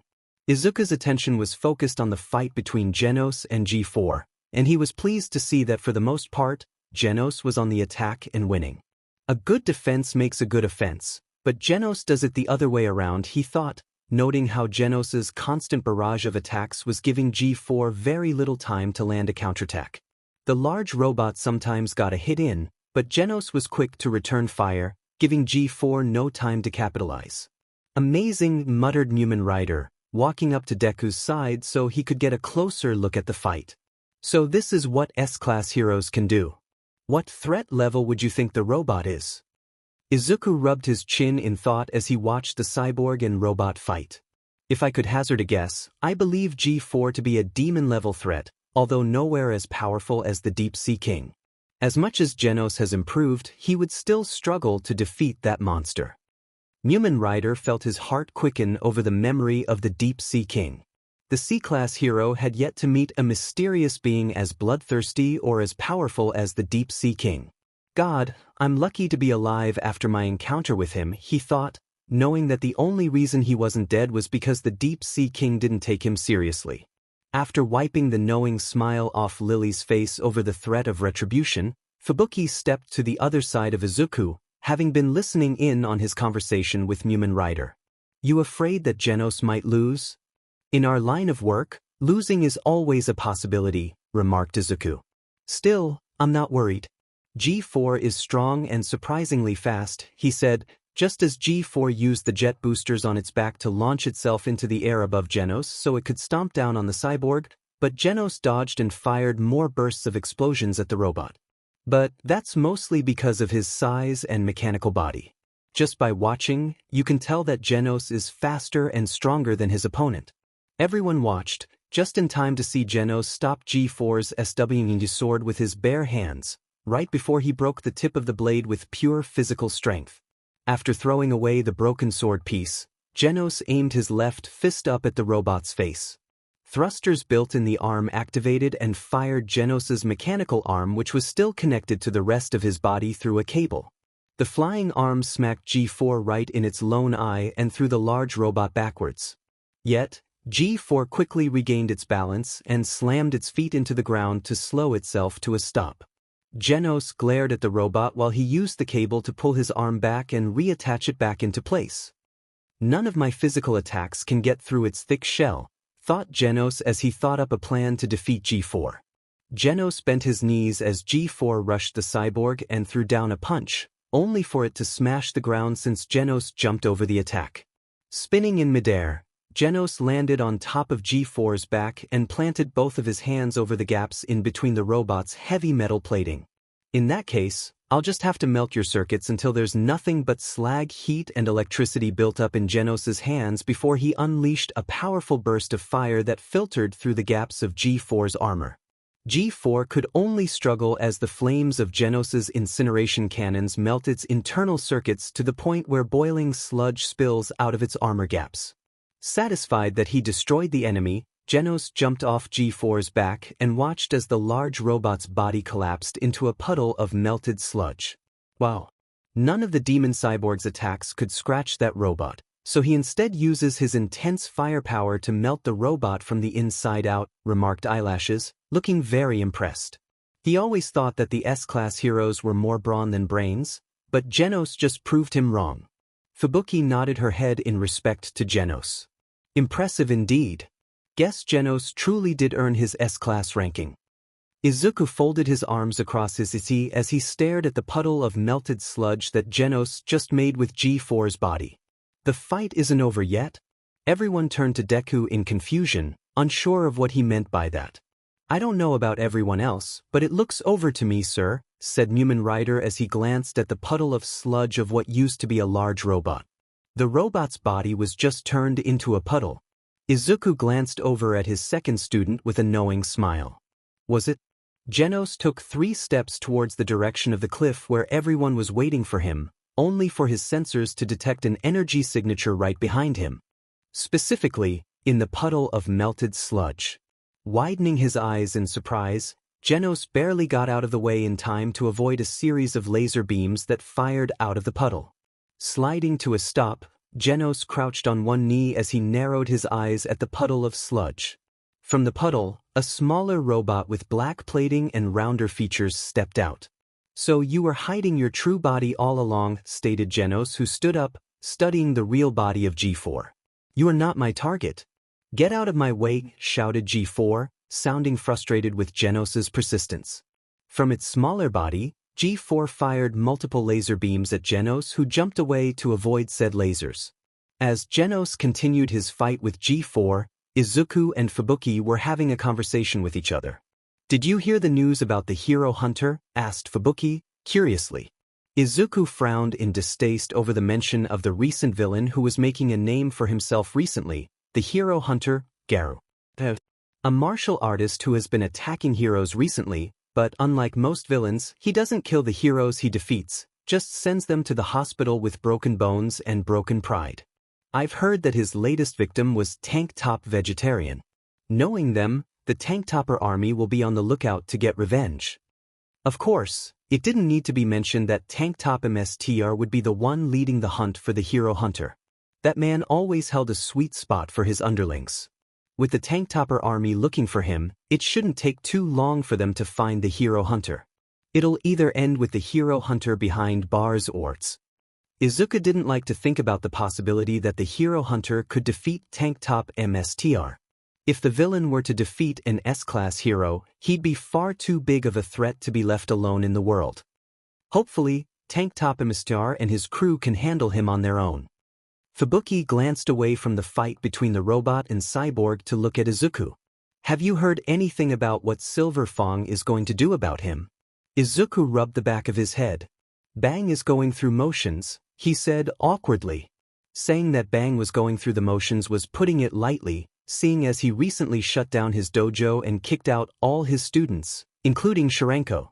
It may come off as harsh, but Izuku could tell that Bang was doing all that he could to protect his students from Garou, just in case he ever returned to the dojo. Izuku remembered Bang telling him once that the reason he lost most of his students before was because his star pupil had gone mad and beaten all the other students to the point where they had to be sent to the hospital.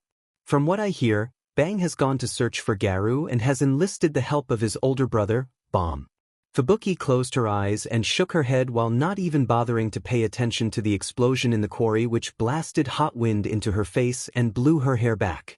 She didn't need to look to know that the explosion was caused by Genos. What a mess. The hero conference is in a week and now, a hero hunter is running around, sending heroes to the hospital, just when we need them the most. She opened her eyes and peered up at Deku, appearing curious.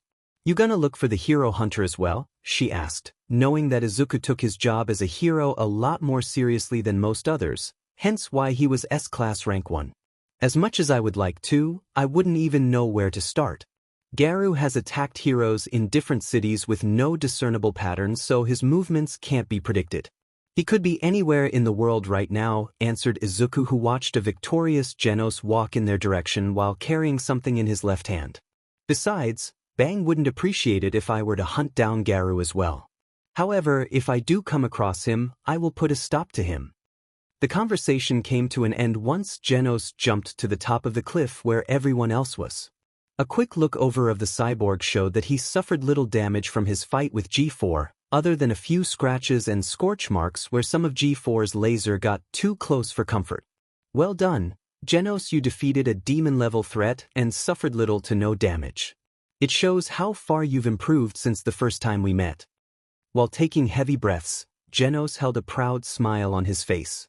Thank you, Sensei. Without your teachings, I may not have won against this opponent. Mumen Rider looked down at the metal object in Genos's hand. You keeping that as a trophy? He asked, having not thought that Genos would be the kind of hero who would take trophies of his victories. The C-class hero knew that there were a few heroes who did so, such as the A-class hero, Snek, who used the skin of a mysterious being he once defeated to make a suit that he now constantly wears, showcasing his trophy wherever he goes. Genos held up the object, revealing it to be the upper half of G4's destroyed body. I am taking this in the hopes that Dr. Casino can use the parts from it to further improve my body. Izuku smiled. Genos, always in such a rush to get stronger. You shouldn't be afraid to take a breather now and then. Fubuki scoffed. As if you're one to talk. Tatsumaki tells me that you've been upping your training in the Hero Association gravity rooms. Lifting Darkshine's weights while under 400 times the force of gravity isn't what I'd class as rest. Izuku coughed into his fist with a small blush decorating his cheeks. Fair point. To be fair, he did promise himself that he'd train to prepare for a god-level threat, just in case one does show up. While he may have beaten Boros, it was by the skin of his teeth. If another mysterious being showed up and was as strong, if not stronger than Boros, he wanted to be ready for it. XXX deep below the surface of City Z lies a massive underground structure that currently houses over 500 monsters, ranging from wolf-level threats to dragon-level. Right now, every monster was in the main hall of the base, having been told that there would be a briefing about the upcoming attack on the Hero Association. The main hall of the underground base was massive in size, taking up multiple levels, in which there were platforms surrounding the large and empty space so that all of the monsters could attend and take part in briefings. Funnily enough, even with 500 mysterious beings which all vary in shape and size, only one of them was taking up most of the space in the room due to its massive size. The mysterious being was the largest and by far the most terrifying of all the other monsters, being quite ominous with a mostly humanoid appearance. It had several spikes pointing upwards above its head, cracked skin, empty eyes, a long spiky tail and multiple sets of pointed teeth inside its mouth. Its shoulders, wrists and fingers have the appearance of monstrous snake heads with pointy teeth, with the latter ending in claws. Its knees have the appearance of snake skulls and its clothing consists of a large cape connected to a circular, veined joint in the center of its CST and a piece of cloth covering its lap. Said monster was sitting on a large throne that was made of solid rock. The mysterious being was known as the Monster King, Orochi, who was considered to be at least a dragon-level threat. Juro, why are we not proceeding with the assault on the humans? Asked Orochi, his voice booming across the walls and unnerving the surrounding monsters. From what he recalled, Juro planned to send monsters out to attack cities all over the world. The coordinated assault would then leave the Hero Association overwhelmed and too distracted to stop them from completing their other goals, such as capturing an important hostage connected to the Hero Association and recruiting humans of interest to turn them into monsters so to bolster the numbers of their organization. The Monster Association. The surrounding monsters mumble to each other, agreeing with Orochi, but none dare make their opinions heard. The last monster to interrupt a briefing ended up being fed to Orochi, a fate that they all wanted to avoid. Juro was a large slug-like monster with a single eye, no visible facial orifice and 8 arms protruding through his head. He had 4 main arms, stubby legs, 3 toe feet and a fat circular pink body. While larger than the average monster, Juro may as well be an ant when compared to the Monster King, Orochi. Being the military advisor to Orochi, Juro stood before the Monster King so he could discuss their plans, unlike the other monsters who stand and listen from the sidelines. Apologies, Lord Orochi. Recent complications have made it impossible for us to proceed with our intended plans, told Joro with a short bow. The military advisor ignored the loud muttering between the other monsters. Many monsters wanted to go out and take the fight to the Hero Association. Complications? Deku, my lord? The muttering between the monsters suddenly stopped, basking the large hall in silence with nobody daring to even breathe loudly. Just hearing the name of the S-Class Rank 1 hero had a powerful effect on the surrounding monsters, silencing even the dragon-level monsters in the hall. After all, Deku was considered the bogeyman for monsters, and for good reason. After the destruction of City A, I discovered that Deku was critically injured during the battle with the alien invaders, explained Joro, his tone making it difficult for others to tell what he was feeling. A rarity since the monster was often joyful, if not sadistic. The monsters begin talking to each other, and this time, they don't even try to lower the volume of their voices. Deku is injured. Impossible. I thought Deku was supposed to be invincible. This could be our chance to finish him off once and for all, before our fellow compatriots do something stupid like attacking the Hero Association headquarters, said Joro, having noticed a few executives considering the thought of killing Deku while he was weakened. Deku has already made a full recovery. He's as strong, if not stronger than he was before. Again, silence filled the hall as the monsters realized that they missed the perfect opportunity to finish off the S-Class Rank 1 hero. Some weren't exactly happy about that.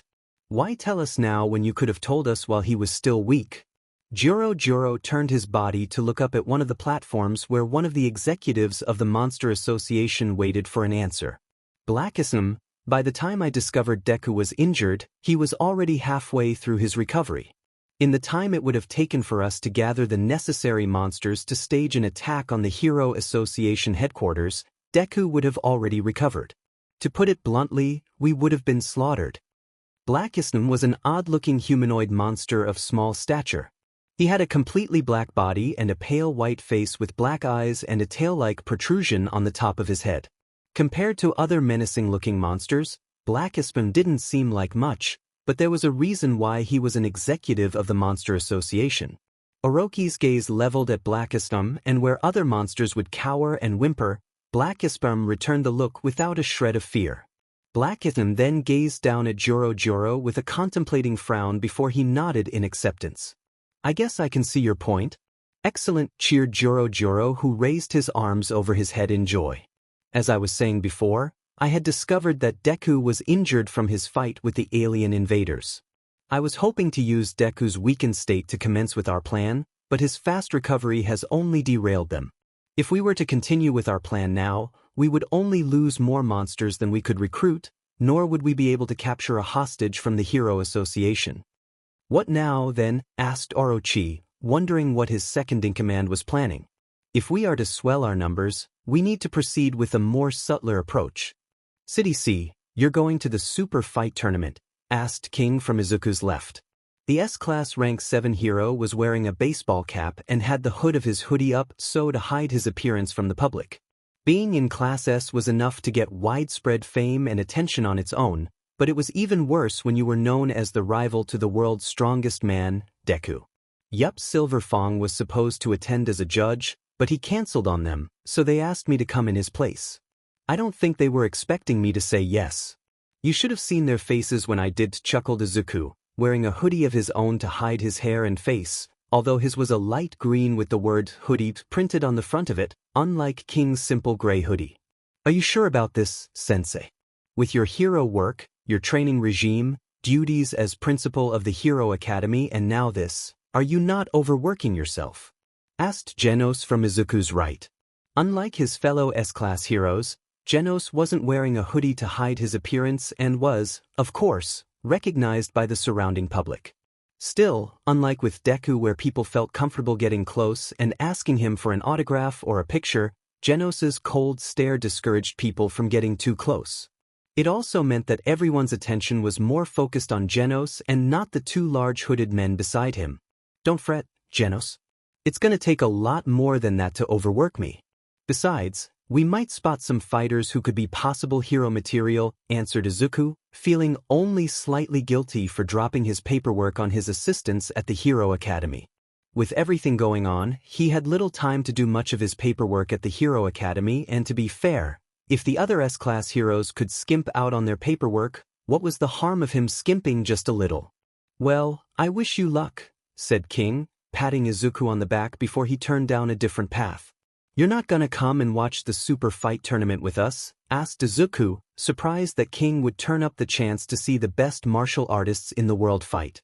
King shrugged his shoulders. Not my kind of thing. I'm just gonna head home and play some games, he said before he walked off, disappearing into the crowds. Should have expected that, deadpanned Izuku, feeling stupid that he didn't think that King would just head off home to play his video games. Unknown to either Izuku or Genos, who returned to walking in the direction of the Super Stadium, the hero hunter, Garou, was walking towards them in the opposite direction. Garou was a young man with sharp features, yellow eyes and long silver hair that spiked upwards in two large prongs. He had a lean muscular build which could be seen through his tight, black long-sleeved shirt, loose-fitting white martial arts pants, a yellow sash wrapped around his waist, and Tai Chi slippers. This can't find any worthwhile heroes nowadays, grumbled Garou, who walked with a slouch and with his hands in his pockets. It's been days since he hooped tank-top vegetarians, and since then, he was struggling to find any worthwhile heroes to fight. Every time he went out to hunt, he failed to find at least one hero. It was almost like all the heroes were disappearing somewhere. Groaning in annoyance, Garou looked up, hoping to spot any hero, even a C-class nobody, only to stop and gape when he saw a certain pair of men walking towards him. Heroes, and not just any heroes, but S-class. Garou instantly recognized the demon cyborg, Genos, who he recalled had recently joined Class S. While he was a perfect target for him to hunt, Garou's eyes were instead focused on the hooded man beside Genos. Can't be, it's actually Deku, thought an excited Garou with a savage grin. While the hoodie may fool the civilians, it didn't fool him. He spotted some curly green hair from beneath the hood and the diamond-shaped freckles on his cheeks, but it was the raw power coming off the man that truly made him stand out. Garou licked his suddenly dry lips and tried to contain himself from attacking Deku then and there, although with great difficulty. I can't believe my luck to face off against Deku, the world's strongest man. Not even the old man is as strong as him. Others might be put off from fighting low-ranked heroes to suddenly fighting the S-class rank 1 hero, but Garou wasn't exactly normal. To fight Mr. Invincible himself. I'm so pumped. With a bloodthirsty grin, Garou took a step forward to leap towards Deku so he could drive his fist into his face. Only for an overwhelming pressure to drop down on his shoulders, paralyzing the hero hunter where he stood. This pressure, where did it come from? Thought Garou, who looked down at his feet. Said feet refused to budge even an inch, no matter how much he willed them to. Garou gritted his teeth as he tried to fight the invisible pressure, only to find his efforts to be in vain. The now very sweaty hero hunter looked at Deku, who was on the other side of the street, only to widen his eyes at the sight. For Deku's presence now made him look 1,000 times larger than what he was. Garou's neck had to crane upwards, just so he could see the large visage of Deku. It's like I'm looking from the bottom of a dangerous mountain where the peak is hidden above the clouds. Garou's grin widened at the thought of climbing such a mountain, but even he knew that fighting Deku now would only result in his death. Disappointed, Garou turned and walked away, but left with a big smile on his face. I'll find you again, Deku, and when I do, it'll end with you bloodied and on your knees before me. They left, thought Izuku, glancing in the direction of a street where he sensed someone who seemed to be on the verge of attacking him, but they thought against it in the end and left. Unfortunately, the busy streets make it impossible for him to pinpoint who the possible attacker was. Something wrong, Sensei? Asked Genos, noticing Deku stop for a moment. It's nothing. Let's just get to the stadium. By the way, you ever have a corn dog, Genos? Ladies and gentlemen, thank you all for waiting. I am pleased to announce the start of the 22nd Super Fight Tournament, exclaimed the Super Fight announcer, who was a man dressed in a black suit with a tie and a pair of sunglasses. He had a groomed mustache and kept his dark hair in an afro that was in the shape of a microphone.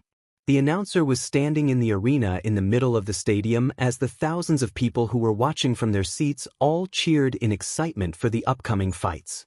The super fight announcer pointed an arm towards one of the two tunnels that led into the arena. "Let us welcome all of our entrants," he announced into the microphone in his hand. All the martial artists attending the tournament walked out onto the arena one after the other while the announcer introduced them to the audience.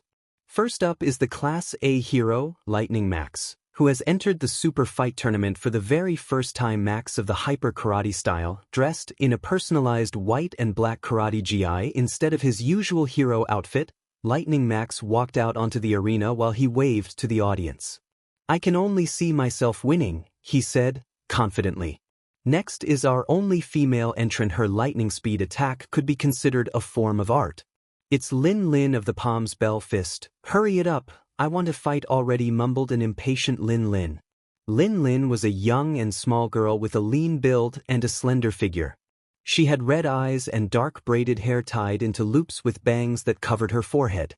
She wore a maroon cheapao-style top with white arm warmers and a scarf.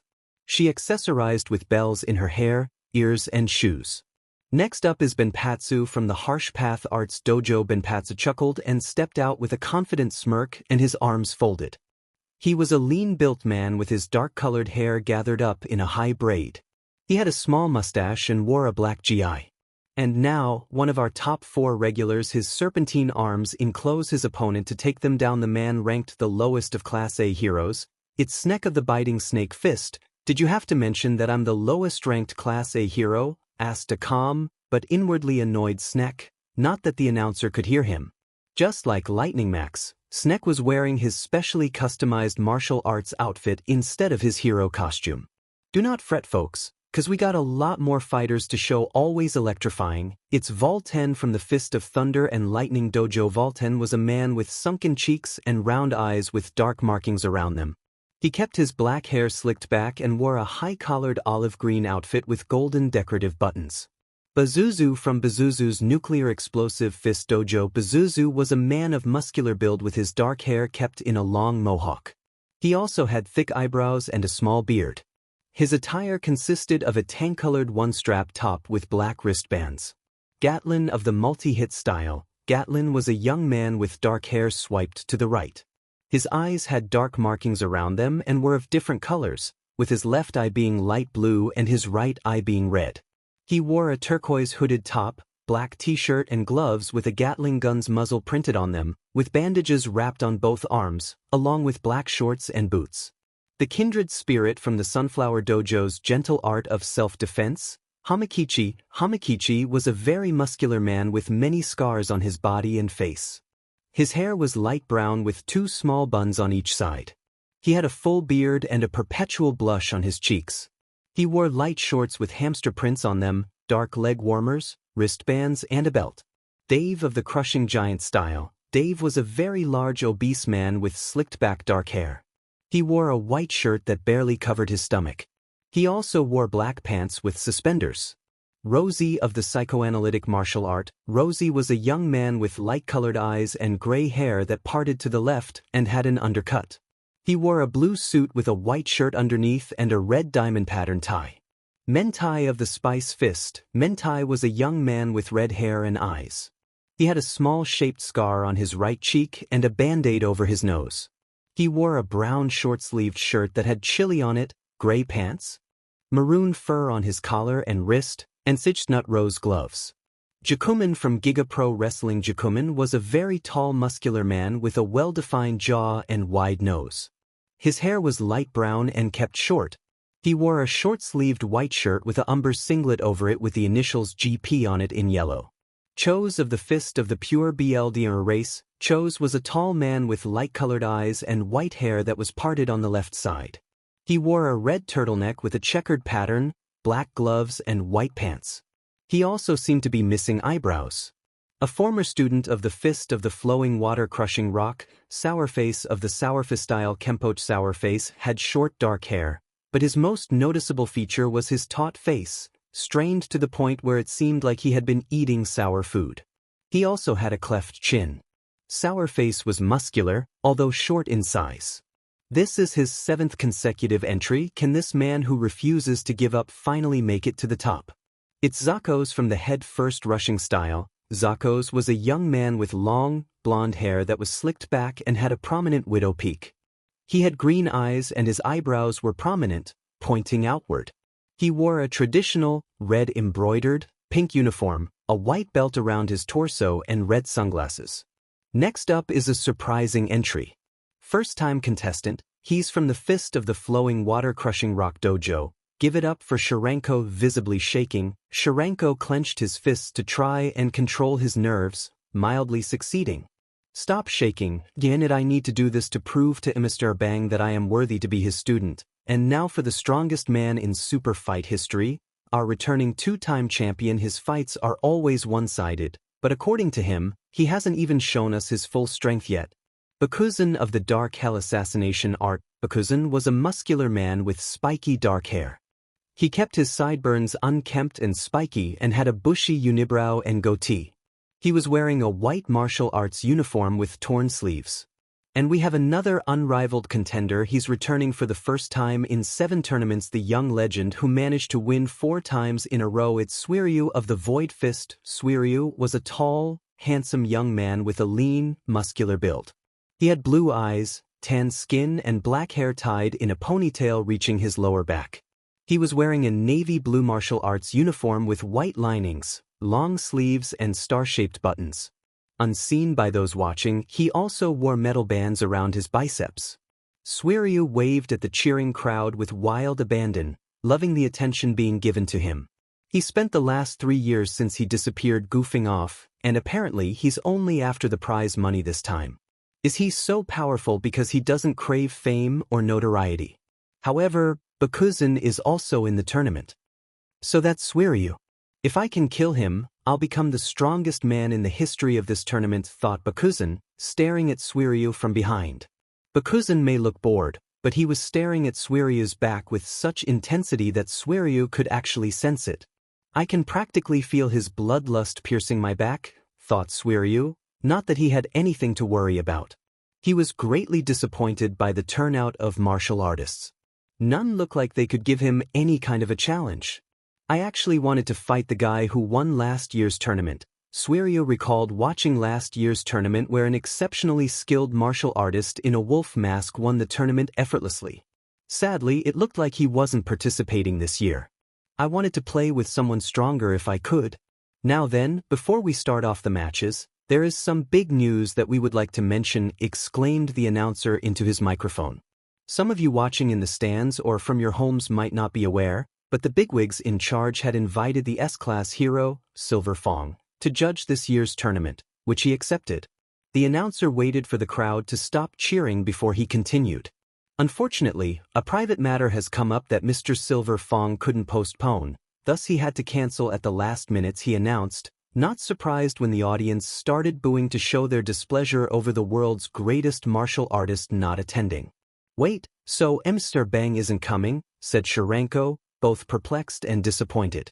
The only reason he joined the super fight tournament was so he could prove to his MSTR that he deserved to stay in his dojo, but how could he do that if Bang wasn't here? I'm not surprised. MSTR Bang is probably swamped with work from the Hero Association. Why a gifted martial artist like him wastes his time as a hero, I'll never know, stated Zakos while pushing up his sunglasses with a finger. That's too bad. I was looking forward to showing off for him, muttered Gatlin in disappointment. It wasn't every day you got to show off your skills to the world's greatest martial artist. Before you bring out your pitchforks and torches, I've got some good news to share, declared the announcer, silencing the crowd. Silver Fong may not be here with us today, but another hero agreed to take his place as judge, and I promise you won't be disappointed. Hummed Bakuzan in slight interest. I wonder who it is, wondered Hamakichi, tapping his chin while thinking about who the possible hero could be. Probably some wannabe martial artist who took up hero work for an easier lifestyle, like these two, said Rosie, pointing his thumb back at Lightning Max and Sneck. Neither hero rose to the insults, but they do show their displeasure by narrowing their gazes at Rosie's back. Could it be another Class S hero? Asked Mentai, hoping that it was. The S-Class heroes were considered the strongest fighters in the world, so he'd love to show off his fighting style to one of them. If it was his all-time favorite S-class hero, King, he would try to get an autograph from him. Doubtful. Other than Silver Fang and Deku, there aren't any proper martial artists among the Class S heroes. I imagine that Deku wouldn't want to waste his time judging a simple tournaments, stated Lin Lin while folding her arms across her sisti. She refused to acknowledge the likes of Pori Pori Prisoner, Tank Top Imsar and Super Alloy Darkshine as martial artists, seeing as they were nothing more than muscleheads who only managed to defeat monsters by using their overwhelming physical strength. At least with Deku, he combined his immense physical power with his own martial arts style, the Deku style, which made him the unstoppable force of nature that he is today.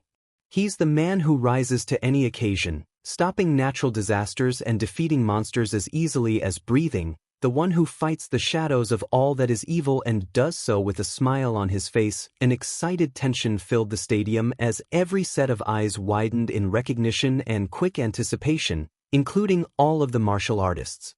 Only one hero in the world matched the announcer's introduction, especially the part about the hero smiling. "No way," exclaimed a skeptical Rosie. "Is it really him?" muttered Sourface, shaking at the sheer thought of having his personal martial arts judged by him. Cho's arrogant smirk stretched as a psychotic look grew on his face. The announcer dramatically waved his arm towards the second tunnel. "He's the man who knows no fear, the one who's considered the world's strongest man. It's the one and only Deku." Dressed in his hero outfit, Deku emerged from the tunnel, waving towards everyone in the stands. Deku's smile made his pearly white teeth glint off the sunlight. The sight of the number one hero was enough to rile up everyone, viewers and martial artists alike. "I can't believe it. Deku is here in person," muttered Zakos, astonished that he was standing only a couple feet away from Mr. Invincible himself. "The world's strongest man," muttered Bakuzan, looking at Deku intently. Defeating Suiryu was one thing, but if he could defeat Deku, then he would be proclaimed the world's strongest fighter. Once bored, Suiryu now struggled to contain his excitement as he watched Deku climb up onto the arena. "It's him, the world's strongest man," he thought, grinning in excitement. The thought of testing himself against Deku ignited a passion in Suiryu that he hadn't felt in quite a while. Once in the arena, Deku stepped up beside the announcer who offered him the microphone, only for Deku to politely decline. Deku then looked out at the viewing audience. "It is my honor to judge this year's Super Fight Tournament. I've always been a fan, so you can say that it's a dream come true for me to judge it," he said, his voice booming to the point where everyone in the arena could hear him without issue, showing why he didn't need the microphone. "I would like to wish every fighter here good luck in their matches. I hope to see some interesting fights. You heard it from the man himself, folks," remarked the announcer, getting cheers from the audience. "Now, without further ado, let the 22nd Super Fight Tournament begin." City. Standing atop the rooftop of one of the many skyscrapers dotting the landscape, Bang and Bomb watched the nearby streets, hoping to find any sign of Garou. "This would be easier if we used another hero as bait for Garou," told Bang, impatient over the lack of progress in their search for Garou. "True, but as of now, even Garou would struggle to find a hero, what with them all leaving for the Hero Association conference," told Bomb, leaning a foot on the edge of the rooftop. Bang grunted, knowing his brother was right. Most heroes were likely preparing for the trip to the Hero Association headquarters, especially the ones who lived in the cities farthest away. Hence, why there were so few heroes out on the streets, leaving the protection of the cities and their civilians to the police and military. "I heard that Deku took your place as a judge for the Super Fight Tournament this year," said Bomb, hoping to make some small talk with his brother. While he did agree to help Bang search for Garou under the excuse that his brother's former student would attack his own dojo, he also came to try and break his brother out of his brooding phase. Ever since it was revealed Garou was the one hunting heroes, whilst calling himself a monster, Bang had been constantly brooding and lamenting past mistakes. To see his usually cheerful brother act like this was enough to break Bomb's heart. Crouched by the edge of the rooftop, Bang's old, but sharp eyes peered from person to person, searching for his former pupil. That young man really needs to learn how to take a break. He may be the number one hero, but he's still young. He should be going out with his friends, getting into trouble and hooking up with girls.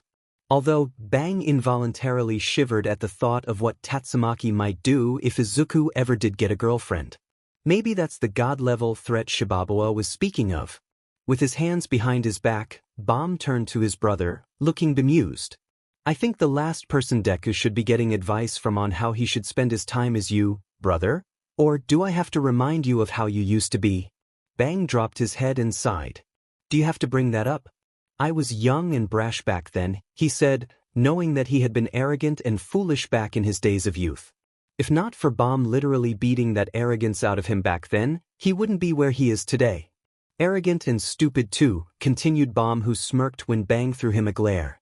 Yes, that too, grumbled Bang, who stood up, although still with a hunch. Thankfully, Izuku is a better sort of man than I, Bang smiled in fondness. That boy has the power to wipe out multiple cities with a swing of his fist, and yet, there's not an arrogant bone in his body. Even with all that power and fame, the boy is humble to a fault. Such a person is very strong to find these days, especially in the current world of martial artists and heroes. Bomb smiled when he saw the strong edge in his brother's eyes turn soft and heard the fond tone in his voice when he spoke of Deku. He's a special kind of person, all right. No better person to be the #1 hero, I say. True, agreed Bang with a nod. Much to Bomb's disappointment, the soft look in his brother's eyes faded as he returned his focus to the search for his wayward student. Anyway, enough about him. It looks like Garou isn't here. Let's move on to the next city. Bang then jumped across the rooftops, leaving Bomb behind, who watched as his brother hopped away. I hope this search of yours helps you find the piece you're looking for, brother, muttered Bomb before he jumped after Bang. City C Super Stadium. And now, let us begin round 1, declared the announcer, all while pretending he wasn't fanboying over Deku sitting right beside him in the announcer's booth. It's Lightning Max versus Lin Lin. Lightning Max and Lin Lin were the only two fighters standing in the arena, both of whom were in their respective martial arts stances. On the outskirts of the arena was the referee, who chopped his hand down to signal the start of the match. The instant the referee started the match, Lin Lin pressed on the attack by leaping high into the air. She spun while in midair and used the falling momentum to add more power to her upcoming attack. And Lin Lin makes the first move. That's an impressive leap.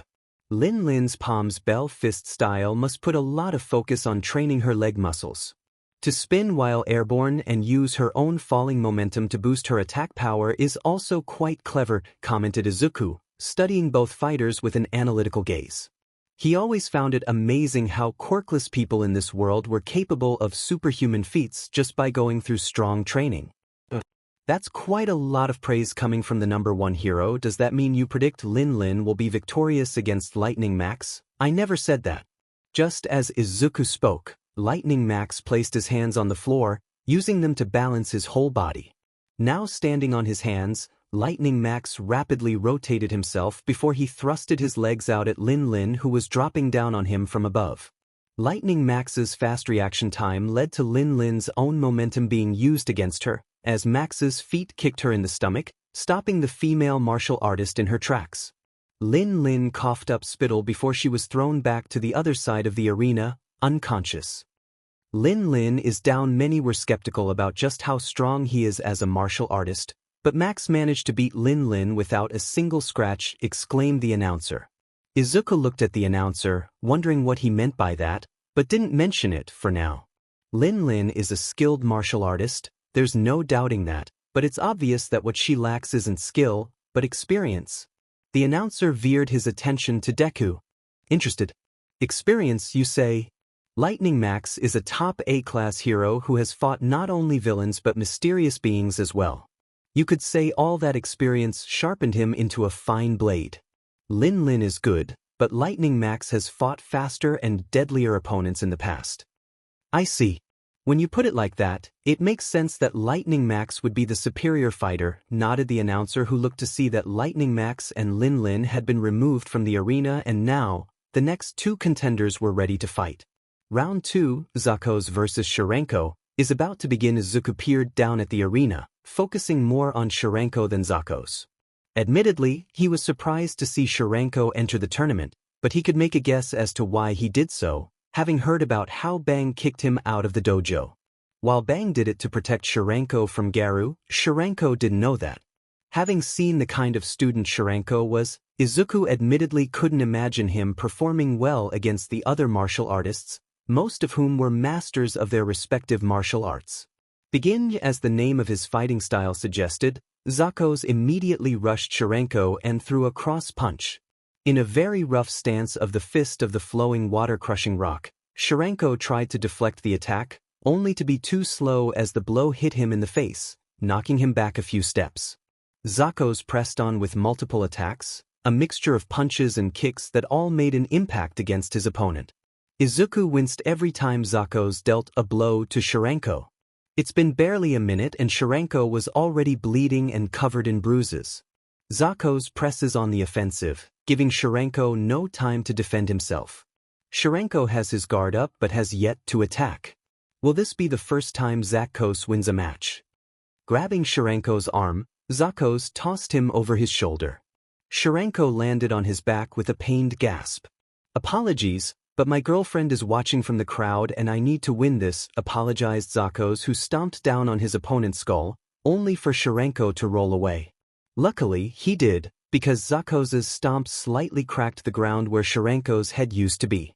Shakily pushing himself onto his feet, a bruised and bloody Sharenko spat out BLD and held his hands up. "Diminic, get your head in the game. I need to prove to Utarbang that I am worthy to be his student. I need to defend myself. I need to fight. I need to win." Izuku's eyes widened slightly when he witnessed Sharenko go into the fist of the flowing water-crushing rock stance again, but this time, Sharenko's stance became sharper and more refined. He even spotted a barely noticeable blue aura wrapped around Sharenko's hands, exactly the same as Bang, but not as prominent. It was still amateurish at best and his body was shaky from his injuries, but all in all, it was a near-perfect fist of the flowing water-crushing rock stance. "Well, I'll be." Izuku wasn't the only one to notice Sharenko's improved stance. His guard has gotten better. It's still amateur, but better than it was a minute ago, thought Zakos, keeping his guard up, just in case. He was not gonna get his butt handed to him, not when he was so close to his first victory. Even if he doesn't win the tournament, he could confidently propose to his girlfriend, knowing that he earned his first victory today. Going in for the kill, Zakos rushed in at Sharenko to end the fight then and there. Zakos threw a jab at Sharenko's face, intending to knock him out with this blow, but something surprising happened. Sharenko moved his right hand with surprising grace and managed to deflect Zakos's punch away, much to everyone's surprise. "I can't believe it, after spending the entire match as Zakos's punching bag, Sharenko has now begun his counterattack," exclaimed the announcer in excitement. "Just like Bang thought Sharenko, gritting his bloody teeth in determination. Not noticing a small ethereal blue glow covering his hands, he deflected Zakos's punch. Deflect with the grace of flowing water, and then Zakos widened his eyes when he saw Sharenko's other hand move out at him, now that he was left wide open. He cried out in surprise and pain when Sharenko's fist struck him in the face, tilting his head back as BLD spilt from his nose. Counter with the strength of a crushing rock, Sharenko ignored the aching pain in his hand, enjoying the feeling of managing to use one of Bang's techniques for the first time. "Sir, I only wish you were here to witness this."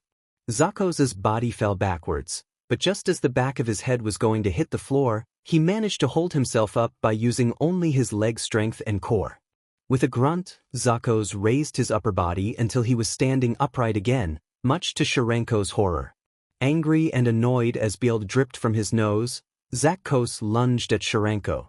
"I will not lose," Peach cried Sharenko, attempting to get back into his stance, but he was too slow.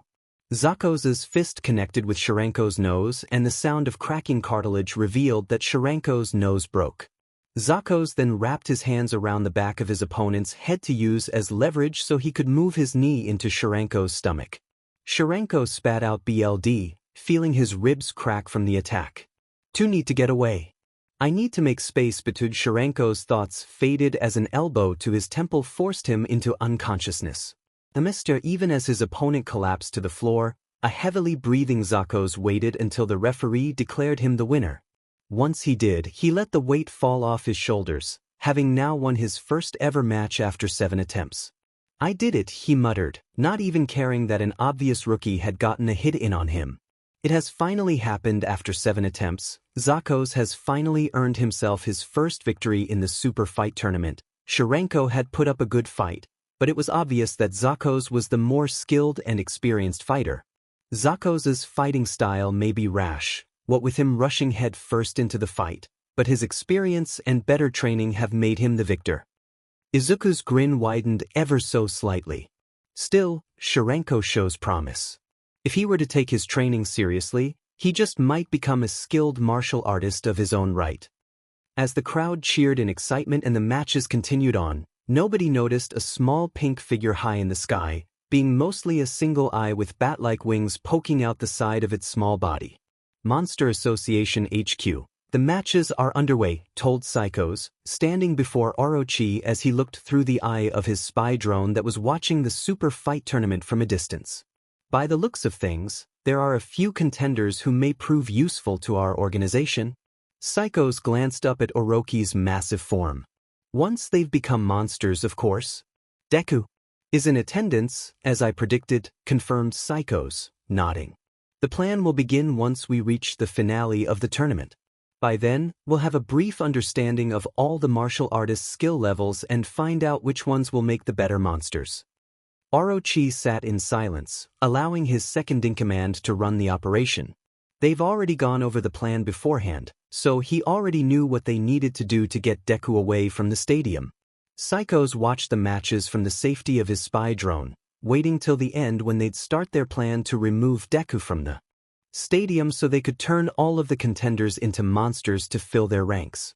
City C Super Stadium. As time passed by, Deku watched multiple matches between the contenders, offering comments for each one. Some of the matches provided an impressive demonstration of skill while others were a bit lackluster. Still, Izuku enjoyed the thrill and exhilaration that the tournament exhibited, and it only grew in intensity once the next match started and the obvious crowd favorite stepped out onto the arena. It's him, it's the man himself. Nobody expected to see this man compete again, and the crowd is buzzing in excitement to see him in his element. Suiryu has entered the ring, exclaimed the announcer, the floor practically shaking from the loud cheers and stamping of feet of everyone in the stadium, all excited to see Suiryu fight. His opponent is Max. As Suiryu walked into the arena, Lightning Max was already there waiting for him with his arms folded, studying his opponent who he knew was considered the favorite to win the tournament. Look at Mr. Popular. Could he really be that better than me? Wondered Max, not caring for the arrogant smile on his opponent's face. He closed his eyes so he could recollect the reason he entered the tournament in the first place. No way, I can't see it. Don't forget, this guy isn't the one you're after. Compared to that monster, this clown is nothing more than a scrub. Opening his eyes, Max examined Suiryu, who was now overshadowed by the memory of the Deep Sea King who stood in all his terrifying glory. The Deep Sea King's bloodlust and staggering physical might still haunt Max to this day. Never in all his life did he ever feel so weak and powerless than when he fought against the Deep Sea King, but now, after giving it all to his training, he could finally see if any of it paid off. Even better, he could showcase the results of his training in front of the same man who defeated the Deep Sea King. Watch me to death. I want you to see how much I've improved since that day. Suiryu, I entered this tournament because I have to get stronger. If I fail, I can't call myself a hero. I'm sorry that I got to do this to you, but I consider you a competent and capable opponent. That's why I'm going to use our match to test my new monster fighting technique, told Max, truthfully. So, you're a professional hero, then? I see. That means you train with lofty ideals in mind. I guess everyone has some reason to be seeking strength, remarked Suiryu, smirking when he saw that his words got to the hero. Unknown to either martial artist, whilst everyone else couldn't hear them speak, Deku's enhanced senses allowed him to pick up on everything they were saying. So, Lightning Max has a new technique to fight monsters. I can't wait to see it, thought Izuku, looking forward to seeing this new technique. At the same time, Izuku didn't care for Suiryu's condescending tone when he spoke of Max being a hero. It sounded like the young man found the concept of heroes to be amusing in some way. Fighters, begin, shouted the referee. Immediately, Max charged at Suiryu, moving so fast that when he kicked off the floor, he created a barely noticeable shockwave. Izuku's eyes perked up at the sight of Lightning Max's improved speed. In all the clips I've seen him in online, not once did Lightning Max move so fast. He must have undergone extensive training after the Deep Sea King incident. Moving so fast that he was almost like a blur, Lightning Max performed a series of difficult spins and flips, each adding more momentum to Max's finishing move. Lightning Pinwheel Double Axe Kick. Max finished his attack with a front flip and a double axe kick. Unfortunately, Lightning Max's attack never connected, since Suiryu countered with a high kick to the side of Max's face, showing off his lightning-fast reflexes. The powerful kick knocked out the A-class rank 19 hero almost instantly. Personally, the reason I sought strength, said Suiryu, just as his kick threw Max across the side of the arena.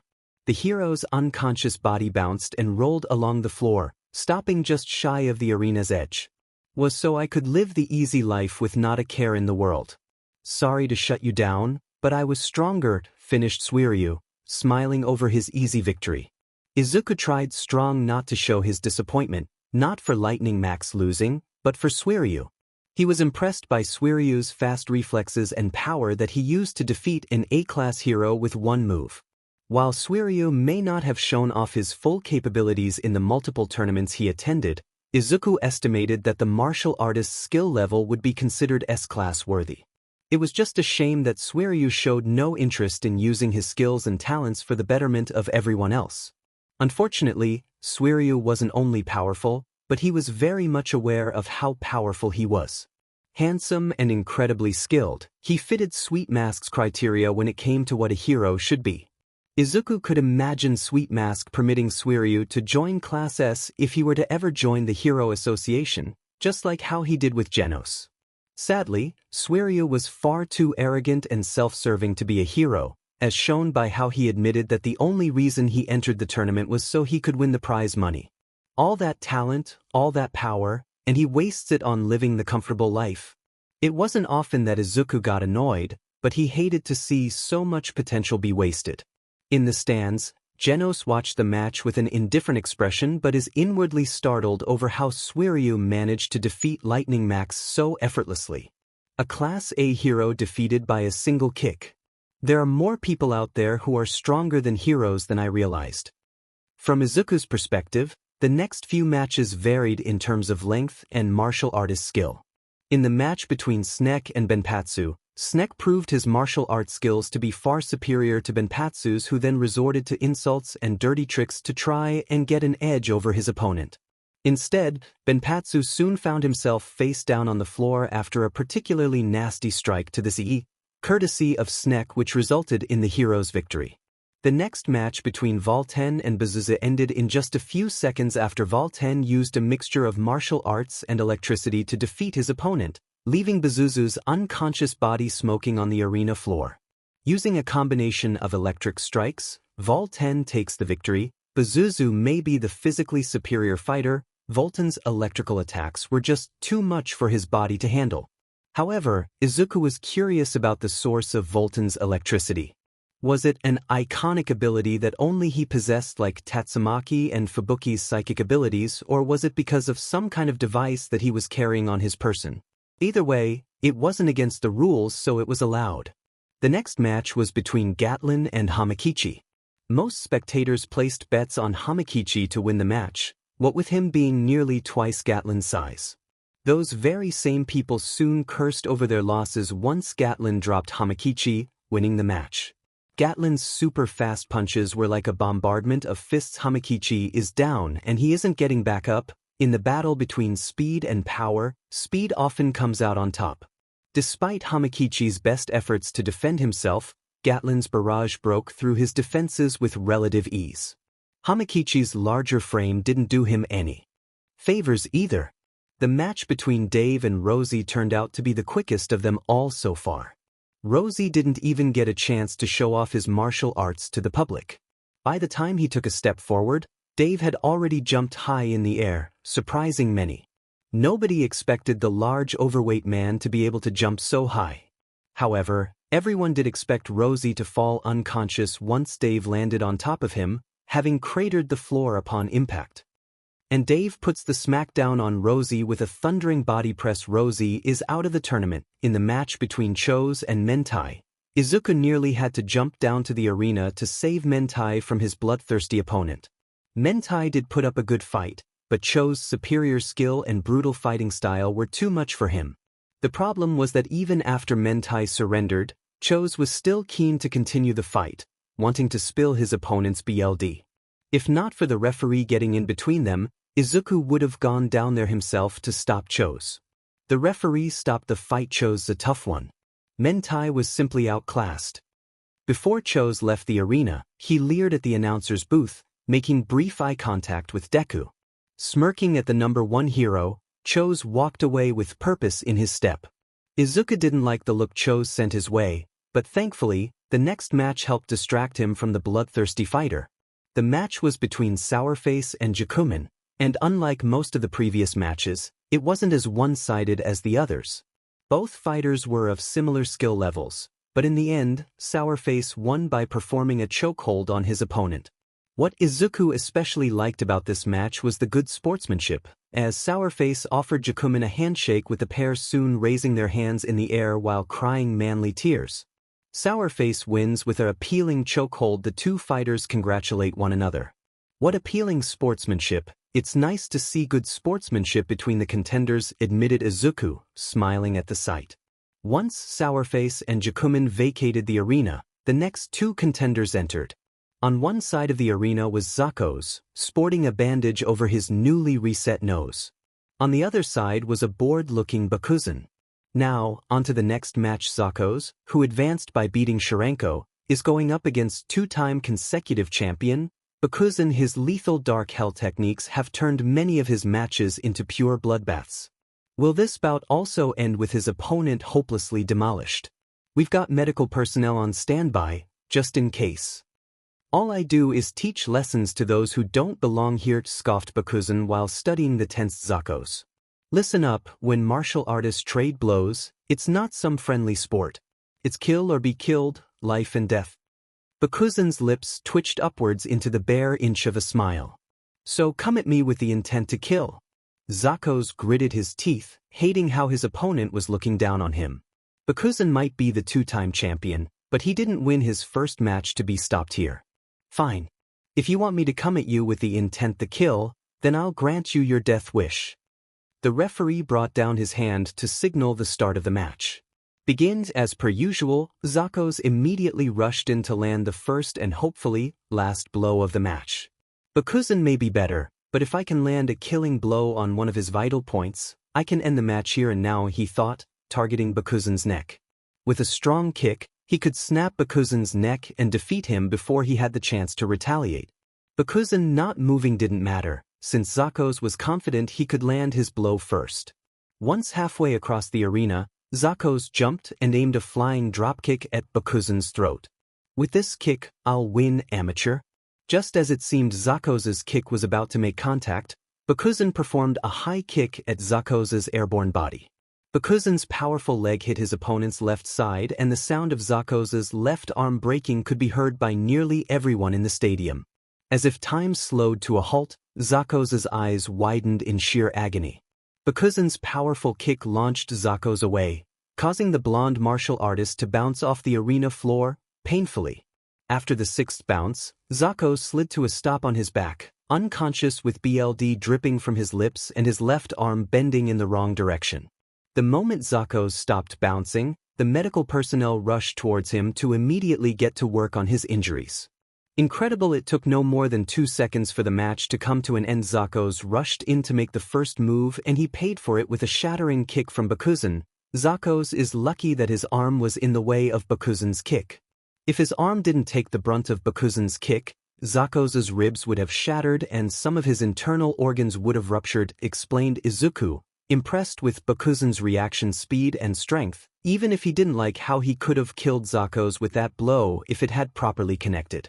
By that one move, Izuku predicted that Bakuzan's skill level was around that of a high A-class to possibly a low S-class hero. As the announcer continued to comment on Bakuzan's quick and brutal victory, Izuku noticed Bakuzan walking towards the unconscious Zakos and he got a bad feeling about it. The medical personnel working on Zakos turned to Bakuzan in confusion when they saw him walk up to them and their unconscious patient. "Can we help you, Bakuzan?" asked one of the medical personnel, confused by his presence. Bakuzan shook his head as he stood over Zakos. "Oh, just wanted to remind this amateur about what I said." Bakuzan then raised his right foot over Zakos' head. The medical personnel attending to Zakos paled, realizing what Bakuzan intended to do. "Bakuzan, wait!" cried one of the medical personnel, moving to try and stop the martial artist, but was too slow. "It's as I said, you amateur. Martial arts is about life or death, kill or be killed." Bakuzan dropped his foot down on Zakos' skull, intending to smash it into a bloody paste. He would have succeeded too, if not for another foot appearing above Zakos' face, taking the blow that would have killed him. Bakuzan's stomp was stopped dead in its tracks by the other foot that didn't even budge. "What the?" said Bakuzan, surprised that someone managed to sneak up on him so quickly and stop his stomp so easily. Following the foot of its owner, Bakuzan's gaze eventually met with the unhappy face of Deku. Standing face to face with the world's strongest man had Bakuzan come to grips with how tall the hero was. Bakuzan stood at just over 6 feet in height and yet, he had to crane his neck to look up at Deku. "The fight is over, Bakuzan." Wakawaits told Deku, an evident warning tone in his voice. There was a part of Bakuzan who wanted to fight Deku here and now. After all, who better to test his full strength than against the man considered the strongest in the entire world? Whilst tempted to do just that, Bakuzan wasn't ignorant to the absolutely monstrous aura pouring off the hero. The aura was a radioactive green in color and washed over the entire stadium, and yet, Bakuzan appeared to be the only one who could sense it. It was a warning if he had ever seen one before. "If I attack, he would clobber me in an instant," he thought, drops of sweat dripping off his brow. Bakuzan was prideful, but he wasn't stupid. The difference in power between them is massive, so much so that a fight between them would end with him defeated in an instant. Annoyed that his prey had been taken from him, but nowhere near suicidal enough to take on the #1 hero, Bakuzan removed his foot from Deku's before he stormed off with his head held high so he could keep some dignity. Incredible where's Bakuzan was gonna finish his opponent off. Deku stepped in and took the hit for Zakos instead, and by the look of things, he didn't even feel it. "That's the #1 hero for ya, folks." As Deku returned to the booth, Suiryu watched from a tunnel, leaning against the wall with his arms folded. "So that's Deku. He really does look as strong as he does on TV," he said to himself, smiling after watching Deku make Bakuzan retreat with a prod of his aura. Witnessing Deku's aura in person made Suiryu's spine shiver, making him want to fight Deku even more than ever before. Bakuzan took out his opponent with a single hit knockout. "Guess I'll do the same. Gotta impress Deku somehow." Within an hour, multiple matches took place until the tournament eventually reached the stage of the quarterfinals. In the first match of the quarterfinals, Snek was up against Suiryu. Already, 5 minutes have passed since the match started and it mostly consisted of Snek attacking while Suiryu dodged. Frustrated over the lack of progress, Snek stepped away from Suiryu so he could catch his breath. Whilst Snek needed to take a breath, Suiryu was calm, smiling without a hint of exhaustion. Taking deep breaths, Snek glared at his cocky opponent with unbridled frustration. "I mustn't doubt myself, so I've tried to keep it completely out of my mind, but I can't. I can never shake it," he thought, recalling his early career as a hero, specifically the time he once fought and defeated a large toad monster all by himself, saving the lives of over a dozen people. "Looking back, I once shone brighter than anybody. I felt the pride of being one of the few real heroes. I had the power to protect people and it filled my spirit with purpose." Then, Snek started thinking about his recent failures, such as when he failed to protect civilians from the Deep Sea King. If not for Demon Cyborg arriving in the nick of time, the Deep Sea King would have slaughtered every man, woman and child in the shelter. But slowly over time, reality set in. Try as I might, there were others who I couldn't defeat. Having regained his breath, Snek returned to attacking Suiryu, delivering rapid but sharp jabs and kicks, each one giving off the illusion of a snake jumping at Suiryu with its jaw wide open to take a bite out of him. However, the snake illusions never did, as Suiryu dodged every one of Snek's attacks with ease. Are professional heroes even necessary? Lately, I haven't been so sure. After Suiryu jumped away from another one of his attacks, Snek studied his smiling opponent while still lost in his own thoughts. If I didn't exist, if the Hero Association didn't exist, would there be someone who would step up and defeat the monsters in our place? At the very least, there seems no need to protect a man like this, he thought, his faith as a hero shaken while recognizing Suiryu's strength.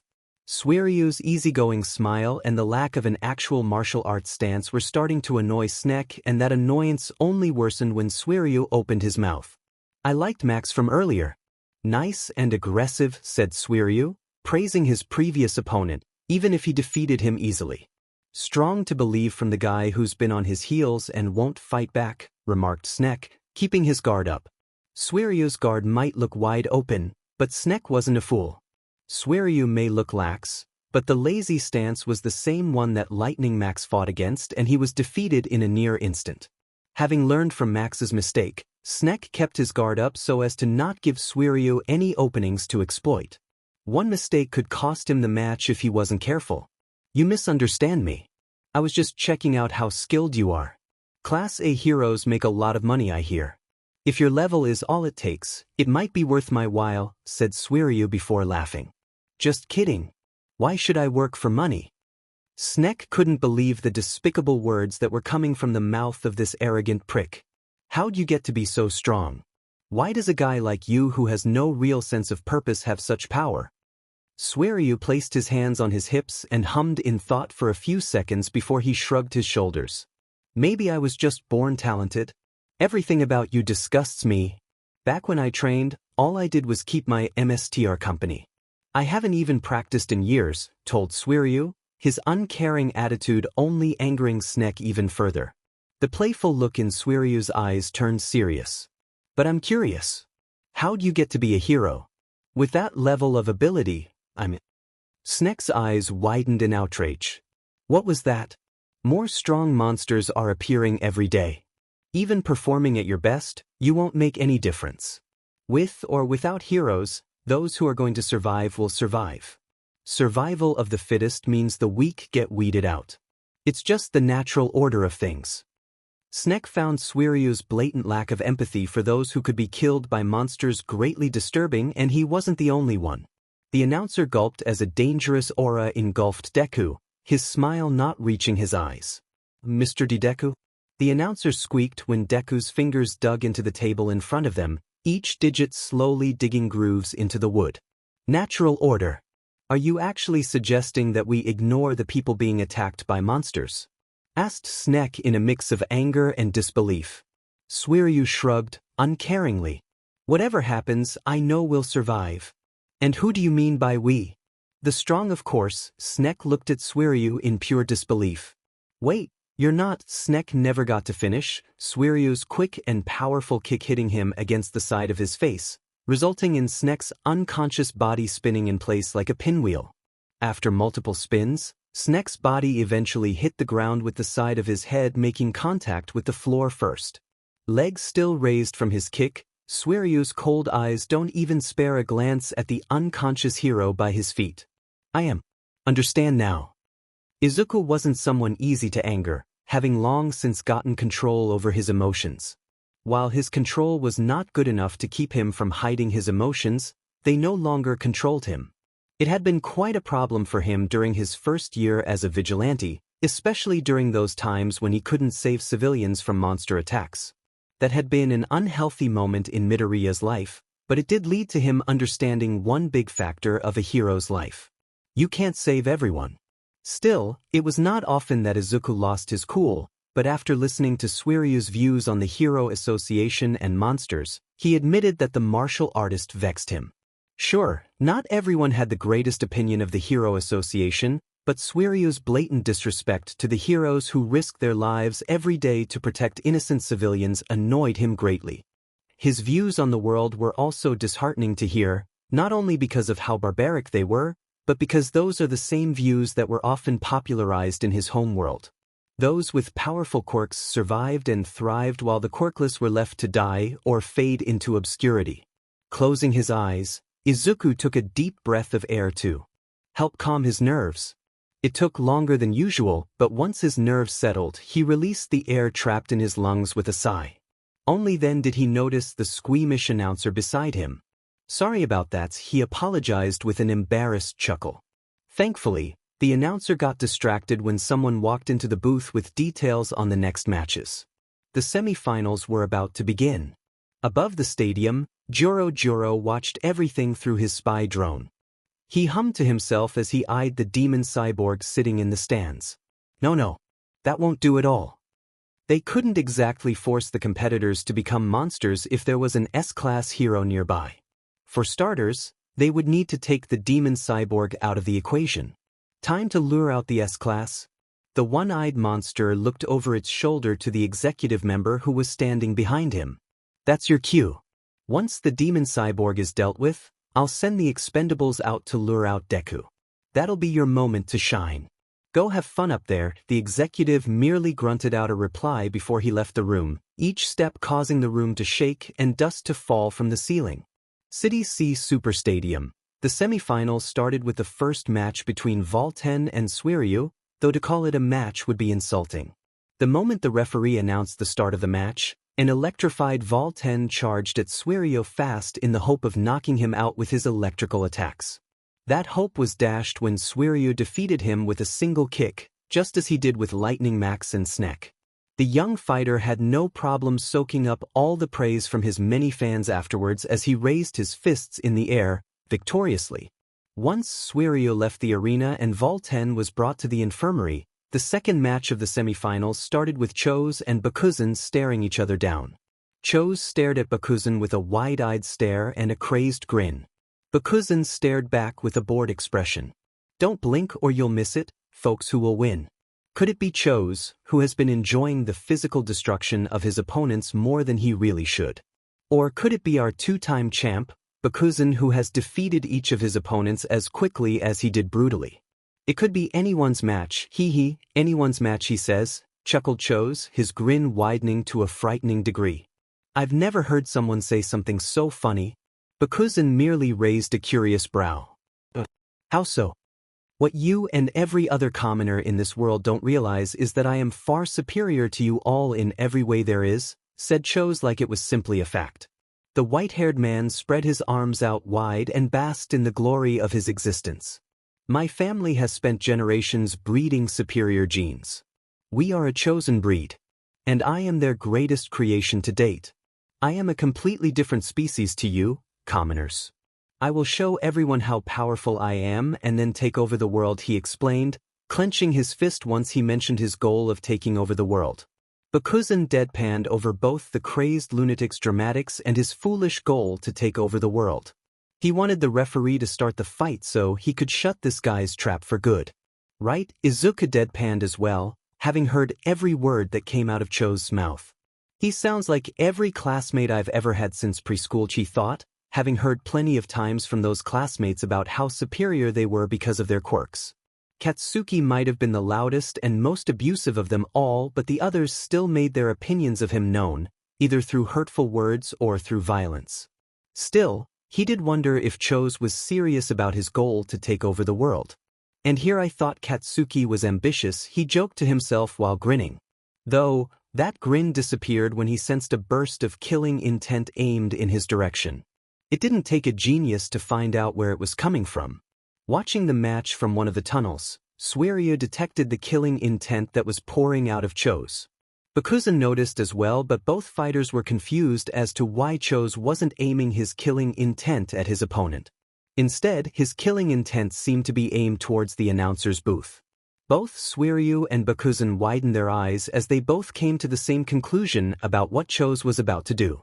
Just as the referee was about to announce the start of the match, Chose spun to the left and started running, to the confusion of everyone watching.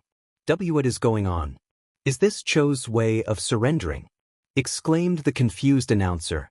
"You best get down for your own safety," warned Izuku, who grabbed the announcer by his shoulder and pushed him down to the floor, much to his growing confusion. The number one hero knew exactly what Chose was about to do, so he thought it best to keep the announcer down for his safety. The booth was about to have another guest. Just as he reached the edge of the platform, Chose jumped, soaring over the many benches filled with gaping viewers. The man's crazed laugh escaped his smirking lips as his body ascended towards the announcer's booth where the real challenge was. I can't hold myself back any longer. Why should I deal with all these peons when I can kill the world's strongest man right here and now? The fighter's right hand clenched into a fist which he intended to pierce through the body of Deku. Once Chose reached the booth, he moved his hand through the glass window, the only thing left between him and the S-Class Rank 1 hero. Cho's punch shattered the window without resistance and was on a direct course to Deku's undefended throat. Despite that, one of the tournament's fighters just straight up attacked him with no warning, destroyed the window in front of him and was now just a foot away from him, Deku never once reacted, even as broken glass bounced off his face. With your death, I proclaim my right to rule this war. Cho's moment of triumph was cut short. Just when his fist was about to smash into Deku's Adam's apple, the hero's hand blurred and Cho soon found a finger about to flick him in the face. A harmless gesture to be made by a normal man, but most knew that such a gesture made by Deku was by no means harmless. From how Cho's eyes widened, he knew the severity of a finger flick made by Deku. The last thing Cho saw before unconsciousness overtook him was Deku's powerful green eyes. Then Deku flicked his finger into Cho's face and shot the fighter out of the booth and straight back down to the arena with the speed of an iron ball fired out of a cannon. Cho's impacted the center of the arena in an explosion of dust and rubble, creating a miniature earthquake to shake the foundations of the arena, something which was felt by everyone attending. Bakuzan was forced to cross his arms to prevent any dust or rubble from blinding him and to help reduce the strength of the shockwave which was created by the collision. It might have pushed him back a few feet and knocked the wind out of him, but at least he was still standing and not out of bounds of the arena. The same couldn't be said for Cho's, as everyone saw once the dust settled down. The supposed superior human was now lying in a crater in the middle of the arena platform, unconscious. The announcer was quick to regain his senses once the violence was over. What a shocking turn of events, folks. I'm sure I don't need to say it, but I will anyway. Cho's is hereby disqualified, not that he could fight even if he wanted to. The announcer turned to the hero who hadn't so much as budged from his seat during the attempt on his life. The only evidence that something happened was the broken window and all the glass littering the floor. Are you alright, Dad? You're not harmed, are you? No need to fret, I am fine. Izuku laughed off the announcer's concern, as well as the concern he could see from many in the audience. I'll admit, I never thought someone would be so bold as to attack me in the middle of a tournament that is being broadcast worldwide, but Cho's was just that bold. Still, no need for that little incident to delay this tournament any longer than necessary. The announcer nodded in agreement and went back at it. You heard it from Deku himself, folks. With Cho's eliminated, Bakuzan is now heading to the finals to face off against Suiryu. It's legend against legend in possibly the greatest matchup in super fight history. Will take half an hour for a break, so get yourselves settled before the big match begins. As Cho's was dragged out of the crater and the spectators all left their seats to get food or go to the bathroom, Suiryu watched on from one of the tunnels, body shaking. The martial artist held up his shaking left hand and couldn't stop himself from chuckling. I've never felt so excited, said Suiryu, having witnessed something truly spectacular. Cho's might not have been on his level, but he was still in a higher league than most of the other fighters. And Deku took him down with a flick of his finger. Suiryu clenched his shaking fist and looked on, knowing what he had to do. He needed to fight Deku. X, one of the few who stayed in their seats, Genos had his arms folded and glared at nothing in particular. He was lost in his thoughts regarding Cho's assassination attempt on his sensei. He was also mentally berating himself for getting caught off guard and not immediately moving to stop Cho's. The cyborg's berating thoughts were interrupted when he felt his phone vibrate in his pocket. Taking out his flip phone, Genos answered the call that he saw was from the association. Yes. Demon Cyborg, we've got word of a monster sighting near your location. You and Deku are the only heroes in the area to deal with it, told the console operator on the other side of the call. Genos nodded in understanding. Very well, I'll deal with it. Send me its location. Of course. Thank you again. Genos hung up the call and contemplated informing Izuku about the monster. There's no need to disturb Sensei. I'll head out, defeat the monster and come back before the final match is over. Nodding, Genos stood up and headed for the exit. With the monster's last known location, it shouldn't take long for him to find it and kill it. Flying overhead, Juro's spy drone watched as the demon cyborg left the stadium, its owner smiling at the sight. "XXX, and we're back. I hope you've all settled because you do not want to miss this match," exclaimed the excited announcer with great enthusiasm. That enthusiasm was shared by everyone in the stadium as they watched Bakuzan and Suiryu, the two favorites in the tournament, square off against each other in the arena. "So, I finally made it." Face-to-face with Suiryu, thought Bakuzan, looking as bored as he did throughout the entirety of the tournament. Suiryu himself simply stared back with an easygoing smile. In the announcer's booth, Izuku watched the fight with his arms folded and a knowing glint in his eyes. From their fights, both Bakuzan and Suiryu held skills comparable to an S-class hero. They were both strong, but he knew which one would end up victorious. "Match, start," called out the referee, who brought his hand down to signal the start of the final match. Neither Suiryu nor Bakuzan moved to get into their fighting stance, simply happy enough to stare at each other. Bakuzan spoke. "Suiryu, I've waited a long time for this moment. To prove that I am the strongest fighter in super fight history. Finally, today is that day." Suiryu placed his hands on the back of his head, shrugging uncaringly. "Man, sounds personal. I nearly feel bad that I'm just here for the prize money." Looking thoughtful for a moment, Suiryu then showed a big mocking grin. A tick mark grew along Bakuzan's forehead.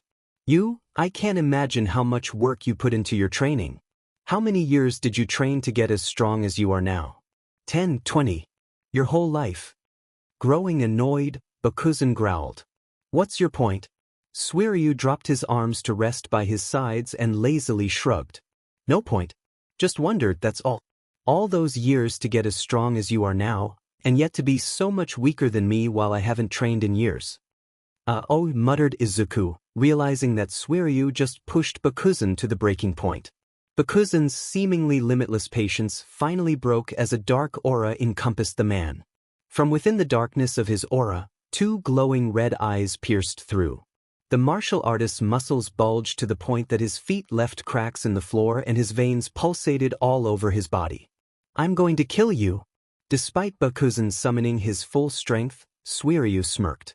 "Oh, amazing, Bakuzan nearly looks like death incarnate. Are we finally seeing Bakuzan use his full strength?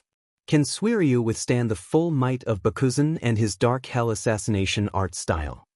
"The match will end in the first move," told Izuku as more of a fact. Suiryu placed his hands on his hips and shot the angry Bakuzan a cocky grin. "You're strong, I'll admit, but you're more of an appetizer to me. To quench my hunger, I need something a bit more filling, you understand?" Bakuzan responded with a roar before he lunged at Suiryu at high speed. "You won't have to worry about hunger once I've shoved my fist down your dome." It happened so fast that those watching from the stands couldn't see what just happened. One moment, Bakuzan was standing on one end of the arena before disappearing. The next, the wall behind Bakuzan exploded. When the dust cleared, Bakuzan was shown embedded in a crater in the wall, completely unconscious. Everyone then saw Suiryu standing in the same spot in the arena, his left leg move out in a kick and his foot smoking slightly. Izuku didn't say anything, having already predicted the outcome. The announcer took a minute to get over his shock and close his gaping mouth. "IIT's over Bakuzan has been knocked off the platform, therefore, he is this year's Super Fight Tournament winner," cried the announcer, holding onto his microphone with one hand while the other pumped the air. From the sidelines, the previous fighters who were knocked out of the tournament were all just as shocked by the outcome. They expected an epic match between the two favorite fighters in the tournament, but instead, it was as one-sided as the rest of Suiryu's matches. "He didn't stand a chance," shouted Zakos in disbelief. There was a bandage covering the bridge of his nose, and the arm Bakuzan broke was in a cast and sling. "I can't believe it. He moved so fast, I couldn't see a single one of his movements," muttered Lin, rethinking her skills in the martial arts. She thought she was good, but compared to Suiryu, she may as well be a novice. Covered in a few bandages, Mentai looked disturbed by Suiryu's easy victory over Bakuzan. Suiryu is on a completely different level. Side by side, Lightning Max and Snek looked on as Suiryu basked in the glory of his victory. Neither said a word, but both had the same thought. Suiryu was a monster. XXX Genos landed on an empty street in a crouch. All the civilians had already been evacuated after a monster was sighted in the area. Taking in his surroundings, Genos activated his scanners to search for the monster. The stoic cyborg frowned, contemplating as to why he couldn't find the whereabouts of the mysterious being.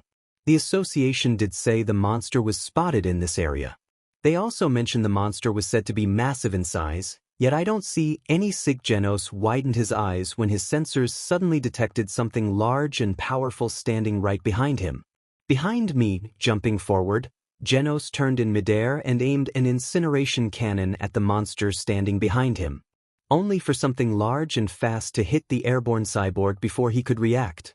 Sounds of metal shattering bounced off the nearby buildings as pieces of Genos broke off his body. The last thing the cyborg saw was the face of the large furried mysterious being responsible before he faded into unconsciousness. XXX once a solemn Bakuzan regained consciousness. All the fighters were brought to the arena for the closing ceremony, except for Chose, Rosie, Dave and Bazuzu, who were recovering in the infirmary. Standing alongside the fighters was the announcer, Deku, and a scantily clad showgirl tasked with handing Suiryu his trophy and his cash prize, which was in the form of an oversized check. "Congratulations on your win, Suiryu. Tell us what's next for you," asked the announcer, holding out his microphone so Suiryu's answer could be heard by everyone. However, the announcer and the other martial artists noticed how Suiryu wasn't looking at the announcer but was instead making strong eye contact with Deku. The eye contact was returned by the smiling hero. "He's not going to do what I think he's gonna do, is he?" wondered Snek, brows widening in disbelief. He knew the guy was arrogant, but to such an extent. I've never seen that look in his eye before. Is he going to do it? Thought a sweating sour face, his face scrunched up even further. Deku's smile widened. "You look like you have something to say, Suiryu," he said, a knowing tone in his voice. Suiryu returned the hero's smile with a grin. "Yeah, I do have something to say actually." The young martial artist turned to the showgirl who was waiting to hand him his trophy and check. "Hold on to those, will you?" appealing, he asked with a wink, getting a nod from the flustered young woman. "Thanks." Turning back to face Deku, he took the announcer's microphone and pointed a finger straight at the hero. "Deku, I challenge you to a fight here and now," he spoke into the microphone so everyone could hear. The entire stadium erupted into mass gasps as they witnessed the 5-time Super Fight Champion challenge the world's strongest man. The audience soon went silent, wanting to hear the hero's response. Could they get their hopes up on watching a fight between the two powerhouses? Izuku's smile neither lifted nor fell. "After all your fights today, you now want to fight me? How unusual of you, Suiryu.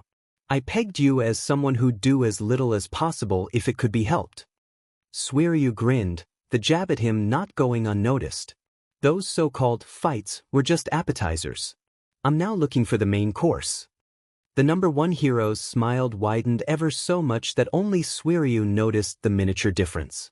"You think I can fill your appetite?" "Like no other," Suiryu answered, matching Deku's grin with one of his own. "Though, if you're too afraid to face me, that's also fair. You might not want to lose your title as world's strongest man to me in front of the world," egged on the martial artist, spreading a hand out towards the audience who began cheering. Izuku looked out to the cheering crowd, listening as they chanted for a match between the two young men. He then peered back at Suiryu, who had a shy-teating grin plastered over his handsome face. "I'll admit, watching the tournament did get my BLD pumping a little." Cho's little stunt only added fuel to the fire. "Very well, let's fight." That seemed to be the right answer, for the stadium started to shake with the amount of cheering and stomping the spectators were doing, filling the stadium with a contagious electricity that swept the whole audience. The air seemed to vibrate with all the loud noise bellowing throughout the stadium. Grinning in excitement, Suiryu handed the microphone back to the announcer, who jumped off the platform with everyone else. Instead of returning to the booth, he decided to announce from the sidelines alongside the defeated contenders of the Super Fight Tournament. Not even he wanted to miss even a second of this fight. In an incredible turn of events, Suiryu, our Super Fight champion, has decided to challenge Deku, Mr. Invincible himself, to a match. In an even more shocking turn of events, Deku accepted. Who could have possibly predicted this would happen? Jakuman couldn't believe his eyes as he watched Deku square off against Suiryu. This is the greatest day of my life. Go, Deku, kick his butt, shouted Lin Lin, hands cupping her mouth to make her shout louder. Looks like someone already has their favorite picked, deadpan Zakos, nursing his broken arm. Despite his tone, he was also excited to witness the upcoming match. Snek and Lightning Max barely blinked. That was how focused they were in watching this match. What do you think? A serious Snek asked, eyes refusing to shift away from the two fighters who were stretching their muscles. I think Suiryu isn't gonna be so smug once this match is over, answered Max, just as serious as his fellow hero. He definitely won't be able to finish this match with a single kick anyway. That's a given. Still, I am curious to see his full strength. Fighting Deku, he'll have no choice but to show it, remarked Snek, looking forward to seeing the hero and Super Fight champion fight each other. After finishing their stretches, a nervous referee stepped between the two fighters. This is an exhibition match between Suiryu and Deku. We're playing by tournament rules. The victor is decided if their opponent is knocked out, surrenders, is incapable of fighting, or is knocked off the platform. Perchance that either fighter is killed, the other will be disqualified and their win made redundant. That won't happen, told Izuku, seriously. They were here to spar, not to kill each other. Let's have some fun, said Suiryu with a smile. Are both fighters ready? Asked the referee, hand raised ready to drop. Ready, nodded Izuku. Same, replied Suiryu with a nod. Once he got confirmation from both fighters, the referee dropped his hand. Then fight. Suiryu was already gone, appearing before Deku with his leg already halfway through a kick. Just as the kick was about to hit the hero's cheek, it stopped and blew a small gust of wind.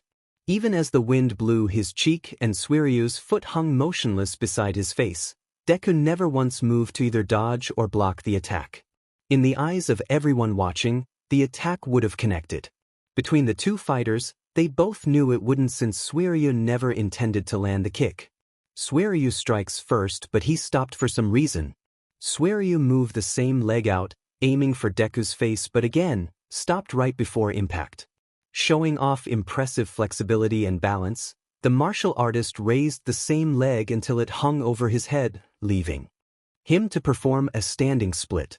Just like last time, Izuku didn't so much as flinch when his opponent's foot stopped in front of his face. Not once did danger sense flare up when the martial artist attacked, so he saw no reason to dodge. His opponent was simply showboating. What's wrong? It's not like you can't see my moves. Suiryu asked, legs still raised over his head. True, agreed the hero with a nod. But what reason would I need to dodge an attack I know wouldn't hit me? Suiryu's grin grew. I knew you were the real deal. Okay then, can you see through these attacks? Suiryu lowered his raised leg till it hung in the air in front of himself. The leg then blurred as Suiryu threw a barrage of rapid one-legged kicks. The kicks were aimed to hit Deku all over his body, but like before, Suiryu stopped before they could connect and threw another kick. Even with the flurry of kicks being thrown around all around him, Deku remained standing and kept his eyes on Suiryu's own. All the kicks did was kick up a strong gust of wind that blew in the pattern of a minuscule tornado. Multiple kicks, but Suiryu is aborting all of them. Can he not find an opening in Deku's guard? The gust of wind came to an end once Suiryu stopped kicking. He glanced in the direction of the announcer. The announcer's got no clue what's really going on. This is only a warm-up. He peered back at Deku, who never once moved a muscle since the fight officially started. He pointed at the hero. They have no idea how strong you really are, but I do. That's because I'm strong as well. Izuku quirked a lone brow. You're pretty humble, aren't ya? Suiryu rubbed his finger under his nose, looking confident in himself. Strong to be humble when I'm stating a bona fide fact? He then pointed at his own eye. Your eyes. I can see that you're not like other heroes.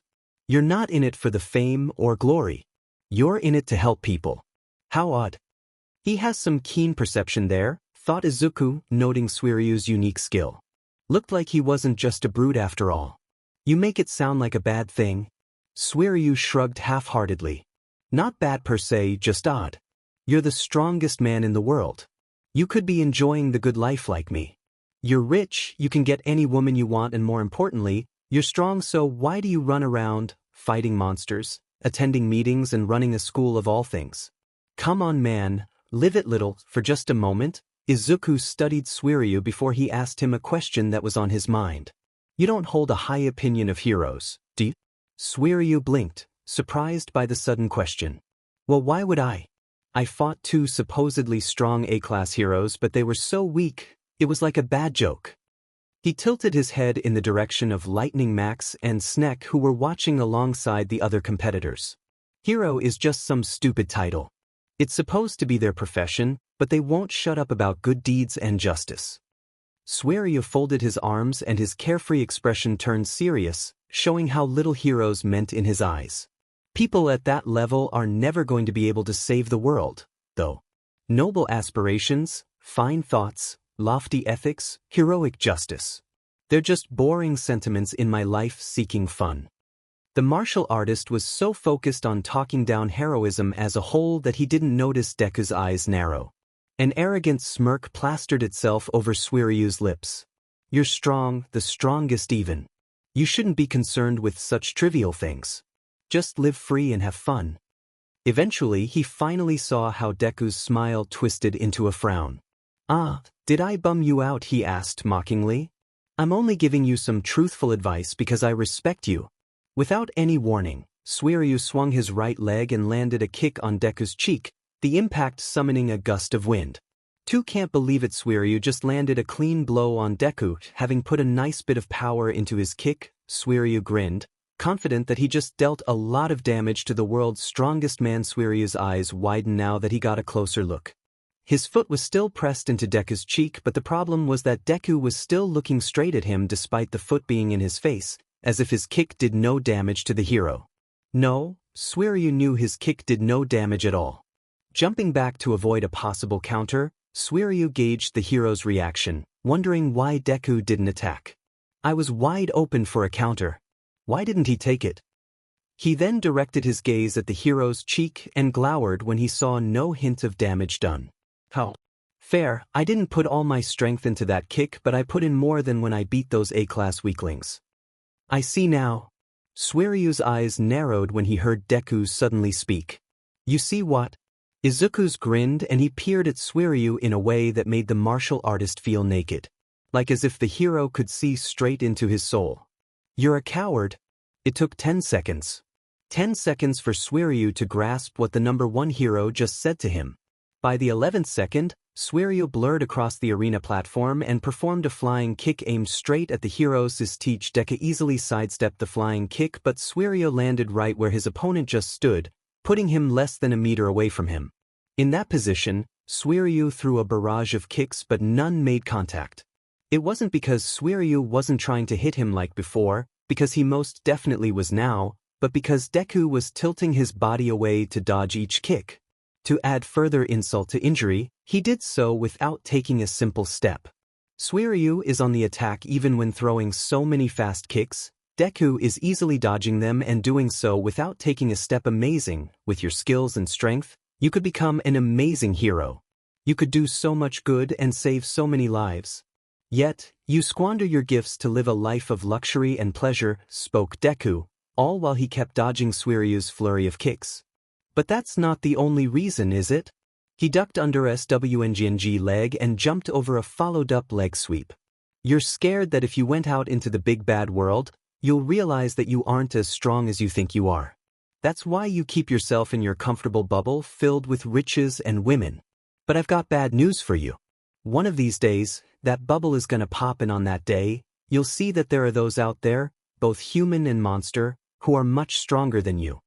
Deku's speech and how his kicks couldn't so much as graze the hero quickly broke Suiryu's patience.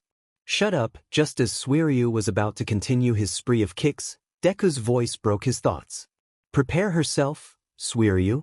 That was all the warning Izuku gave his opponent before throwing a single punch. A punch that Suiryu struggled to see because of how fast it was moving.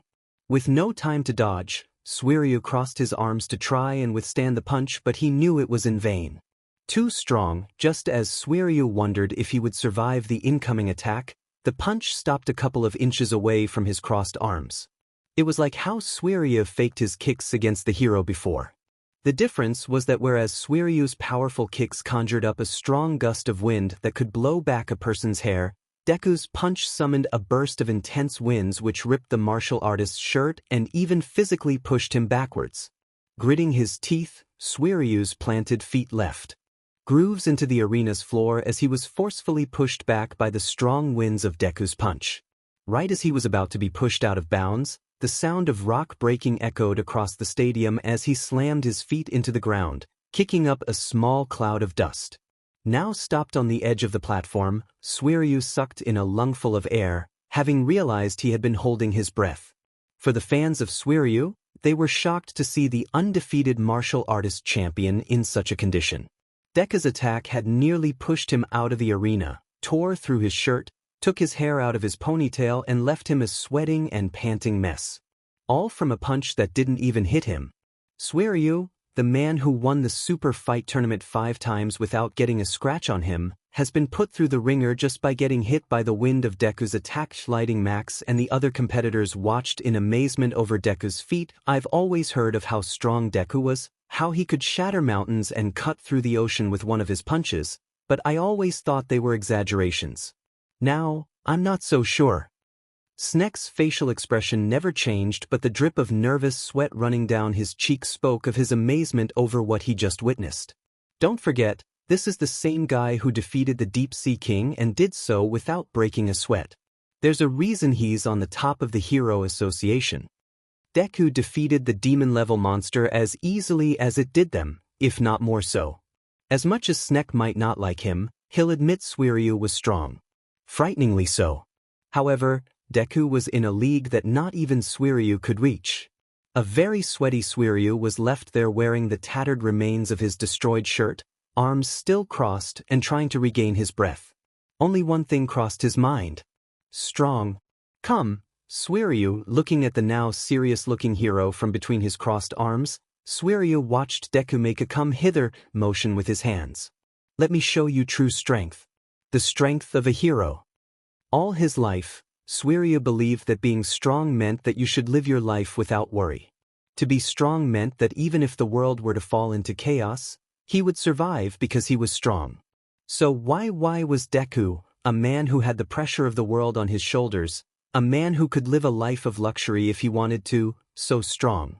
Regaining control over his breathing, Suiryu ripped off the remains of his shirt and stared back at Deku, no longer messing around.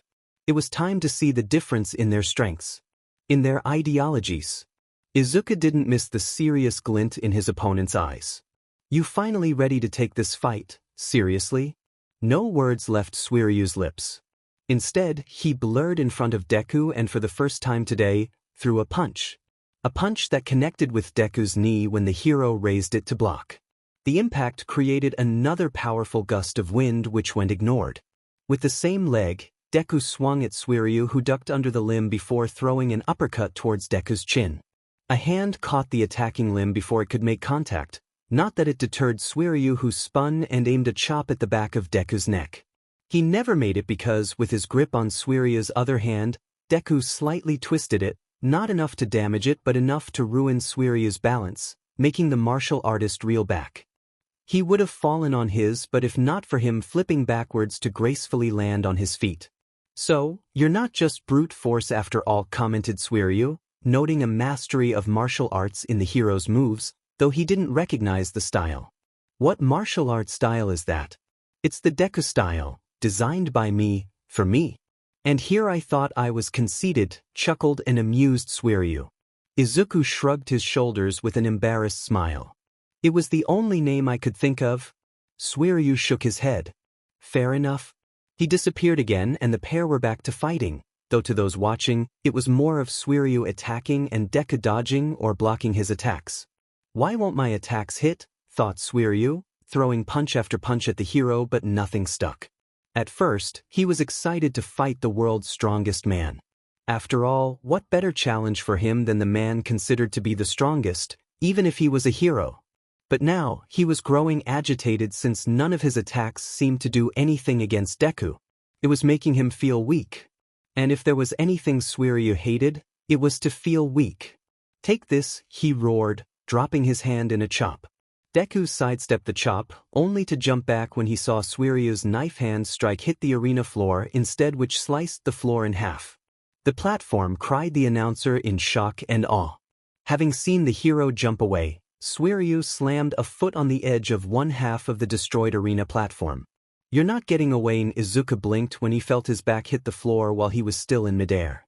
A glance showed him exactly how that was possible. He stomped on the edge of the platform. "I jumped over and flipped it, stopping me from gaining distance." As he then expected, Suiryu jumped up at Deku, who had his back to the now vertical floor. Just as he was about to throw a barrage of punches at the hero, Izuku raised a leg and kicked it down on the platform behind him. The stomp not only threw him over the surprised Suiryu, putting him out of range of the martial artist's attacks, but the one half of the platform shot back down to the ground with a loud bang. Both fighters landed on the floor, with Suiryu back on the attack the instant his feet touched the ground. He threw a flurry of punches at Deku's face, only for him to constantly move his head aside to avoid each hit. Izuku was grinning as his head blurred with every dodge. "I thought you only fought to have fun. You're trying far too strong to be having fun." An equally grinning Suiryu kept throwing punches. "Well, losing isn't any fun, is it?" "True, but I'm afraid there's only one way this match is going to end." Suiryu agreed with a nod. "Yes, with your defeat," he exclaimed before spinning rapidly and throwing a barrage of punches at his opponent. His spin and attacks had such tremendous momentum that it made him twist like a tornado in midair. He didn't have to worry about slowing down because the momentum he created from his repeating blows preserved his mid-air rotations. Void Sky Dragon Fist. Izuku's eyes widened when he saw Suiryu summon a small twister with his spins. Then came the unrelenting blows, which would have turned a normal man into a bloody waste within a few seconds. Deku used one hand to block each punch thrown his way from the spinning twister, each hit harmlessly bouncing off the palm of his hand. "Not even Void Sky Dragon Fist can break through his defense," thought a still spinning Suiryu, who couldn't believe one of his special techniques was nullified so easily. Even now, Deku was still harmlessly blocking each one of his punches, no matter where he tried to hit the hero. He gritted his teeth in frustration. "If that won't work, then I'll just have to try this." Canceling his technique, Suiryu backflipped away to make some distance, and upon landing, the half of the platform he was on broke apart. Taking a stance, he stomped towards Deku, each step cracking the already destroyed platform even more. It was obvious he was going in for a power move, but Deku didn't bother moving. Suiryu noticed the hero didn't even bother to defend himself against his upcoming attack. "Your funeral?" he thought, stomping his last once he was face-to-face with the hero. Then with a roar, he drove a punch into Deku's teeth, placing his full strength into the punch. As proof, the metal bands that were wrapped around his biceps shattered, unable to contain Suiryu's full might. For a fleeting moment, Suiryu felt success when he heard the hero let out a gasp of air and his feet left the floor. That glorious second of thinking he finally won left him when he saw Deku get thrown across the arena by 4 measly feet before landing, showing no harm done to his body whatsoever. Izuku patted where Suiryu's punch hit him and laughed good-naturedly. "That was a pretty good punch. Knocked the wind right out of me." As Izuku laughed, Suiryu could only stare at his still outstretched fist in sheer disbelief. Even that isn't, for once in his life, he was left completely stunned. So proud of his strength, Suiryu never thought he'd ever experience a time where his great strength would fail him. All the answers to his problems could be answered with strength. Yet, here he stood, having been played with by the world's strongest man who didn't even take him seriously. For once in his life, his strength failed. Worst of all, he didn't know what to do now. What was the point of punching and kicking an opponent who could dodge his blows faster than he could deliver them? Suiryu. Having been lost in thought, Suiryu never noticed Deku moving to stand in front of him. Caught off guard, he looked up at the looming hero and felt his lungs constrict when his gaze fell on those powerful green eyes. He was ashamed that he unconsciously took a step back just by looking up into those eyes. Before he could take any more, Deku placed a hand on his shoulder, stopping him. For a moment, the two simply stared at one another in silence. A despairing Suiryu looking up with no answer to how to defeat this unbeatable opponent.